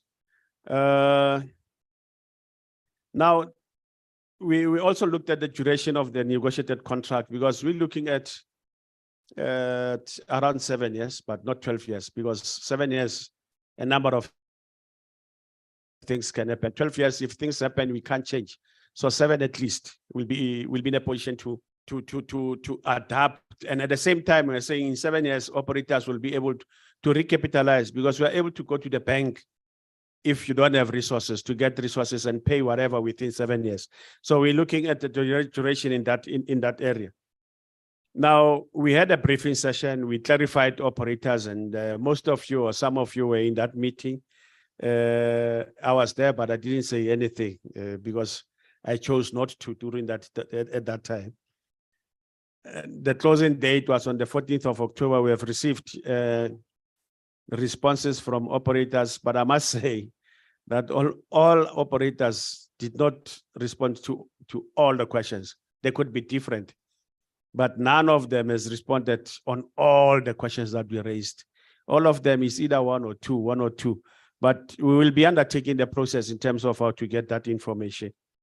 And if the evaluation were evaluated for compliance, as I said, on the 20th, 21st, that's why I'm able to say all operators did not give us all the questions that we raised. We will be meeting as a team to discuss as to what do we do, because not all all operators did not give us what we were looking for, and then we'll map out the way in terms of how to get the process, the process forward. Now, this is just a summary of the action plans. Substantive analysis of responses was to be done on the 4th of November, which we have done. Engagement with municipalities that we are supposed to start on the 1st to end up on the 7th. I must say we have engaged all municipalities. The city of Tshwane, Ekurhuleni, Sidiweng, we were supposed to engage, I think, Joburg today or tomorrow. They've postponed the date. No, we engage in Joburg tomorrow. So we have engaged all municipalities. Now we'll be talking about letters that we write to operators on outstanding information, because on outstanding information, we need to communicate with operators for them to give us that information. The letter to National Treasury colleagues, it's a letter that says a contract that is that it's a contract that compromises the state. National Treasury can take a decision in terms of nullifying that. So we're writing them to say, of course, we've got heads of agreement that we also need to look at the issue around the contracts. So Treasury need to give us authority to say nullify or not nullify. So is that letter that we communicate with National Treasury in that area, contrary to us having to go to the Concord around the heads of agreement and so forth. There's a technical evaluation exercise that we are undertaking. So there's a team that is currently undertaking technical evaluation on the RFIs that has been provided. And of course, we'll be reporting to the HOD on the outcome of the RFI process. We intend to do that not later than the 23rd of November. And our wish is that from the 23rd of November, we need to start to negotiate. And we'll identify the areas to say we're starting with this area, we're starting with this one and that one. The engagement with municipalities, one is to deal with the issue of the negotiating framework, the roadmap, and the model, because each of the areas will have to come up with its model, because the model that is applicable in Sidiweng or in Tshwane cannot be one size fits all. Each and every area will have its own model. So we'll be looking at those aspects. On that note, Chair, I hope I lived within my time, and I would like to thank you for listening to me. Thanks very much.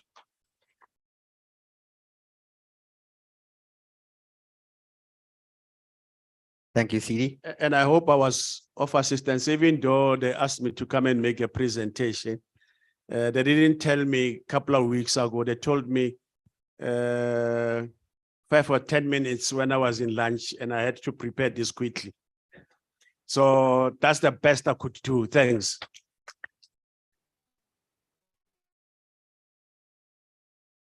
Thank you, CD. We shall remain friends. Never mind our differences. Over lunch. That political career is looking good when you can say they only asked me 5 minutes ago to do a press. And whilst we still remain friends, I think I'll just remind you, there's a certain element of the costs outstanding for that case. And I just signed off the request for payment today. So we shall remain friends. But there you have it, colleagues. I think, I'm actually quite excited because in terms of today's program, this was me giving you bad news and no news, and we don't know what's happening. And you've got it directly from the people that matter today, that this is what's happening. I think that was excellent. And thank you as government, because part of my tail ending of today was to say, does anybody know what I haven't done to get government to the table? But at least we've got somebody at the table. Thank you, CD, and thanks, CD, yourself. Okay. Anybody has any questions? We can't let Chief Director go off so easily. As long as they don't cost. Okay, I don't see a hand. Mr. Eric and Ms. Mwango, and then we'll take it from there. Thanks, Eric. Thanks, Chair. Chairman, can the 30% be simplified? Or what does it mean? Actually, what does it mean? Who does it refer to? Even if it has to be made in Tswana, that will be helpful. But I would like to live here, have a better understanding. What does the 30% mean? Who does it refer to? Because we're discussing here a formalized system that has punitive measures that goes with it. I mean, the chief director has just spoken something that is scary, DNO. You know, I'm hearing it for the first time, you know. But obviously people that have been subjected to tenders, systems have been subjected to that. But can I leave here with a better understanding? What is this 30%? Who does it refer to? Yes. Okay. Thanks, Eric. Let's hear Madam VP, and then CD can reply thereafter. Thank you, Mr. Green. In fact, first of all, is to appreciate and be grateful of the presentation. We understand that there's been a negotiation between the existing contractors and government. And since then, we have not been enlightened as to what is happening as small bus operators.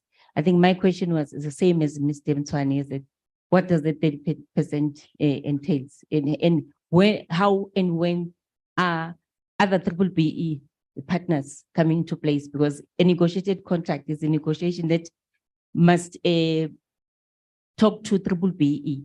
So I'm not sure whether are we at the tail end, or we're supposed to be part of it in the beginning, or we're just going to be, you know, invited. So it doesn't give us where do we belong? When are we going to come in? That's it. Thank you, Madam VP. Over to you, CD. I think it's an overlap pretty much in the same. Chair, I'm not quite sure whether I'll be able to respond to those questions. You know, and I was praying that I don't get difficult questions. And it doesn't look like my prayers worked. Well, the easiest one, the DNOs do not operate. You know, when the contractual obligation is to say you operate 1,000 kilometers using 2 buses, and 1 bus breaks down, and then you operate 500 kilometers. The other 500 kilometers that you did not operate, it calls the DNOs, did not operate, and we penalize you because of not having operated. It's stipulated in the contractual obligation. Now, the 30% previously disadvantaged, my understanding, Chief, is that if you have, for instance, Moss Transport as a bigger player, and Moss Transport has been operating, so Moss Transport need to be able to say, in this contract that I'm going to have, which is 1 million as an example, 30% of that 1 million will be allocated to the previously disadvantaged operators. Now, we haven't sat down in terms of how the previously are going to be identified, but I guess that process will have to be a process between ourselves and the parties to say, you are one of, remember the 34 contracts are being operated by 12 operators. And the 12 operators are the ones that we have requested information.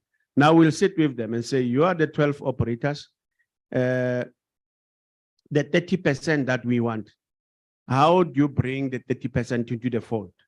So you'll indicate to say, I'm Moss Transport, my 30% is this percent. If we're talking about BBBE certificate, this is who the 30% are, that are previously disadvantaged, and so forth and so forth. So we'll outline that process, but it's a process that is going to unfold. And thanks for these questions, because we're going to sit down and say, how then do we tighten up this? How do we have a common understanding, so that at the end ourselves need to have a common understanding on what this entails. I don't know whether I've dealt with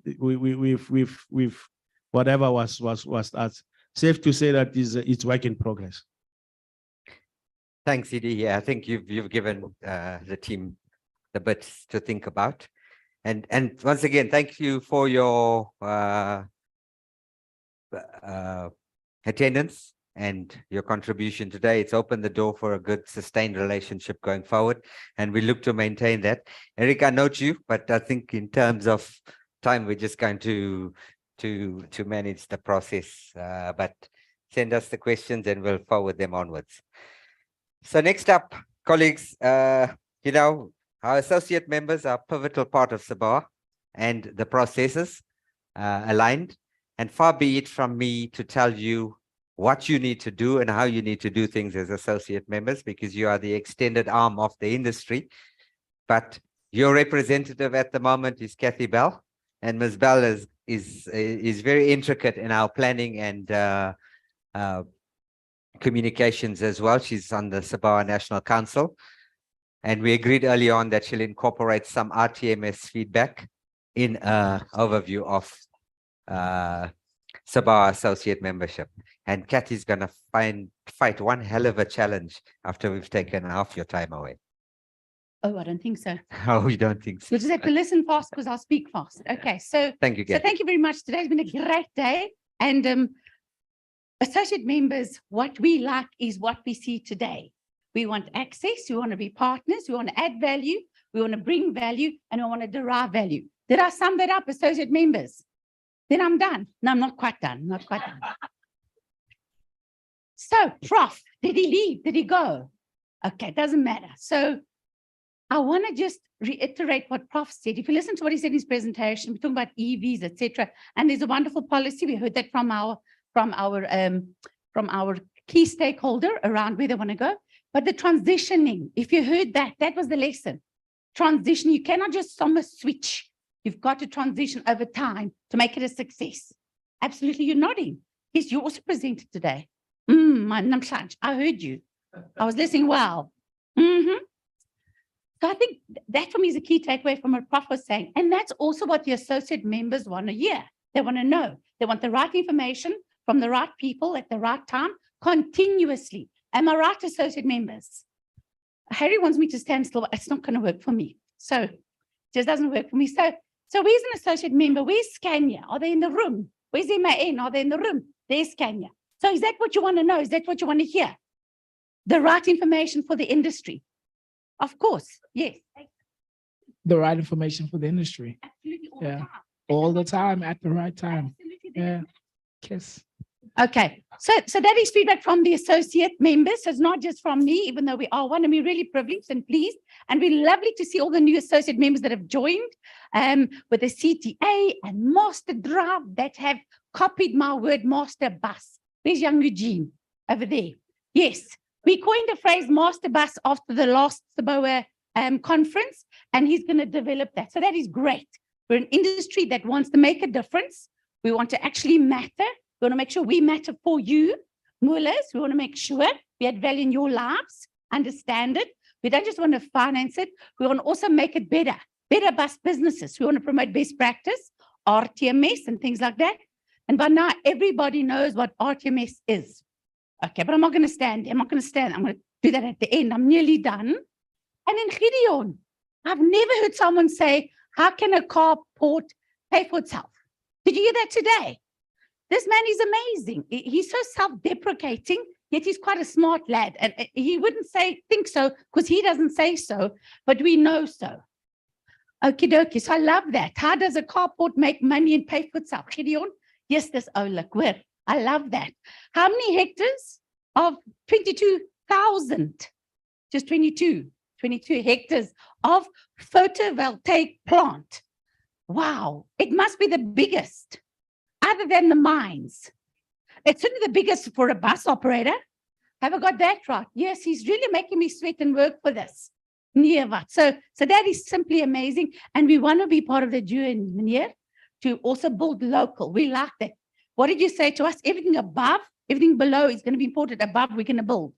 Goed, ons is daar. We are here. We want to make it happen for you. So just bear that in mind. Okay, the other financiers, they can compete, but we'll be first in line. Okay, so that's what you, and then CTU, and that was amazing. I love that what you said. And that project that we're going to do about the driver training, it is so opportune. We tried many moons ago to try and get a bus academy going. And here it is. We're going to launch it. What did you say, launch? Mid-January with the Commercial Transport Academy, with USA. By the way, that program, I must just tell you, yesterday, Izolo, Mamela, we were at UD Trucks and they gave two trucks, two 8-tonners. They gave it. Where's the OEMs in the room? The other OEMs in the room? Volvo, are you listening? Just checking because, yeah. So, and Scania, are you listening? MAN, are you listening? So the good thing is that there were 2 8-tonners that were allocated for 15 women drivers in terms of how they can also do local distribution, your last mile, et cetera, et cetera. So the industry is moving. We've got a fantastic program. And the CTA announced yesterday they got another $1 million. How many rands is that? $1 million. 18 million rands. Okay, on top of the other $2 million. How many rands is that? So all I'm saying is there's rands, there's money, it has a purpose, it's going to matter. Upliftment of women drivers, industry. Also, there's going to be logistics specialists. There's a formal program, there's a formal certificate, a formal diploma. So the industry is moving, making it happen. Those are associate members, and that's the value they're going to bring. And you heard me talk this morning a bit about the women drive. I think it is true. It happens. And what is even more amazing is that the truck logics ever got time. Are you ticking me out here? Not yet. Okay, he's nodding. So the industry is actually very supportive. So West Grow in the Western Cape have also contributed some stipends for the ladies once they've done their Code 14, so they can go and test and drive and learn and expand the experience. Isn't that what it's got to do, Mr. Bus? Because you can't just not drive. Right. So I want to ask you this question, Gideon. An EV bus, how much noise does it make when it's driving? Zilcho. I believe that in Hanover, that the EV trucks, the Volvos, they have like a speaker, right, that shows it idling, so people can hear there's a trokkie. Is that what you can do with your buses? Because they're going to be silent. Oh, mind you, we hoot, hey? We hoot a bit. Okay, so they'll be hooting. So it's just going to require different driving style, different understanding of the industry. So in summary, the associate members, who are many here, this was what was so awesome about today. For the associate members, we want to be able to add value, we understand your industry. We love all this privilege you shared with us and what Prof and CTU. We are so pleased that you also joined. Love that. I love your banner with the bus. It's lovely, very nice. And then, of course, all the partners that are part of the whole program for women development, women drivers. That is, I think there's over 300. Help me, Wilson. How many? How many women drivers to date? 400. Did I say 200? I said, okay, so you corrected me. Are you? Okay, happy to be corrected. Over 400 women drivers in the industry from Atlantis, which is a community that used to have ADE there, not there anymore. So it's for communities also that want upliftment and opportunities and things like that. So how many women drivers are you going to take onto your business, Meneer, from the CTA? Everyone we can supply. Wilson, did you hear my mail, Annette? Everyone you can supply. Okie dokie. So I think in summary, from an industry point of view, associate industry membership point of view, we appreciate the opportunity. We love that the fact that industry is getting back on its 2 feet. I'm going to say one more last little pearly of wisdom. In April 2020, in the middle of a global pandemic, South Africa sold more buses than anyone else in the world in April 2020. And there's only one financier that stepped up and made it happen. So I just want to put that out there. That when it matters, we are here. We pitch.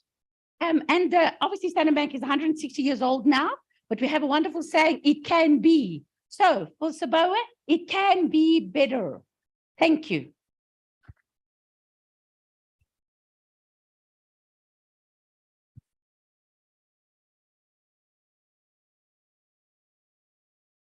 Thank you, Catherine. So be aware that for future associate meetings, there'll be 2 of you, which means we'll have to split the time in half. Kathy's going to have a battle. So whoever's stepping up to the plate is going to match her pound for pound. Eh? Thank you, Kathy. And I hope the associate forum has got an idea of what happens, how it happens.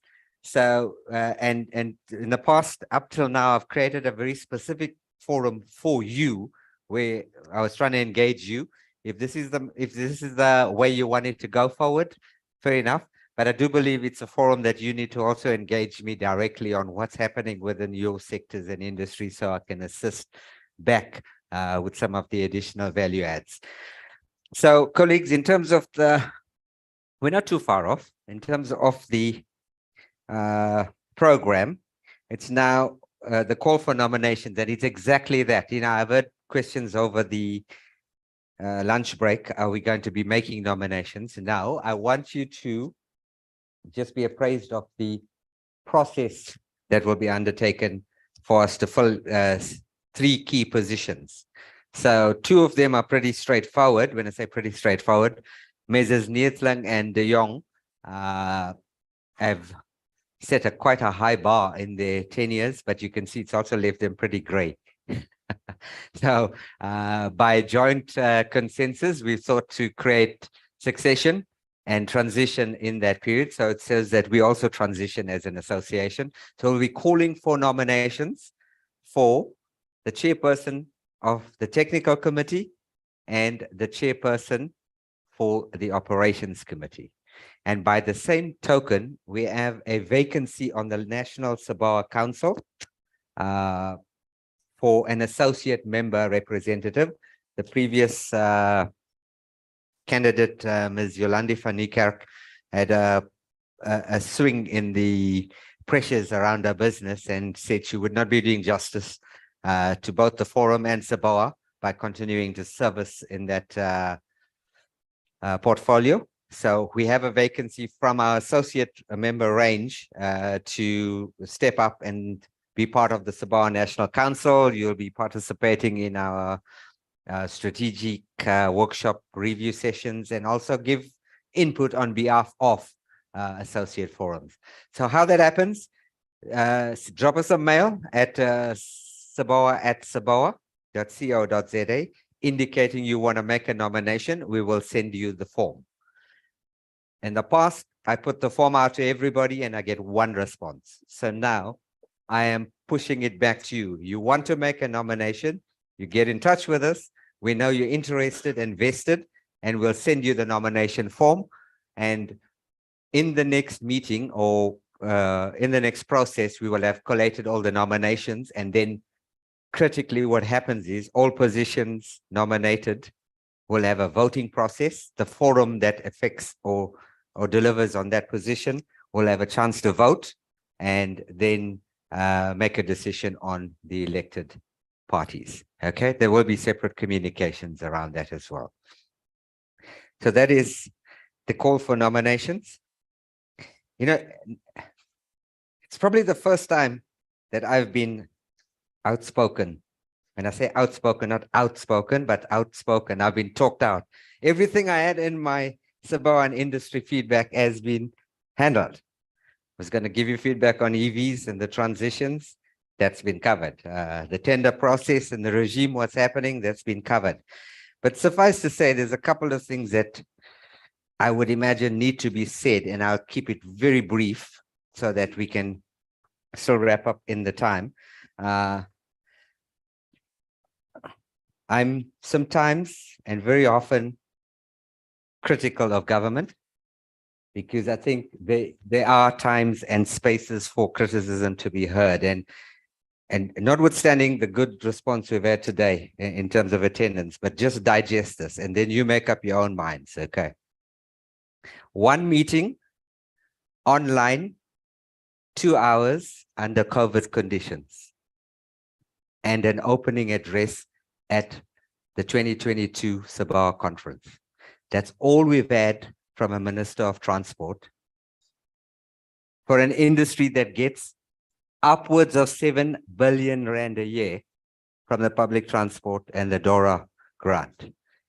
In my personal opinion, and on behalf of you, I do not accept that and will not accept that. So we need the minister because he's the big daddy.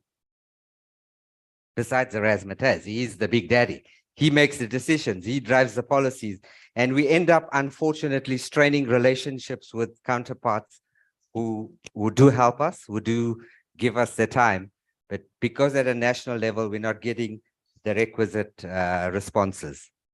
So a lot of my narrative and correspondence this year has been around writing letters, asking the minister to engage, and we are hoping that we will still get something before the year's out. Okay, so against that backdrop, and I think most of the issues have been covered today, the contracting, tendering environment, integrated transport planning and networks. The one thing we haven't focused really too much on today, but I think it's been covered enough in the media. Violence avoidance. The industry is under attack. Chief, the industry is under attack. We're expecting the minister, because I don't think at a provincial competence, there is sufficient to deal with it. All sectors of the bus industry are under intimidation, extortion, attack, and damage, and disruption. And it's not just, as the media would like to play it, an intermodal conflict. It extends to public order, protest, and disruptions. The easiest thing is to burn a bus. In the last year, there's been an escalation of crime on the buses, where people are robbed, bus passengers held hostage. It's become unsafe waiting for buses. And we all know about the long distance bus scenarios. And again, what happened? It had to take a court case for the court to force the minister and the Eastern Cape officials to stand up and take note that the bus industry is under attack. We don't want to be in court. We want to be at the table discussing these matters. Arto, I've spoken to you about the green transport strategy we've had. So I think, yeah, in terms of the feedback today, I wanted to say to you, as an industry, we cannot do this alone. But I think we've got the arm outstretched at the specific divisions and sections with the national and provincial governments in Gauteng, but hopefully we can continue this momentum. But I certainly do believe that the appointment of a permanent new Director General will give us guidance. We should not expect things to happen overnight, but we'll certainly look to make engagement with the new DG and take all these issues through to that process as well. Okay, so on a last and parting word, I didn't give a throw out in the beginning, but as SABOA, we have a couple of very strategic alliances and collaborations. And I think it's time and apt now in my closing part to mention them. So behind the scenes, we work actively with some other sister organizations and sister associations, and we get things done slowly, sometimes a lot better collectively. We spoke about NRCS. We work with SANSBOC, the organization that's representing small bus operators.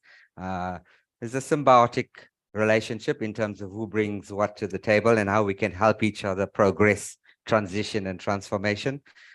Then SABOA holds the chair currently in an interim period for the Cross-Border Bus Operators Association. And there are colleagues here from SIBASA, executive colleagues, Mr. Slingers and Mr. Beloy. And anything you want to know about in the cross-border space or access to the agency and the Border Management Authority and the like, you can access us via the SIBASA structures. Then we have a direct alliance with the Tourism Business Council of South Africa, and very good work is being done in that space with regards to tour charter transport and tourism transport. And we'll be publishing some of the papers that they've released recently. So in all of those contexts, I urge you to go to the website, and we'll be upping our ante for the year-end communications, sharing you a lot of information and developments. So from my side, colleagues, just remember the special announcement. I see the host of KZN is not here, but just a reminder again, 30 November, the KZN year-end function. Those of you that want to get involved there, Savir Maharaj is your go-to man, but we'll also assist him by sending out a communication. And don't forget to remember, do you know that BG song? Don't forget to remember to put your names in the fishbowl for that fabulous Master Drive gift. And as a parting shot, so I said everything I need to say. It's time for you to spread the word, Kathy. I want to just have one more bit. I forgot to do my archivist thing just very quickly. And that'll give everybody a chance to put their card into that little fish bowl. I thought it was deliberate. The non-RTMS, Mama. Okay. So from my side, colleagues, it's a hallelujah moment now. Spread the word. Spread the word. What word are you spreading? It's a great time to be a SABOA member. Don't you think so? Yep, it's a great time to be a SABOA member. And if you do one thing only, renew your membership. And if you haven't taken it up, it's time to take up membership. Hallelujah. That's me. Peace out. But whilst Kathy is doing a thing, and right after Kathy is done, I will hand you over to our Vice President to do the closure.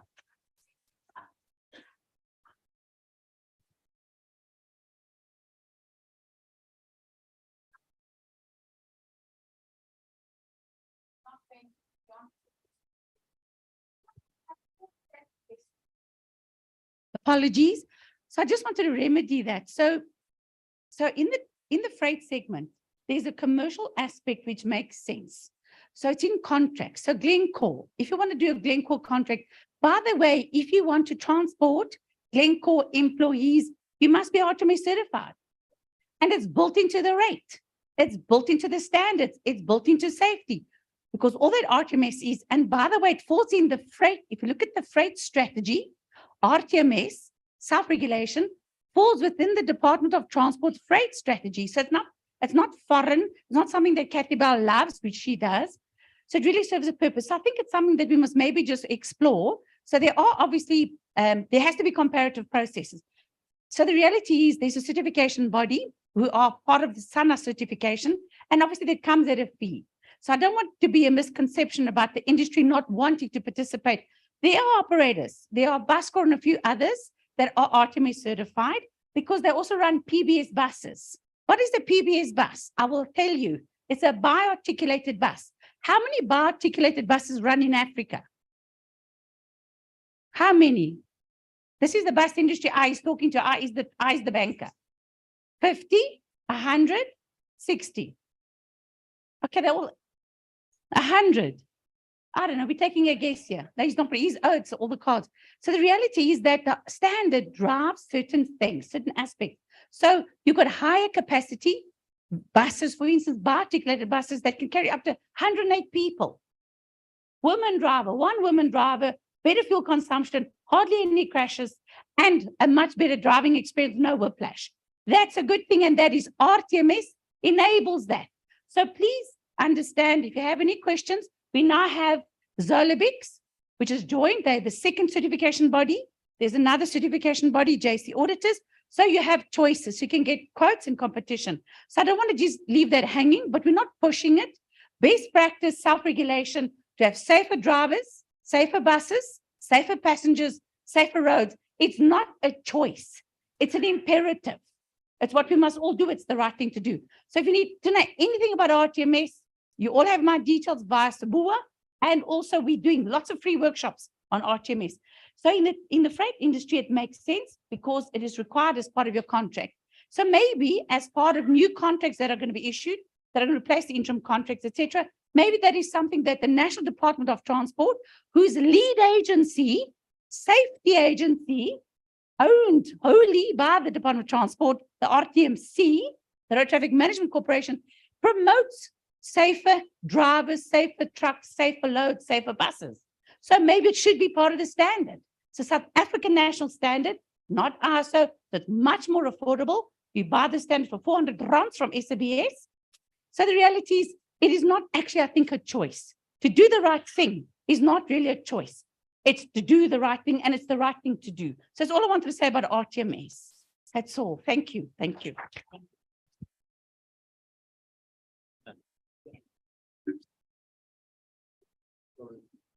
Safety hazard. Safety hazard. Thank you, Kathy. Yeah, we are actively championing that we get at least one in each province, but certainly an operator that takes up the flag for an RTMS type approach. within the bus sector that we can use as a profile going forward. Has everybody? Yes, sir.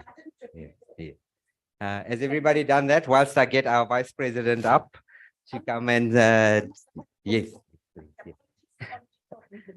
Now watch your step again. Okay, madam, over to you.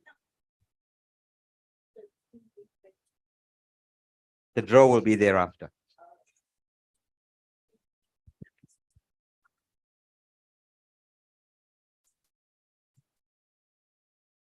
Please, Harry.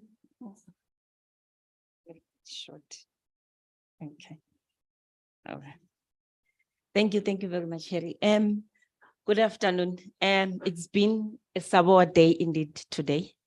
My last part is to thank everybody who came today. I'll start with our sponsor, CTU. Thank you very much for sponsoring the event and being a partner that is prepared to step up and form a real partnership. And we're looking forward to the programs, especially the training of women. And I must say, in this industry, we've got a very scarce number of drivers categorized as women. It's a scarce skill theater. We always talk about scarce skills in theater. And also to thank the members, both present and online, to be part of this this beautiful day of SABOA. Thank you for your attendance. Also thank the delegates again who are here and government officials, Mr. Tenza, for your presentation. We're hoping that we get green as soon as possible, but as Kathy said, it's a transition. So I heard Mr. Khidon talking about conversion.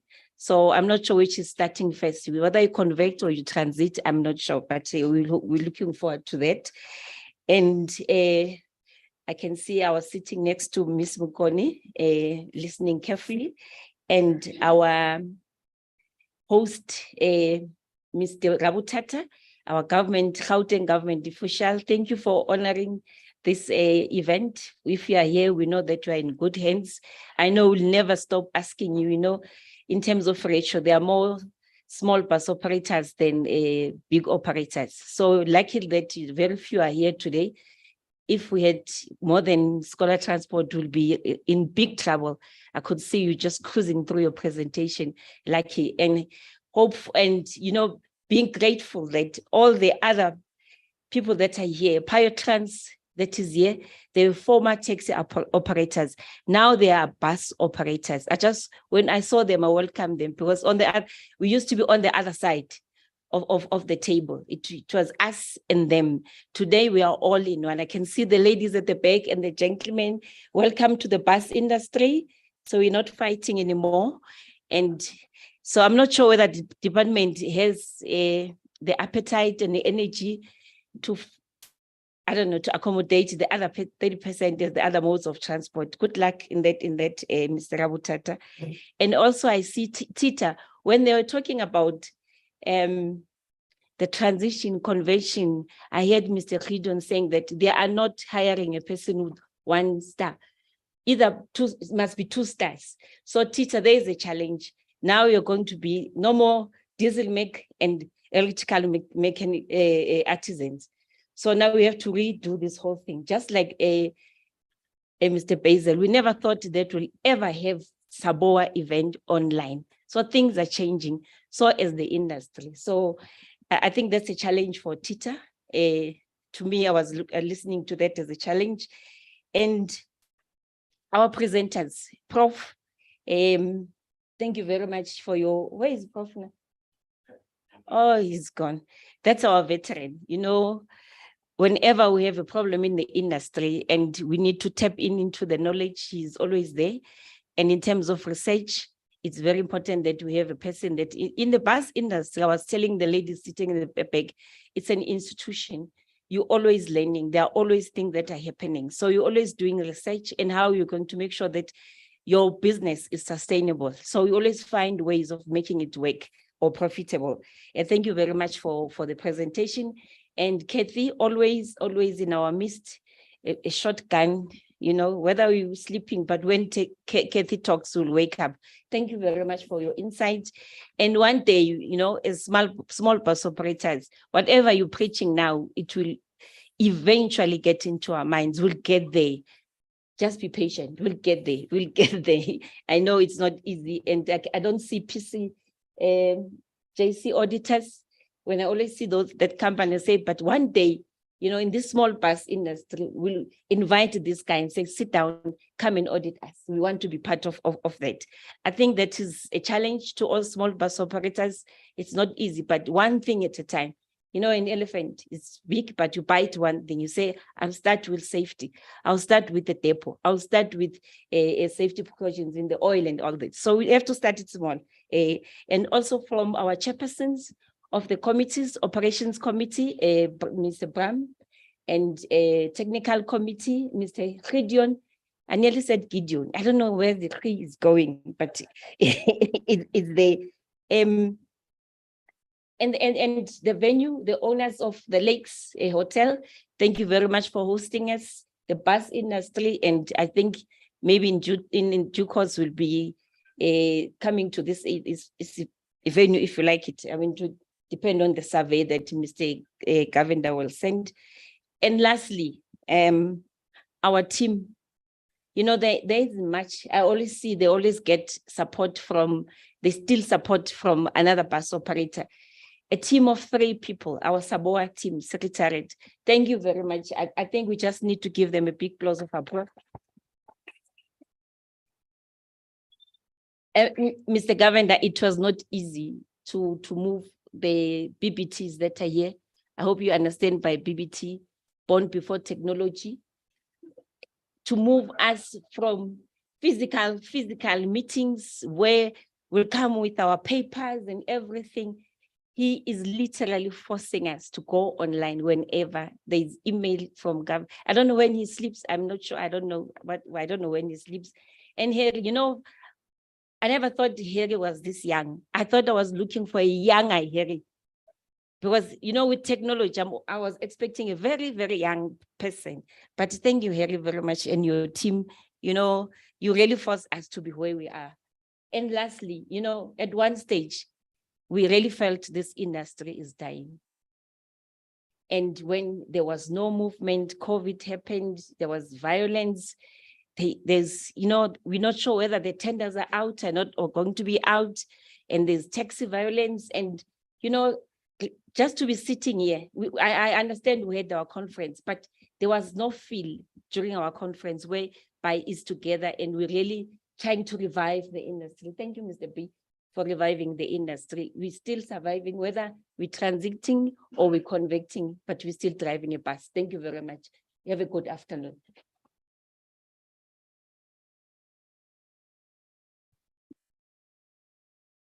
Thank you, ma'am. Madam VP. Folks, that from the formalities point of view brings everything to an official close, but we want to get this. So who are the official auditors in the house? Zolowicz. Zolowicz. So this has to be an audited process. Young Wilson, are you watching? Imogen? So no, that's cool because I could be I thought I'd share the duties. The two women in the room. Oh, right. Okay. That work together. So no, I can't look. Close those eyes. Okay, I'll help you. I'll give it a shake. I'll give it a shake. And then I'll take your hand, stick it in there and shake it all about. My thing here. If your thing's in it, it's fine. Did you can't see it. Did you declare that? Okay, so we have read it. Small handwriting, cursive. Dumisani. Machachana.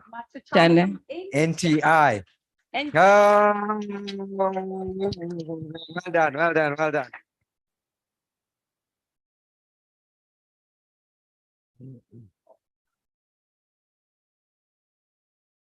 Give another name.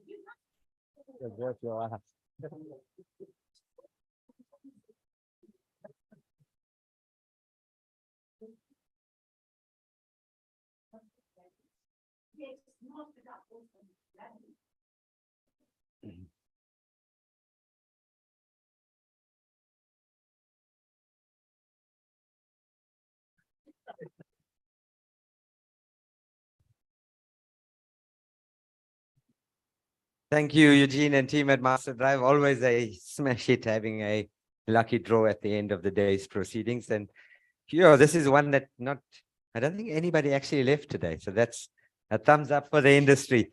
And that's my wrap, guys. Well done. Thank you, everybody. And the rest of the afternoon is maybe to mingle here if you want to and engage.